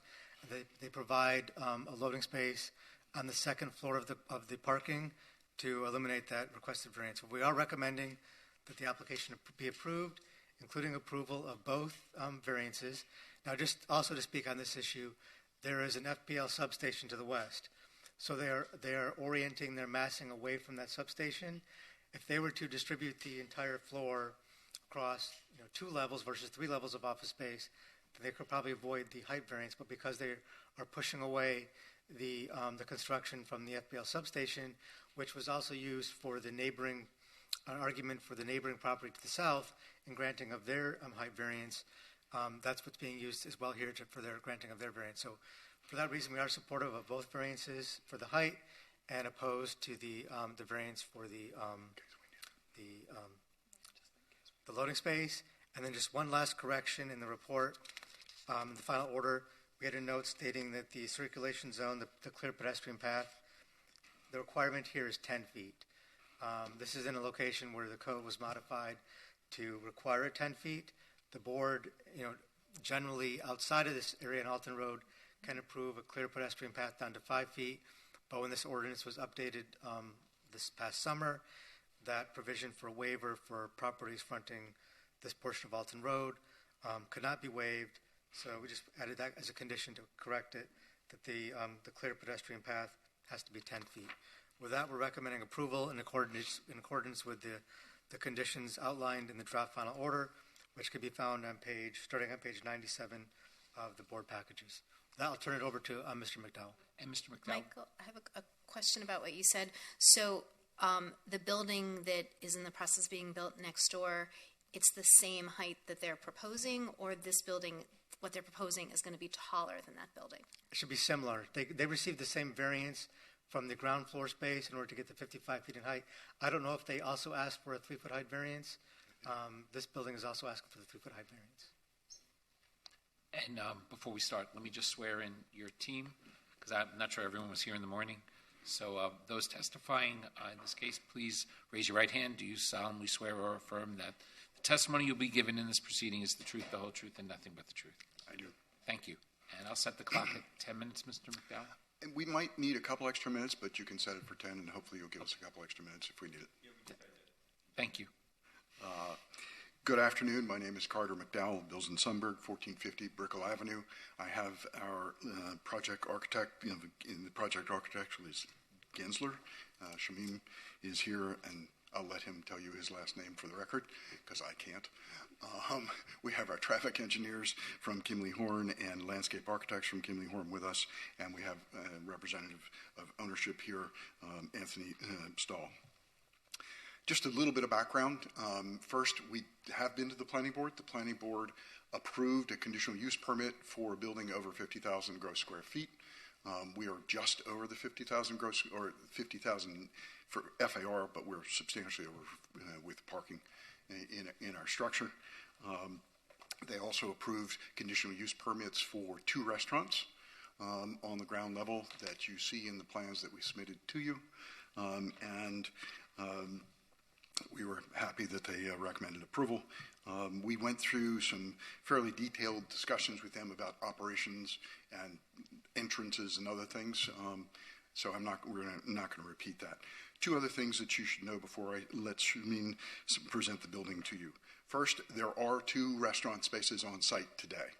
They are actually virtually identical in size to what we are proposing. The existing condition, one of which is vacant, but you've got Provida and what was Due Bache. Together, they are 8,072 square feet. Our 2 restaurant spaces is approximately 8,100 square feet. So we're replacing what's there.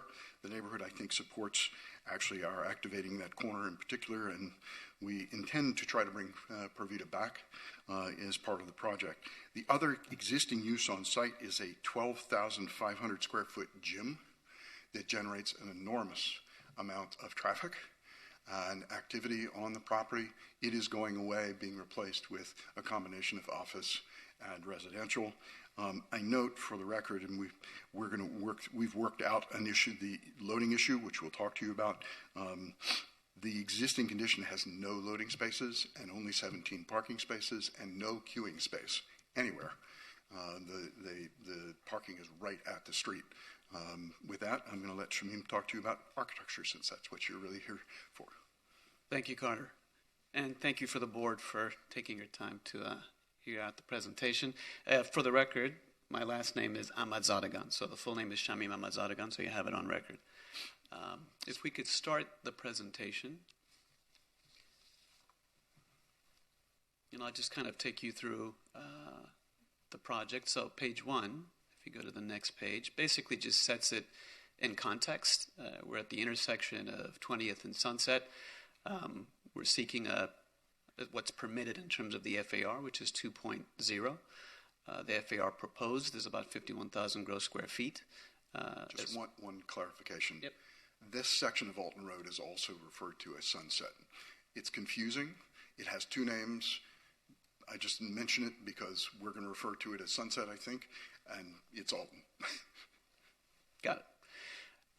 Some of the numbers that we already went through, the total for the F&B is about 8,300. The office total is about 25,000 gross square feet.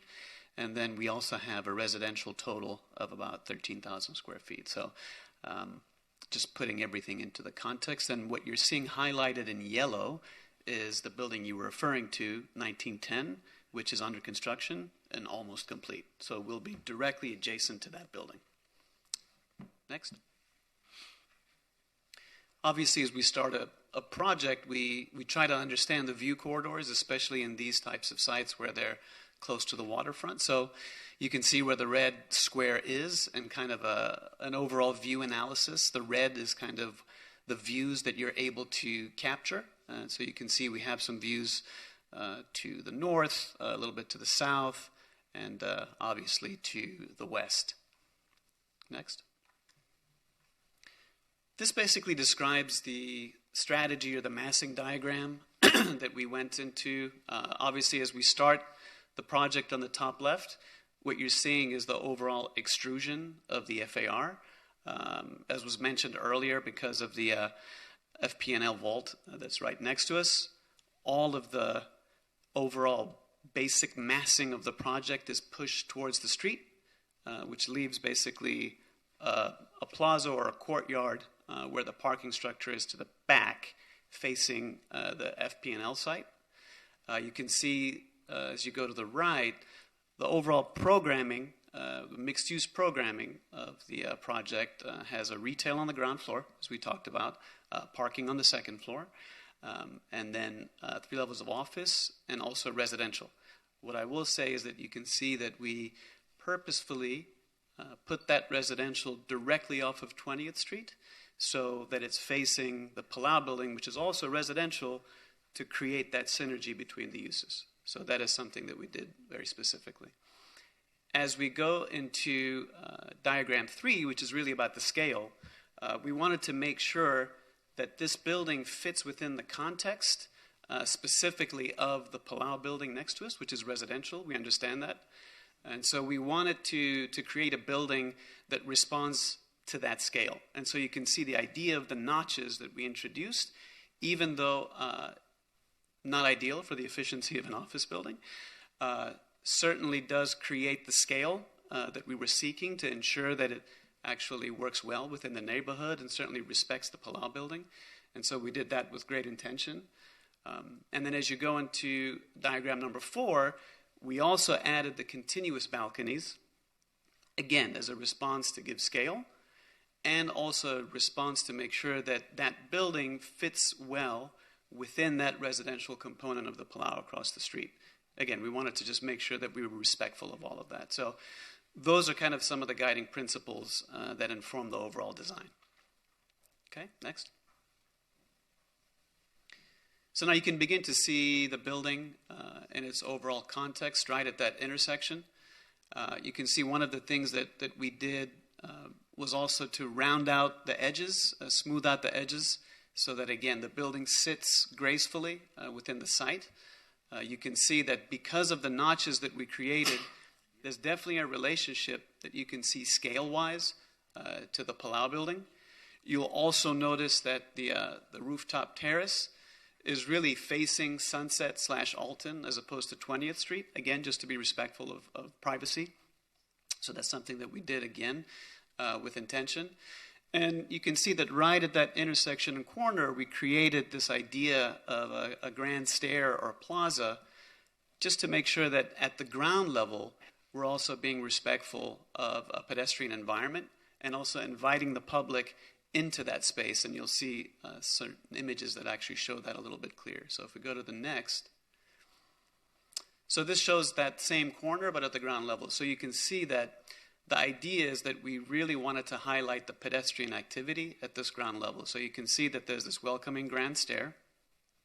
We did a lot of landscaping, actually, to highlight a lot of the elements within the building. And also, because there is a grade change, we wanted to make sure that the landscaping mitigated that grade change. And so we went to great efforts with our landscape architect to do that. One of the other things I'd like to point out is where you see the parking level at the second floor, because it's a naturally ventilated parking structure, we patterned an artistic pattern, perforated artistic pattern on that is there to imply kind of the movement of water.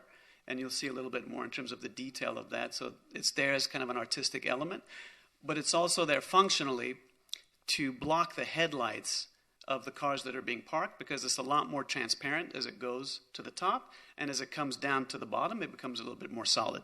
So it's both artistic and functional.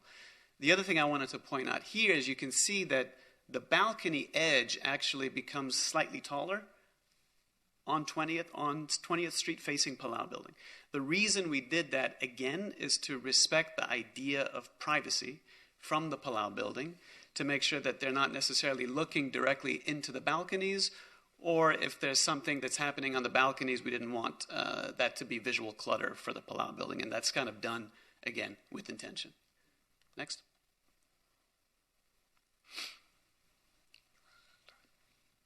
Next.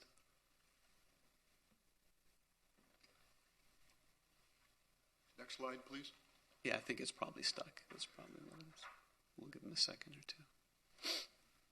There you go. This is another view, again from Sunset/Alton. All the way to the left would be the 1910 building that's almost finished under construction. Again, we wanted to highlight the amount of landscape that we're adding, and also that really generous outdoor plaza space that's covered and shaded. You can see that the exterior public space right-of-way is the 10-foot minimum that is required. And then what we have on our property is another 12 feet of exterior plaza space. Again, we felt that that pedestrian connection is extremely important to the neighborhood, and we wanted to make sure that we support that and celebrate that. You can see that there's going to be extensive retail facade there. We're hoping that it's going to be F&B with outdoor seating. And the materiality that we've chosen here, we wanted to make sure that the materials don't come off cold and commercial. And that's why you can see that there's a much warmer tone than you would typically have in an office. So it has a slightly more hospitality or a residential look about it. And instead of just painted stucco, we wanted to make sure that we bring in some more expensive materials. And so these, right now, that we're looking at potentially having either metal panel or it could be some type of a wood. We haven't decided 100% yet, but the intention is that it's a warm material and certainly an upgraded material from just painted stucco. Next. I think you've already seen the plan. This shows the basic plan, but you can see that we've kept the ingress and egress to parking at approximately the same curb cut that's existing. We believe that that's the most efficient location for that. You can see that we have a lobby that is going to serve both the residential and the office directly off of 20th Street. And then you can see the pink shows the maximization of all of the retail spaces off of Sunset and 20th. And then you can see that we have a significant outdoor plaza that's going to be activated and full of life. And you can also see the landscaping that's incorporated to ensure that what you're not seeing is just a wall, a 4-foot wall. You can also see that the parking floor plate on the second floor has been accommodated, and we're basically reaching the minimum requirements of 44 spaces. How much more time do you think you need? 2 more minutes. Okay. Next. This just shows the typical level, again, highlighting the fact that we put the residential on 20th Street directly facing the Palau building to be respectful of the synergy of the different uses. And then you can see the office component is on Sunset. Next. This just goes to show the rooftop terrace. Again, we're meeting all of the code requirements. The planning board has given conditional approval, and we're aware no outdoor speakers, and the roof deck is for residential use only. Next. This really just highlights, as we begin to kind of fill out what that F&B could potentially look like, all of the exterior seating. You can really tell that we did try to pay a lot of attention to what the exterior public spaces of this building will look like, and we wanted this building to really be an amenity for the entire neighborhood. Next. So this goes into the variances that we were talking about. So the first one is what you're seeing highlighted in red, which is the 3 feet variance that we're asking for. As you're aware, the maximum height of the building is calculated starting from the freeboard, which is 5 feet above BFE plus 1. So base plate elevation plus 1 plus 5 feet is the freeboard. Then the calculation of the height, which is 55 feet. The reason why we're asking for that 3 foot is because the use of office within the section. So the idea that right now we have 3 floors of office, 13 feet is already an absolute bare minimum for a Class A office building. Based on all of our experience, usually we do 14 to 15 to 17 feet, and that's what we're seeing in the market. 13 feet is definitely something that is a bare minimum, and that's why that 3 foot is there. We're here to ask for that variance because of the section. Next. Keep going. Next. Need to roll through that. Yep. Next. This just kind of shows minimums that we have within the city. That 14 feet is really the minimum that we've done.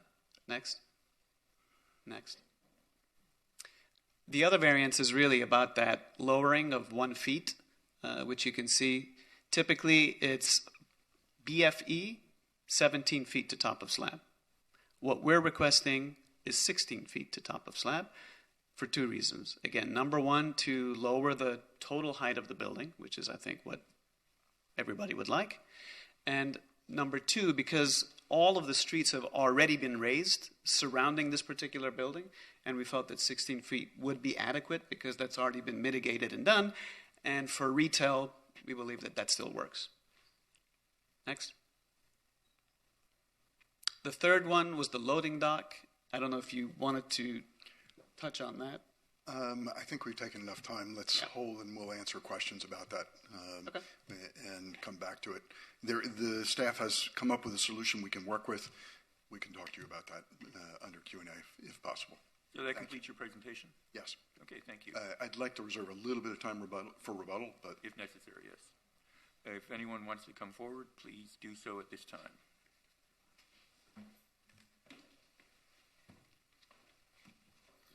Good afternoon. Sarah de los Reyes, Sunset Harbor Neighborhood Association President. We had a meeting with the developer. We looked at the building. It's massive. It's 88 feet high. Palau is 49 feet. I just want to give you a little background. When we started in Sunset Harbor, we made changes about 3 years ago. We actually changed the CD2 to accommodate office space, Class A office. As such, we did. In different areas have different heights. There are two separate zones within Sunset Harbor. Some are higher because they're facing Alton Road. The ones that we kept lower was anything that faces any of the residential buildings that are there today. We created a vision plan, and we have an architect, an urban architect in my team. I have 10 board members, a lot of input into that. So we actually changed that area from 50 feet high to 55. Did not know about this 5 feet freeboarding, did not know that it was going to be so high when it comes to the flood. So as such, Sunset Harbor, like you said, that area has been raised. But if you go look at Palau, which is about 4 feet down or 3 feet down, Pura Vida and them are a lot higher than what they are today. If I start totaling the amount of feet within their building, if you say that you want 13 feet inside the office times 3 floors, that's 39. Then you add the 10 feet for the garage, and then you add the 12 feet for the first floor. That comes out to 61 feet unless it's higher than what they told me. That's 61 feet. The building is not 55. The building is higher than what we thought. Entering the building, if you're going to have 15 feet above today, go to Sunset Harbor and Pura Vida. It's right there, right at the level of the street. That already had flood elevation. It could be 1 or 2. So as such, we want to work with a developer to come up with a great plan. The building is very much into our face instead of a little bit step back from the Palau, because even though Palau was built before we raised the street, still lower, but it's okay if it's a little bit higher. But we're going now 88 feet by the time you're done with flood, building, and then the height of the roof, they made it 16 feet, which is fine. We agree with that. That's not a problem. And that's some of the issues that we have. We didn't like a lot of it. We didn't like the perforated copper thing. And Marilyn's going to talk about what we didn't like on the facade of the building. Thank you. Marilyn.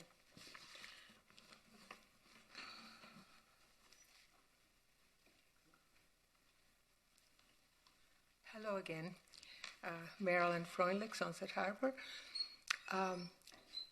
When this building, we had a meeting with the developer. When this building was presented to us, my feeling was, and again, you are the professionals. We are the people that live there. It's a beautiful building. It is really a beautiful building. But I envision this building in Dadeland, not in the corner of 20th Street and Alton Road in Miami Beach. It's massive. It feels big and heavy, the building. If it had some undulation, like the building that was presented before, Ronnie's building has a lot more movement to it. We would like maybe for you to suggest to them or for them to come up with a little bit of modulation on that building so it doesn't feel like one monolithic thing right in the corner. The other two buildings that are now almost done in Sunset Harbor on Alton are very thin. You look at them and they have a lot of glass. They're so contemporary. They fit so well. Palau, I think they did a very good job. I live in the townhome, so I bought there when nobody wanted to live in Sunset Harbor. But these newer constructions are so, like the Publix. They're iconic buildings. And you put this big module there, and I don't know, it feels out of place. So if they could maybe work with you or you work with them to have a little bit more of pizzazz. And of course, I'll be done in a second. Sarah and the people of Palau have a problem with the height because the way it's calculated now, it really is a lot higher than anything else that is in Sunset Harbor. the reason. We understand it's because of the flood elevation and this and that, but at the end of the day, it's high. Thank you. Thank you. Anyone online, Michael? There is nobody online with their hand raised. I see no one else in the audience, so I'm going to close the public portion and turn over the board for comment. Do you want to make a rebuttal now, sir? There are a few things that we'd like to respond to, but if you want to do board comment, we can answer questions. I'll allow you the rebuttal at this time. I think so we understand that they're concerned about the building height. I will tell you that we presented a drawing that was based on NGVD, which exacerbated their concern about the height because that's a 5 or 6 foot difference in what is from real sidewalk because of the measuring. We showed you a slide that shows the actual height of the building. We are 5 feet taller than the Palau was and is today because the method of measurement has changed between the time the Palau was built and today. Freeboard didn't exist at the time. And so the city has adopted its entire code to sustainability and resiliency, and you actually not only have that 5 foot freeboard, but particularly in retail spaces like our ground floor, you require measurement from the 5 foot freeboard. We do have a 7, and it's not a 12 foot, it's 12 foot clear plus the 5 foot freeboard that's required. It's 17 feet, it's not 12 feet. Our second variance actually allowed us to move our retail space down a little bit lower so we have less distance between our outdoor plaza and the sidewalk. We're still above it by a couple feet, but we didn't want to, if we had gone to where the code would tell us to go, we actually would be a few feet higher, which is why we asked for the second variance. As you heard from Shamim, the 3 foot height variance, and as you heard from Sarah, the height limitation in the Sunset Harbor neighborhood changes with our property. The property at 1920 to our south, and from there all the way down to Dade Boulevard in the Sunset Harbor neighborhood, is allowed to be 10 feet higher than we are. The way the code was written, it doesn't apply to the property that is 150 feet south of 20th Street, which is our other street. So this one property that faces Alton and the park is the only one that is more limited. With that said, we are able to work with the 3 foot height variance. That will get us where we need to go. We've had to be very tight on our floor to floor and make the geometry work. It's a tight site to make it work. But we really do need the 3 foot height variance to get us to a point where we can produce Class A office space that will compete in the marketplace and be successful. On the loading dock, to be honest, we truly believe that we really only need 2 loading docks because it's a mixed-use building. There's one that's required for the restaurants, and then on the office space in the code requirement is one loading space for office up to 10,000 square feet, and then 2 loading spaces for office up to 100,000 square feet of office. So the code goes from 10,000 to 100,000 with 1 loading space. We're 25,000 total. There are 2 loading spaces that are off the street that are fully functional, and we think that's actually enough, which is why we asked for the variance. But fast forward, staff presented to us an alternative, which we can live with, which is to put a smaller loading space up on the parking deck that would handle courier vehicles and typical construction, a plumber's van. We can get those vehicles up to the second floor. We will lose 2 parking spaces doing it, but we're willing to do that. We honestly think it's probably not necessary, but we understand staff's position, and with knowing that we don't have to try to get a full-size truck up on the second floor, we can live with that. And so we're fully supportive of the staff recommendation. We have no problems with it.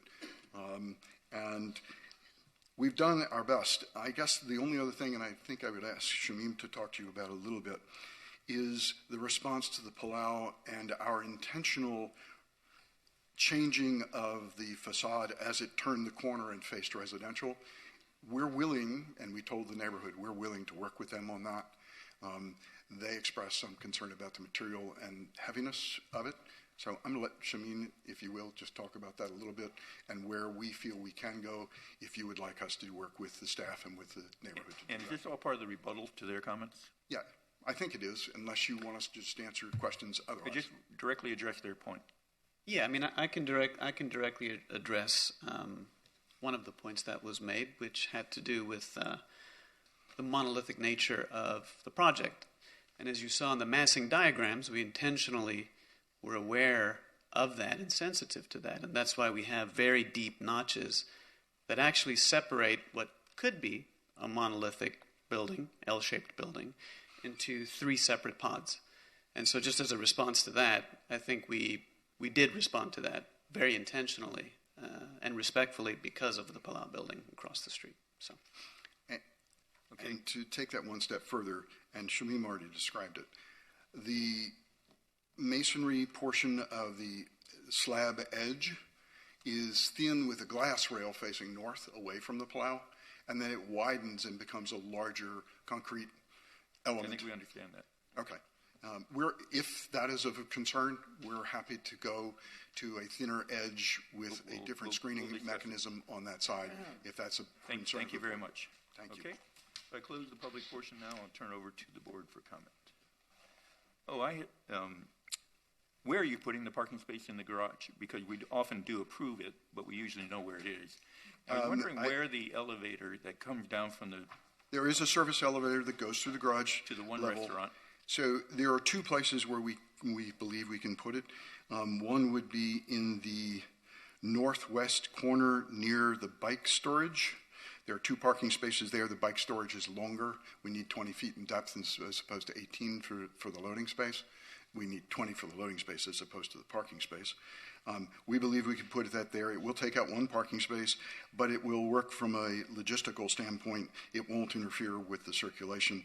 The other possibility is actually in the southwest corner, where you also see bike storage and another enclosed space.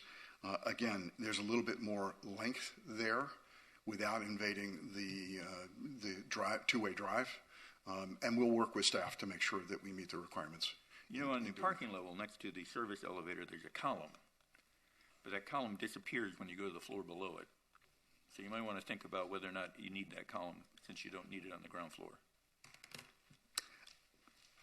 I'd leave that to designers. That's outside my pay grade. It would allow probably easier access to the service elevator from the parking garage level. Yep, we'll take a look at that. We're happy to work with staff to find an appropriate location that doesn't negatively impact the circulation on that level. I concur with staff's analysis regarding variances 1 and 2. I do believe that practical difficulties exist that warrant the grant of those 2 variances. I could go either way on the 3rd. I'm curious to hear what the other board members think. Well, apart from the variances, I find the building very curious because it's very different from what you say it is. I mean, I'd say if you say you're responding to the Sunset Harbor by trying to make it less massive, in fact, I think you're doing the opposite. I think by these indentations and then repeating the same vocabulary 3 times, you're making it more monumental. But in addition, by repeating that balcony detail, which is based on the faina, also, by that notch, it kind of exacerbates the repetition by involuting it, and actually very awkwardly, where you have the balcony all of a sudden almost pressing against the glass at the notch. It seems it's kind of bland. So it's bland and monumental at the same time. So I'm not sure what to do, but it's not quite what you're saying it is. And I think for a building of this scale, it could be either less monumental and have more detail, or just go with it and make it more monumental, but get the details more interesting somehow. I don't know. There's something not quite right here. I can't put my finger on it exactly, but I'm trying. Sarah, what do you think? I agree with you. It feels a little overbearing, and I don't want it to feel that way. I'm sure nobody does. Yeah, that was my. I wasn't sure if, I think there's a lot of thought that has been put into this, but I agree it doesn't seem to when I like the idea of the copper screen. You had said that you were still working on the material for the soft underneath. The soffits, yeah. If it was wood, I read it as it was going to be more copper, but it is right now. Our intention is that it is some type of a metal finish that's a warmer finish, but in talking with ownership, they haven't fully decided if it's going to be metal. Yeah. They threw out the idea that it could potentially be wood as well, if that's something that the community felt would be better. Yeah, for me, this feels a little bit overwhelming and overbearing, and not. Yeah, it's not my favorite design. But I also don't know how to get from here to there with it. But that was just my impression. It's also again just like a massive structure. I know that you've combined all those lots, and that's not helping the effect. I do have concerns too about the difference in height, and I understand, the issues that were raised and how you got from here to there. I don't really, in terms of the FPL substation, being a hardship. I mean, it's sort of like when you buy a house next to the airport and then complain about the noise. It's like it was there. This is. I don't understand how that connects to allowing additional height. Yeah, I'm sure I'll be able to comment more on what other people say. Those are my. I guess the response to that, if I may. Well, I don't think it's a discussion. I think we're just giving our comments. Thank you. I came out of a Washington, D.C. office at one point in my career, and the typical floor-to-floor height there was 11 feet. 11-foot concrete structures in 9-foot high ceilings were the finished ceiling. I'm sure the standards are higher now, maybe not. But the case there was you were given a height, and nothing is going to allow you to go 1 inch higher unless you can move the dome of the Capitol. Mm-hmm. And so everyone was squeezing as much as they could in that height. I actually moved here from D.C., so I'm very well You're aware familiar of with that. Yes. Yeah, so I'm preaching to the choir here. I also, there's other projects of Class A office space that we've approved in Sunset Harbor that, if I recall correctly, didn't ask for a height waiver. Am I remembering that? Well, we did the project that changed from residential to commercial, Michael. Facing the water, facing the bay. That's right. That's facing the bay, right? But there was a code amendment to allow additional height for office uses in that location. They got 10 feet of additional height actually in that code amendment. So that's why they didn't have a height waiver and the other properties don't either, because they're automatically allowed an additional 5 to 10 feet depending on exactly where they are. And I would say too, as we were talking about the zoning and the code, it seems to me that, when the code was written and how it was a difference between the Alton fronts versus the side street fronts that are more residential, I don't know if there was the idea that this would just become one property as opposed to two separate properties, where it would have been easier to do this height on the Alton side and then have a property next to it that was a little bit lower to accommodate for the lower residential scale. That's the only thing I can it's tell you, all these tricks with the code. It's been one property since it was a funeral home. I'm sorry. And separate buildings. Okay. And I'm happy about the mixed use. Residential, commercial, one neighborhood. I agree. Restaurants. Interior parking, we like mixed use. We would promote it, but I don't think the residential needs 13-foot floor-to-floor. But unless you're planning to take the residential out in a future date, which I refer back to the other project, which was residential and turned into commercial, because they found a tenant who wanted those floors. And so if a tenant came along who really wanted to build an entire floor. We actually can't do that because we get a 5.5 FAR change with the residential as a mixed-use property. So I can't eliminate the residential use if it's approved and built the way it is under the code. It would require a code amendment to potentially increase FAR, which also requires a So referendum. the 0.5 is mandatory? Huh? The 0.5 is mandatory? To get to 2.0. To get to 2.0, we have to have at least 25% residential Yeah, space. basically, if they remove the residential, their max FAR is 1.5. 1.5. Yeah. So the only bump is for residential. Yep. Thank you. But that is a separate like wing of the project. So if you were to require that to be lower, that's sort of a independent. Of course, it shares the same elevator core. but- That's the problem. It's Elevators the, and stairs and all that. Yes. And you're right, we don't need 13 feet for the residential, but from a access standpoint, you really do. Unless you had a backdoor elevator. Right.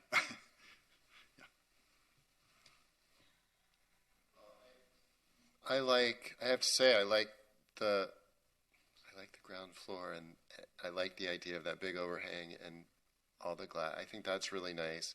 I think the balconies make the whole thing seem really heavy, and I think if the balconies were more delicate, and I think if it stepped back just a little bit to give an illusion that it was thinner on the top, you do have the problem with Faena. I mean, from the second that thing was maxed out to height, and the fights they had with Sunset Islands, and now it's below grade. It really just feels, it's unfortunate. Palau, I'm sorry, Palau. It's unfortunate that the timing of all that stuff happened the way it did. The same thing with the Sunset Harbor Mall. But I like that you tried to break the building up with those breaks, but I don't think it almost looks, I don't know, too contrived. I don't know. It just doesn't feel like natural to me. So, as I'm, they're minimum of 10 feet. Alex, is your mic Microphone on? is your mic on? 10 foot is a very wide balcony, which is wonderful, but I think if they were narrower, it would make the building less monumental and heavy, because the balconies with the shadows are detaching themselves from the volume behind it. So it's no longer reading as a volume with balconies. It's this kind of strange floating shadow lines. And even the angled bottom, I don't think is, if you look at the Faena, it's a different animal. It's trying to look like one massive thing. But this, I think, I think it's neat. It's not clear what it's trying to do in terms of the angle at the bottom of the balcony, because I think it's too thin for the scale of the width of the balconies, and the width of the balconies is adding to the monumentality. The other thing that could help to mitigate, I think, what you're talking about is the overhang of the roof on the top. Because right now, that repetition of the balcony is similar, right, from second, third, and then the roof. So there may be a way to mitigate that scale by scaling back what's happening at that top level. So that then it'll help mitigate that scale, reduce the repetition of kind of what you're referring to, and help tie things together a little bit so it doesn't feel as massive. Because as a pedestrian, when you're walking, what you perceive in the building is really the soffit. Yep. And so the soffit at the top is going to appear to be the deepest just because of perspective. How far back would you move it? We'd have to study it. I don't have a specific number, but the great thing is that, even if we move it back 5 feet, for example, that's a relatively... I think that could work. Right? The other option, too, is maybe the glass, at least for the residential portion of it, could be less than 10 feet back in portions, but then 10 or 12 feet back in other portions if you Right. did the layout of the apartment relative to the public space, Yep. private spaces. And that might add a lightness to the facade, or interest to the facade, shadow, light and shadow. Yeah. Yeah, I we mean, can look at I that. think you have a neat mixed-use building, but you didn't really do much with the design to kind of translate and express the mixed use, which I think could be an opportunity, maybe. Whether it has to do with balcony widths, or yes, there is kind of this heavy roof element that looks just like all the other kind of balconies, and they're obviously, by the design of them, they're very, very heavy. I think that's part of it. And then you kind of contrast that to sort of the delicate nature of what's happening across the street of Palau. So you automatically have like this clash. And it's funny that Scott had, I was on the DRB when Palau came in front of us, and that was a huge outrage with that building. And of course, we all have to understand now that the codes have changed a lot, and now we have freeboard, we have higher streets, we want the buildings to be higher. Personally, I wish your ground floor was up higher than it is. You're not really taking advantage of the freeboard. And we pushed it down 2 feet. Yeah, so you could be, your first floor still, granted it's at +1, but you can be higher than +1, especially for retail, which is going to have 250-seat restaurants that hopefully won't ever be flooded, but no one really knows. And one other thing I just noticed, I would think just in general, access to this podium where you're on the first floor. I know it looks like you have a couple of ramps that. Mm-hmm.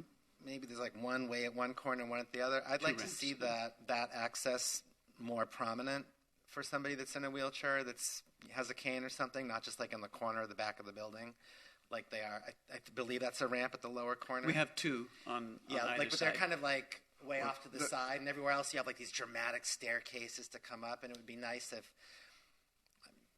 that access was kind of that type of an entry to this podium would be sort of something everybody could experience. The 20th Street is actually at the lobby level. You come into the main lobby and then can move over to the restaurant space. But we hear you. We understand. Yeah, just think about it. I mean, I see why. I get why you put them at the corners. Because they take up a lot of room and nobody wants them. But I think I kind of enjoy seeing this unique sort of color palette that you're proposing. I do like this kind of warm feel. I do like the perforation idea. I've seen it done before really successfully, so I think it's way better than some of the other things that we see a lot of garage screening that come in front of us. We see a lot of horizontal members and vertical members and weird cheap screens and some horrible things that don't really work, and we see them all over the beach. They're all there. So I would always say, like, keep pushing that too. I like this kind of computer-generated, variegated pattern idea is kind of nice. But I think definitely listen to some of the feedback on the design elements that the board is saying. I think there's a lot of opportunities here. Again, you're at another prominent corner.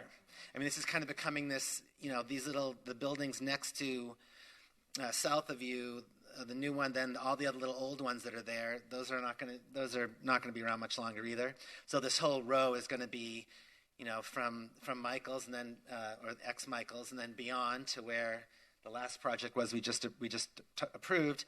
There's going to be this series of these all modern buildings that are here. And, it's kind of this very influential corner here at the beach. Everybody comes up Alton and they turn. Mm-hmm. And we really want to make sure all of these buildings, kind of like they represent kind of this kind of row of really great things that happened within kind of our generation, or this last couple of decades, probably. Yeah, we have approved a project for Chase to be redone. Right, exactly. Oh, yeah. Yes. We did that with and I know the other site next to it, the Walgreens or whatever, is also up for grabs. So it's going to be a nice, modern, contemporary strip. Your restaurants will be Don't really take any of busy. this personally. But Not at all. You're a very good designer, by the way. Yep. But we're kind of looking at it from the homebodies that we are, in the neighborhood and all the adjacent properties. So. Do you need balconies for the office space? So that's something that we're seeing is a very sought-after amenity for these types of Class A office tenants, and especially if we're trying to bring them into Miami and South Florida. That's a huge selling point, to have these exterior amenity spaces for work. So, as Jason was talking about, highlighting externally the different internal functions, I was thinking along those lines as well. Mm-hmm. I agree. I think that as much as I'm usually about cohesiveness, I think that would be an interesting avenue to explore. I mean, what I'm gathering from everybody's comments is that the balconies just need to be revisited and reworked, and because it seems like that's the source of the heaviness that seems unresolved. So if I understand the comments, it's the depth of the balcony. I hope that my comments did not get misconstrued as depth. I think there's nothing more fabulous than a deep balcony, especially north and east facing, because those are usable much more than a west facing. Yes. I think it's the thickness of the base of the balconies and the curvature makes it feel so heavy, like horizontally heavy. Yep. We can mitigate I think that. it's the balcony width, and 10 feet is a great outdoor entertaining space for a house, but for an office, I'm sure people would rather people working inside. They do. I mean, we've found with our Not in South Florida. That's right. With our office planning, we've noticed that 7 feet is typically the minimum we would go in order to have different types of furniture layouts on the exterior. So, Well, I think it's just, you just have to explore. yeah, we can do that. And I think the idea of making a thinner section profile for the balconies, that's certainly something we can look at. That idea of making it thinner could work also, moving back the top floor, sure. One. Yep. I do have a small issue. The landscape design is very nice. They always do good job. However, I do have an issue with sabal palms growing into the canopy trees. We have our landscape architect. We were actually just talking about that. Okay. I would note for the record, because the neighborhood asked us, there are palms on the Sunset Alton side today that they like and would like us to keep. But the city's street tree program will require us to implement a different Yes, I understand that. But there are sabal palms growing right into almost to the trunk of the green buttonwoods. So with the sables, you can get them in character form, which is basically I understand. kind of S or C shapes. And we actually kind of want to use those as both a wayfinding device and kind of open, reaching out under the canopies. At those staircases, you'll see they're strategically located at different areas, and that was intended to kind of allow that to happen. What is the spacing of the trees, roughly? The sables? Or the, No, the trees. The street trees, I believe they're around 20 or 25 on center, whatever the code requires. Feet, so basically, green bottomwoods are going to have at least an 8-foot radius spread. So you're only going to have a 4-foot window between trees. So how could you insert the palms without going into the canopy? So to be clear, the street trees are the green buttonwoods. They're just along in the right-of-way proper between, let's say, back of curb and sidewalk. They're out along the perimeter. Those are the street trees. And then the planting area between the terrace level and the streetscape, there are no green buttonwoods there. Those are either silver buttonwoods, which are a small, a different type of species of tree. No. I'm talking about. Let me give you the page number. While you do that, could you just tell us your name for the record? Sure, Matthew Wisniewski, landscape architect with Kimley Horn. Thank you. L300. Yes, sir. You have curved sabal palms growing into the canopy of the street trees. My interpretation or my description of what you've described would be I've got curved sabal palms growing to the midpoints between the green buttonwood trees, which are shown really accurately as far as the canopy. The canopy that you're seeing there in scale is probably around 25 feet total canopy, that dimension. Let's get this. You work out with the staff that no palms will grow into the canopy of the street trees. We're happy to work with staff on that. Right. I will work with staff gladly and willingly. Thank you.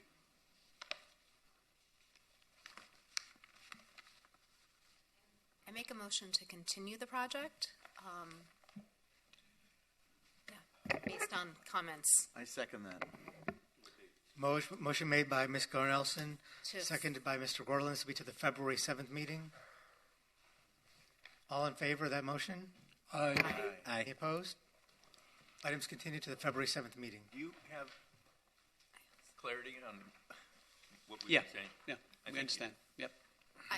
And again, We think we do. want We'll this thing find out built, when we get by the back. way. We want this project to get approved. Yeah, and by the way, I completely understand. I sit on the Wynwood Design Review Board, so I get it. I'm on the other side as well, so We've all been there. understood. Yeah. There was a comment that staff made in comments about a living green roof, which I thought that was a good idea and was wondering if you'd read it, if it was something you could explore, because there is a large expanse of empty roof. It doesn't necessarily have to be accessible, but I was wondering You if mean something you on would the consider. on the rooftop, greater than the area that we've already designated for the rooftop terrace? Is that Yeah, our recommendations for the area designated as artificial turf. We're not talking about large trees. We're talking about grasses, something that just requires a minimal soil depth to provide a green area for the heat island effect versus just having a. In other open words, roof area. you don't want artificial turf. No artificial turf. Yeah. Right. I think we're happy to explore that. I can't promise you that we're going to come back because it obviously changes the roofing systems and a whole lot of things. But let us explore it, and we'll come back with a response to that. Okay. Mr. Bodner, by the way, it's been a pleasure. I heard at the beginning of the meeting. I know you're going off the board. It's really been a pleasure, these 6 years. Very kind. Six years. Thank you. I've enjoyed it. Enjoyed meeting you and all the other personnel that get brought into this room who are quite professional and quite interesting. Pleasure. Thank you. Thank you. We have one application left in the agenda, which is DRB 22-0890 for 110 North Hibiscus Drive. Giselle? Next item on the agenda is DRB 22-0890, 110 North Hibiscus Drive. An application has been filed requesting design review approval for the construction of a new two-story home, including one or more waivers. So I'll let the applicant go over why they're here before you today in terms of the progress of the construction of the current home. But they are asking for two waivers. One is for the length of a two-story side elevation in excess of 60 feet, and the second is a waiver from the additional setback required for a street-facing elevation for the second floor. We are recommending approval of the application. We think the home has been well designed. We're recommending approval of the two waivers requested. And we have Raphael Levy online to go over the presentation. Raphael, are you there? And Mr. Levy, I need to swear you in before you address the board. Hi, can you hear me? Yes. Please raise your right hand. Do you swear or affirm that the testimony you'll be giving in this proceeding is the truth, the whole truth, and nothing but the truth? Yes. Okay, and I'm going to set the clock at 10 minutes with a 2-minute reminder. Hi, so we're presenting a project today that was before the DRB in 2016, and we had gotten approval at the time. The design was originally for a client who was handicapped, and we had to incorporate a bunch of ramps, and we located the elevator in a strategic position so that she could have access to all parts of the house, including a roof deck. But as it turned out, after our approval, the owners had decided to sell the property, and now we're here representing the new owner of the property, who essentially just wants to proceed with the previously approved DRB plans. As they have been approved in 2016, there are a few code changes that have occurred since then. And since construction hadn't commenced, since the DRB approval had expired, they're now being asked to go in front of you again to essentially approve the waivers that would allow them to keep the design that was approved in 2016. As the staff report said, it's the city's opinion that the elevations are well articulated, and in particular in the cases where we need the waivers, that we've done a decent enough job to break up the architecture and give interest that allowing for these waivers would not create any adverse impacts to the neighborhood or what have you. At the time, on the north facade, which is the long side street-facing facade, in anticipation of the side courtyard rule, we set back the entire elevation an additional 2 feet than what was required, so that we gave the DRB some space to accept the waiver, having provided that additional 2-foot setback. With the new code, we still have to set back about 50% of it, an additional 3 feet to meet the code, and that's one of the waivers that we're asking you to grant us today. And also the side courtyard waiver was applies today, and that's what we're asking for there too. And I'm not sure we need to go into the elevator. We'd like to keep it where it's positioned through permitting review. Our reviewer requested that it be located more central to the property. But as I said, we've located this elevator strategically based on our former client's requirements to be able to access all parts of the house due to her condition. And since construction had commenced already, we'd ask that you allow us to keep the elevator at the same location. It's not central to the property per se, but it is at least 30 feet set back from the closest property line, and it's 10 feet or 11 feet or so within the building, so that it's not part of a principal facade. And so, if the DRB is happy to allow us to proceed in this fashion, we would appreciate that as well. And that kind of covers our waiver request. If you'd like us to walk you through the architecture, we can do that as well. Can you put up the presentation? Yeah, PJ, can you bring up the presentation? I think they just submitted, I think you can just go to the architectural set for now.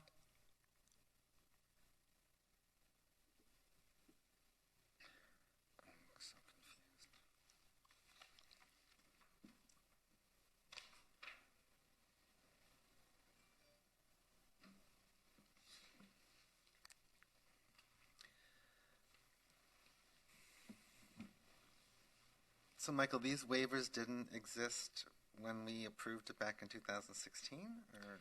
In 2016, the code is different. We didn't have the requirement of the second floor street side be set back additional 5 feet because the requirement was that the second floor volume cannot exceed 70% of the first floor volume. I remember. Yeah. So the code had been modified since the original time. Construction had commenced, and I believe they poured some part of the house that would now require the setback waiver. And that's why they're here before you today. We did this as a new application to clean up sort of the approval compared to what was done back now 6 years ago. And was it because the order expired? Is that what happened? No, because the house was under construction. The order didn't expire. This is a new owner and a slightly modified design. Okay. So we brought this back to the board since it was we wouldn't let them modify the code substantially because it was based upon the prior code. We brought this under the current regulations just to clean it up.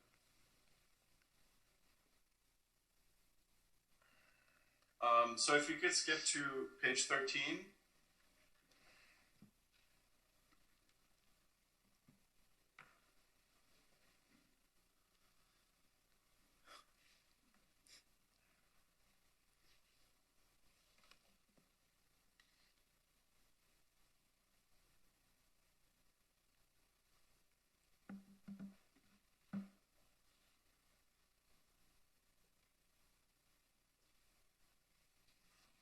Page 13.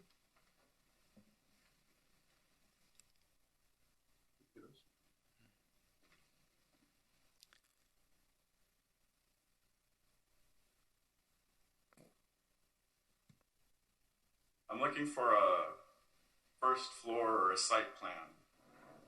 I don't know. Gotta keep looking at elevations here. Page 12 of 24, I think, of the architectural. Yeah, there you go. So on the top of the page, that's a side facing the street, and the right of the page is the front of the house, also facing a street. The subject of the waiver is the north part of the top part of the page where it's facing the side street. As you can see, we've aligned a lot of our first floor and second floor elevations planar, and created a few kind of architectural projections and recesses to add some architectural interest. But this whole face of the building is set back an additional 2 feet from the setback to to alleviate some of the pressures of having a long two-story elevation directly on the setback. At the entry, you can see we have a generous recess to enter the building, which creates some relief in the architecture. And if you could go to the next slide.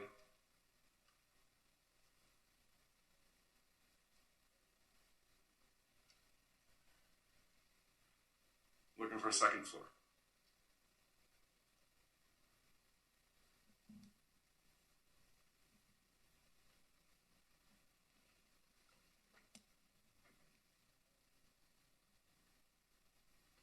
Right. So as you can see, the facade is essentially lined up with our first floor, but we have these projecting balconies that are framed on the exterior that gives it additional character and interest to that elevation. In terms of effects to existing construction, the stair would have to be set back significantly. The foundations for those have already been poured, which is why we'd like the board to please allow us to keep it at its place. And to do that, we would ask for a waiver of the courtyard. And aside from that, I think that's essentially the intent behind the waivers that we're asking for. And if we could further cycle through to page, hold on, I'm sorry. If you could go to page 20.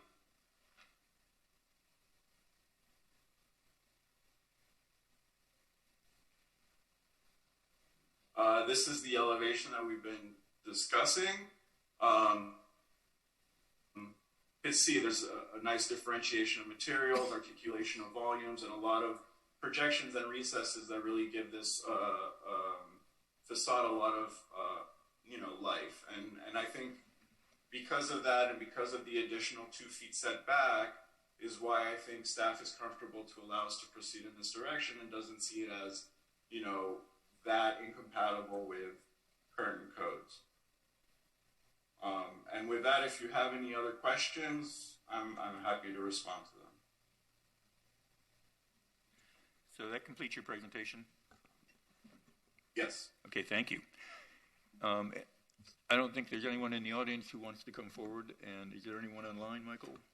There is nobody online with their hand raised. I'm closing the public portion and turning it over to the board for comment. If I could just add briefly, to our knowledge, we have not received any opposition to this, and the few people that we did discuss with it, at least verbally, had mentioned their support for our project. Okay, thank you. So this was approved in 2016, is that right? When it was approved in 2016, yes. They did receive a waiver for the percentage of the second floor versus the first floor. That code requirement was removed in replace of the requirement of the additional setback now required for street-facing and front facades. So the waiver was granted before previously for the second floor proportion to the first floor, but it also included a setback of the stair. So the stair was constructed now closer to the street than was originally contemplated from the permit. So now they're before you for the waiver of the courtyard space that's required based upon the length of the elevation, as well as the setback now, which is in place of the 2-story volumetric requirement. Were the neighbors noticed of this meeting?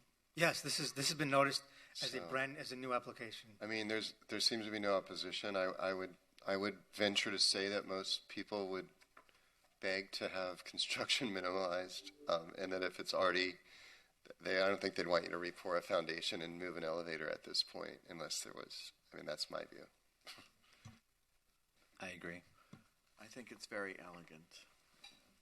I would grant the waiver. Is that a motion? Yes, let's make a motion. I'll second. Second. This and grant Seconded the waiver. by Mr. Diffenderfer. All in favor? Aye. Aye. Any opposed? Motion passes 7-0. Thank you.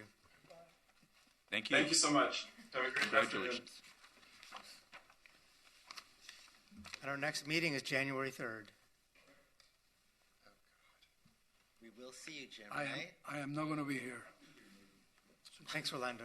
I'll send you a big Europe. To give you a fitting farewell, don't we? Not sure what that'll do, but... I'd like to make a motion to adjourn. Second. Aye. Aye. Aye. Aye. Aye. Aye. Aye, aye, aye.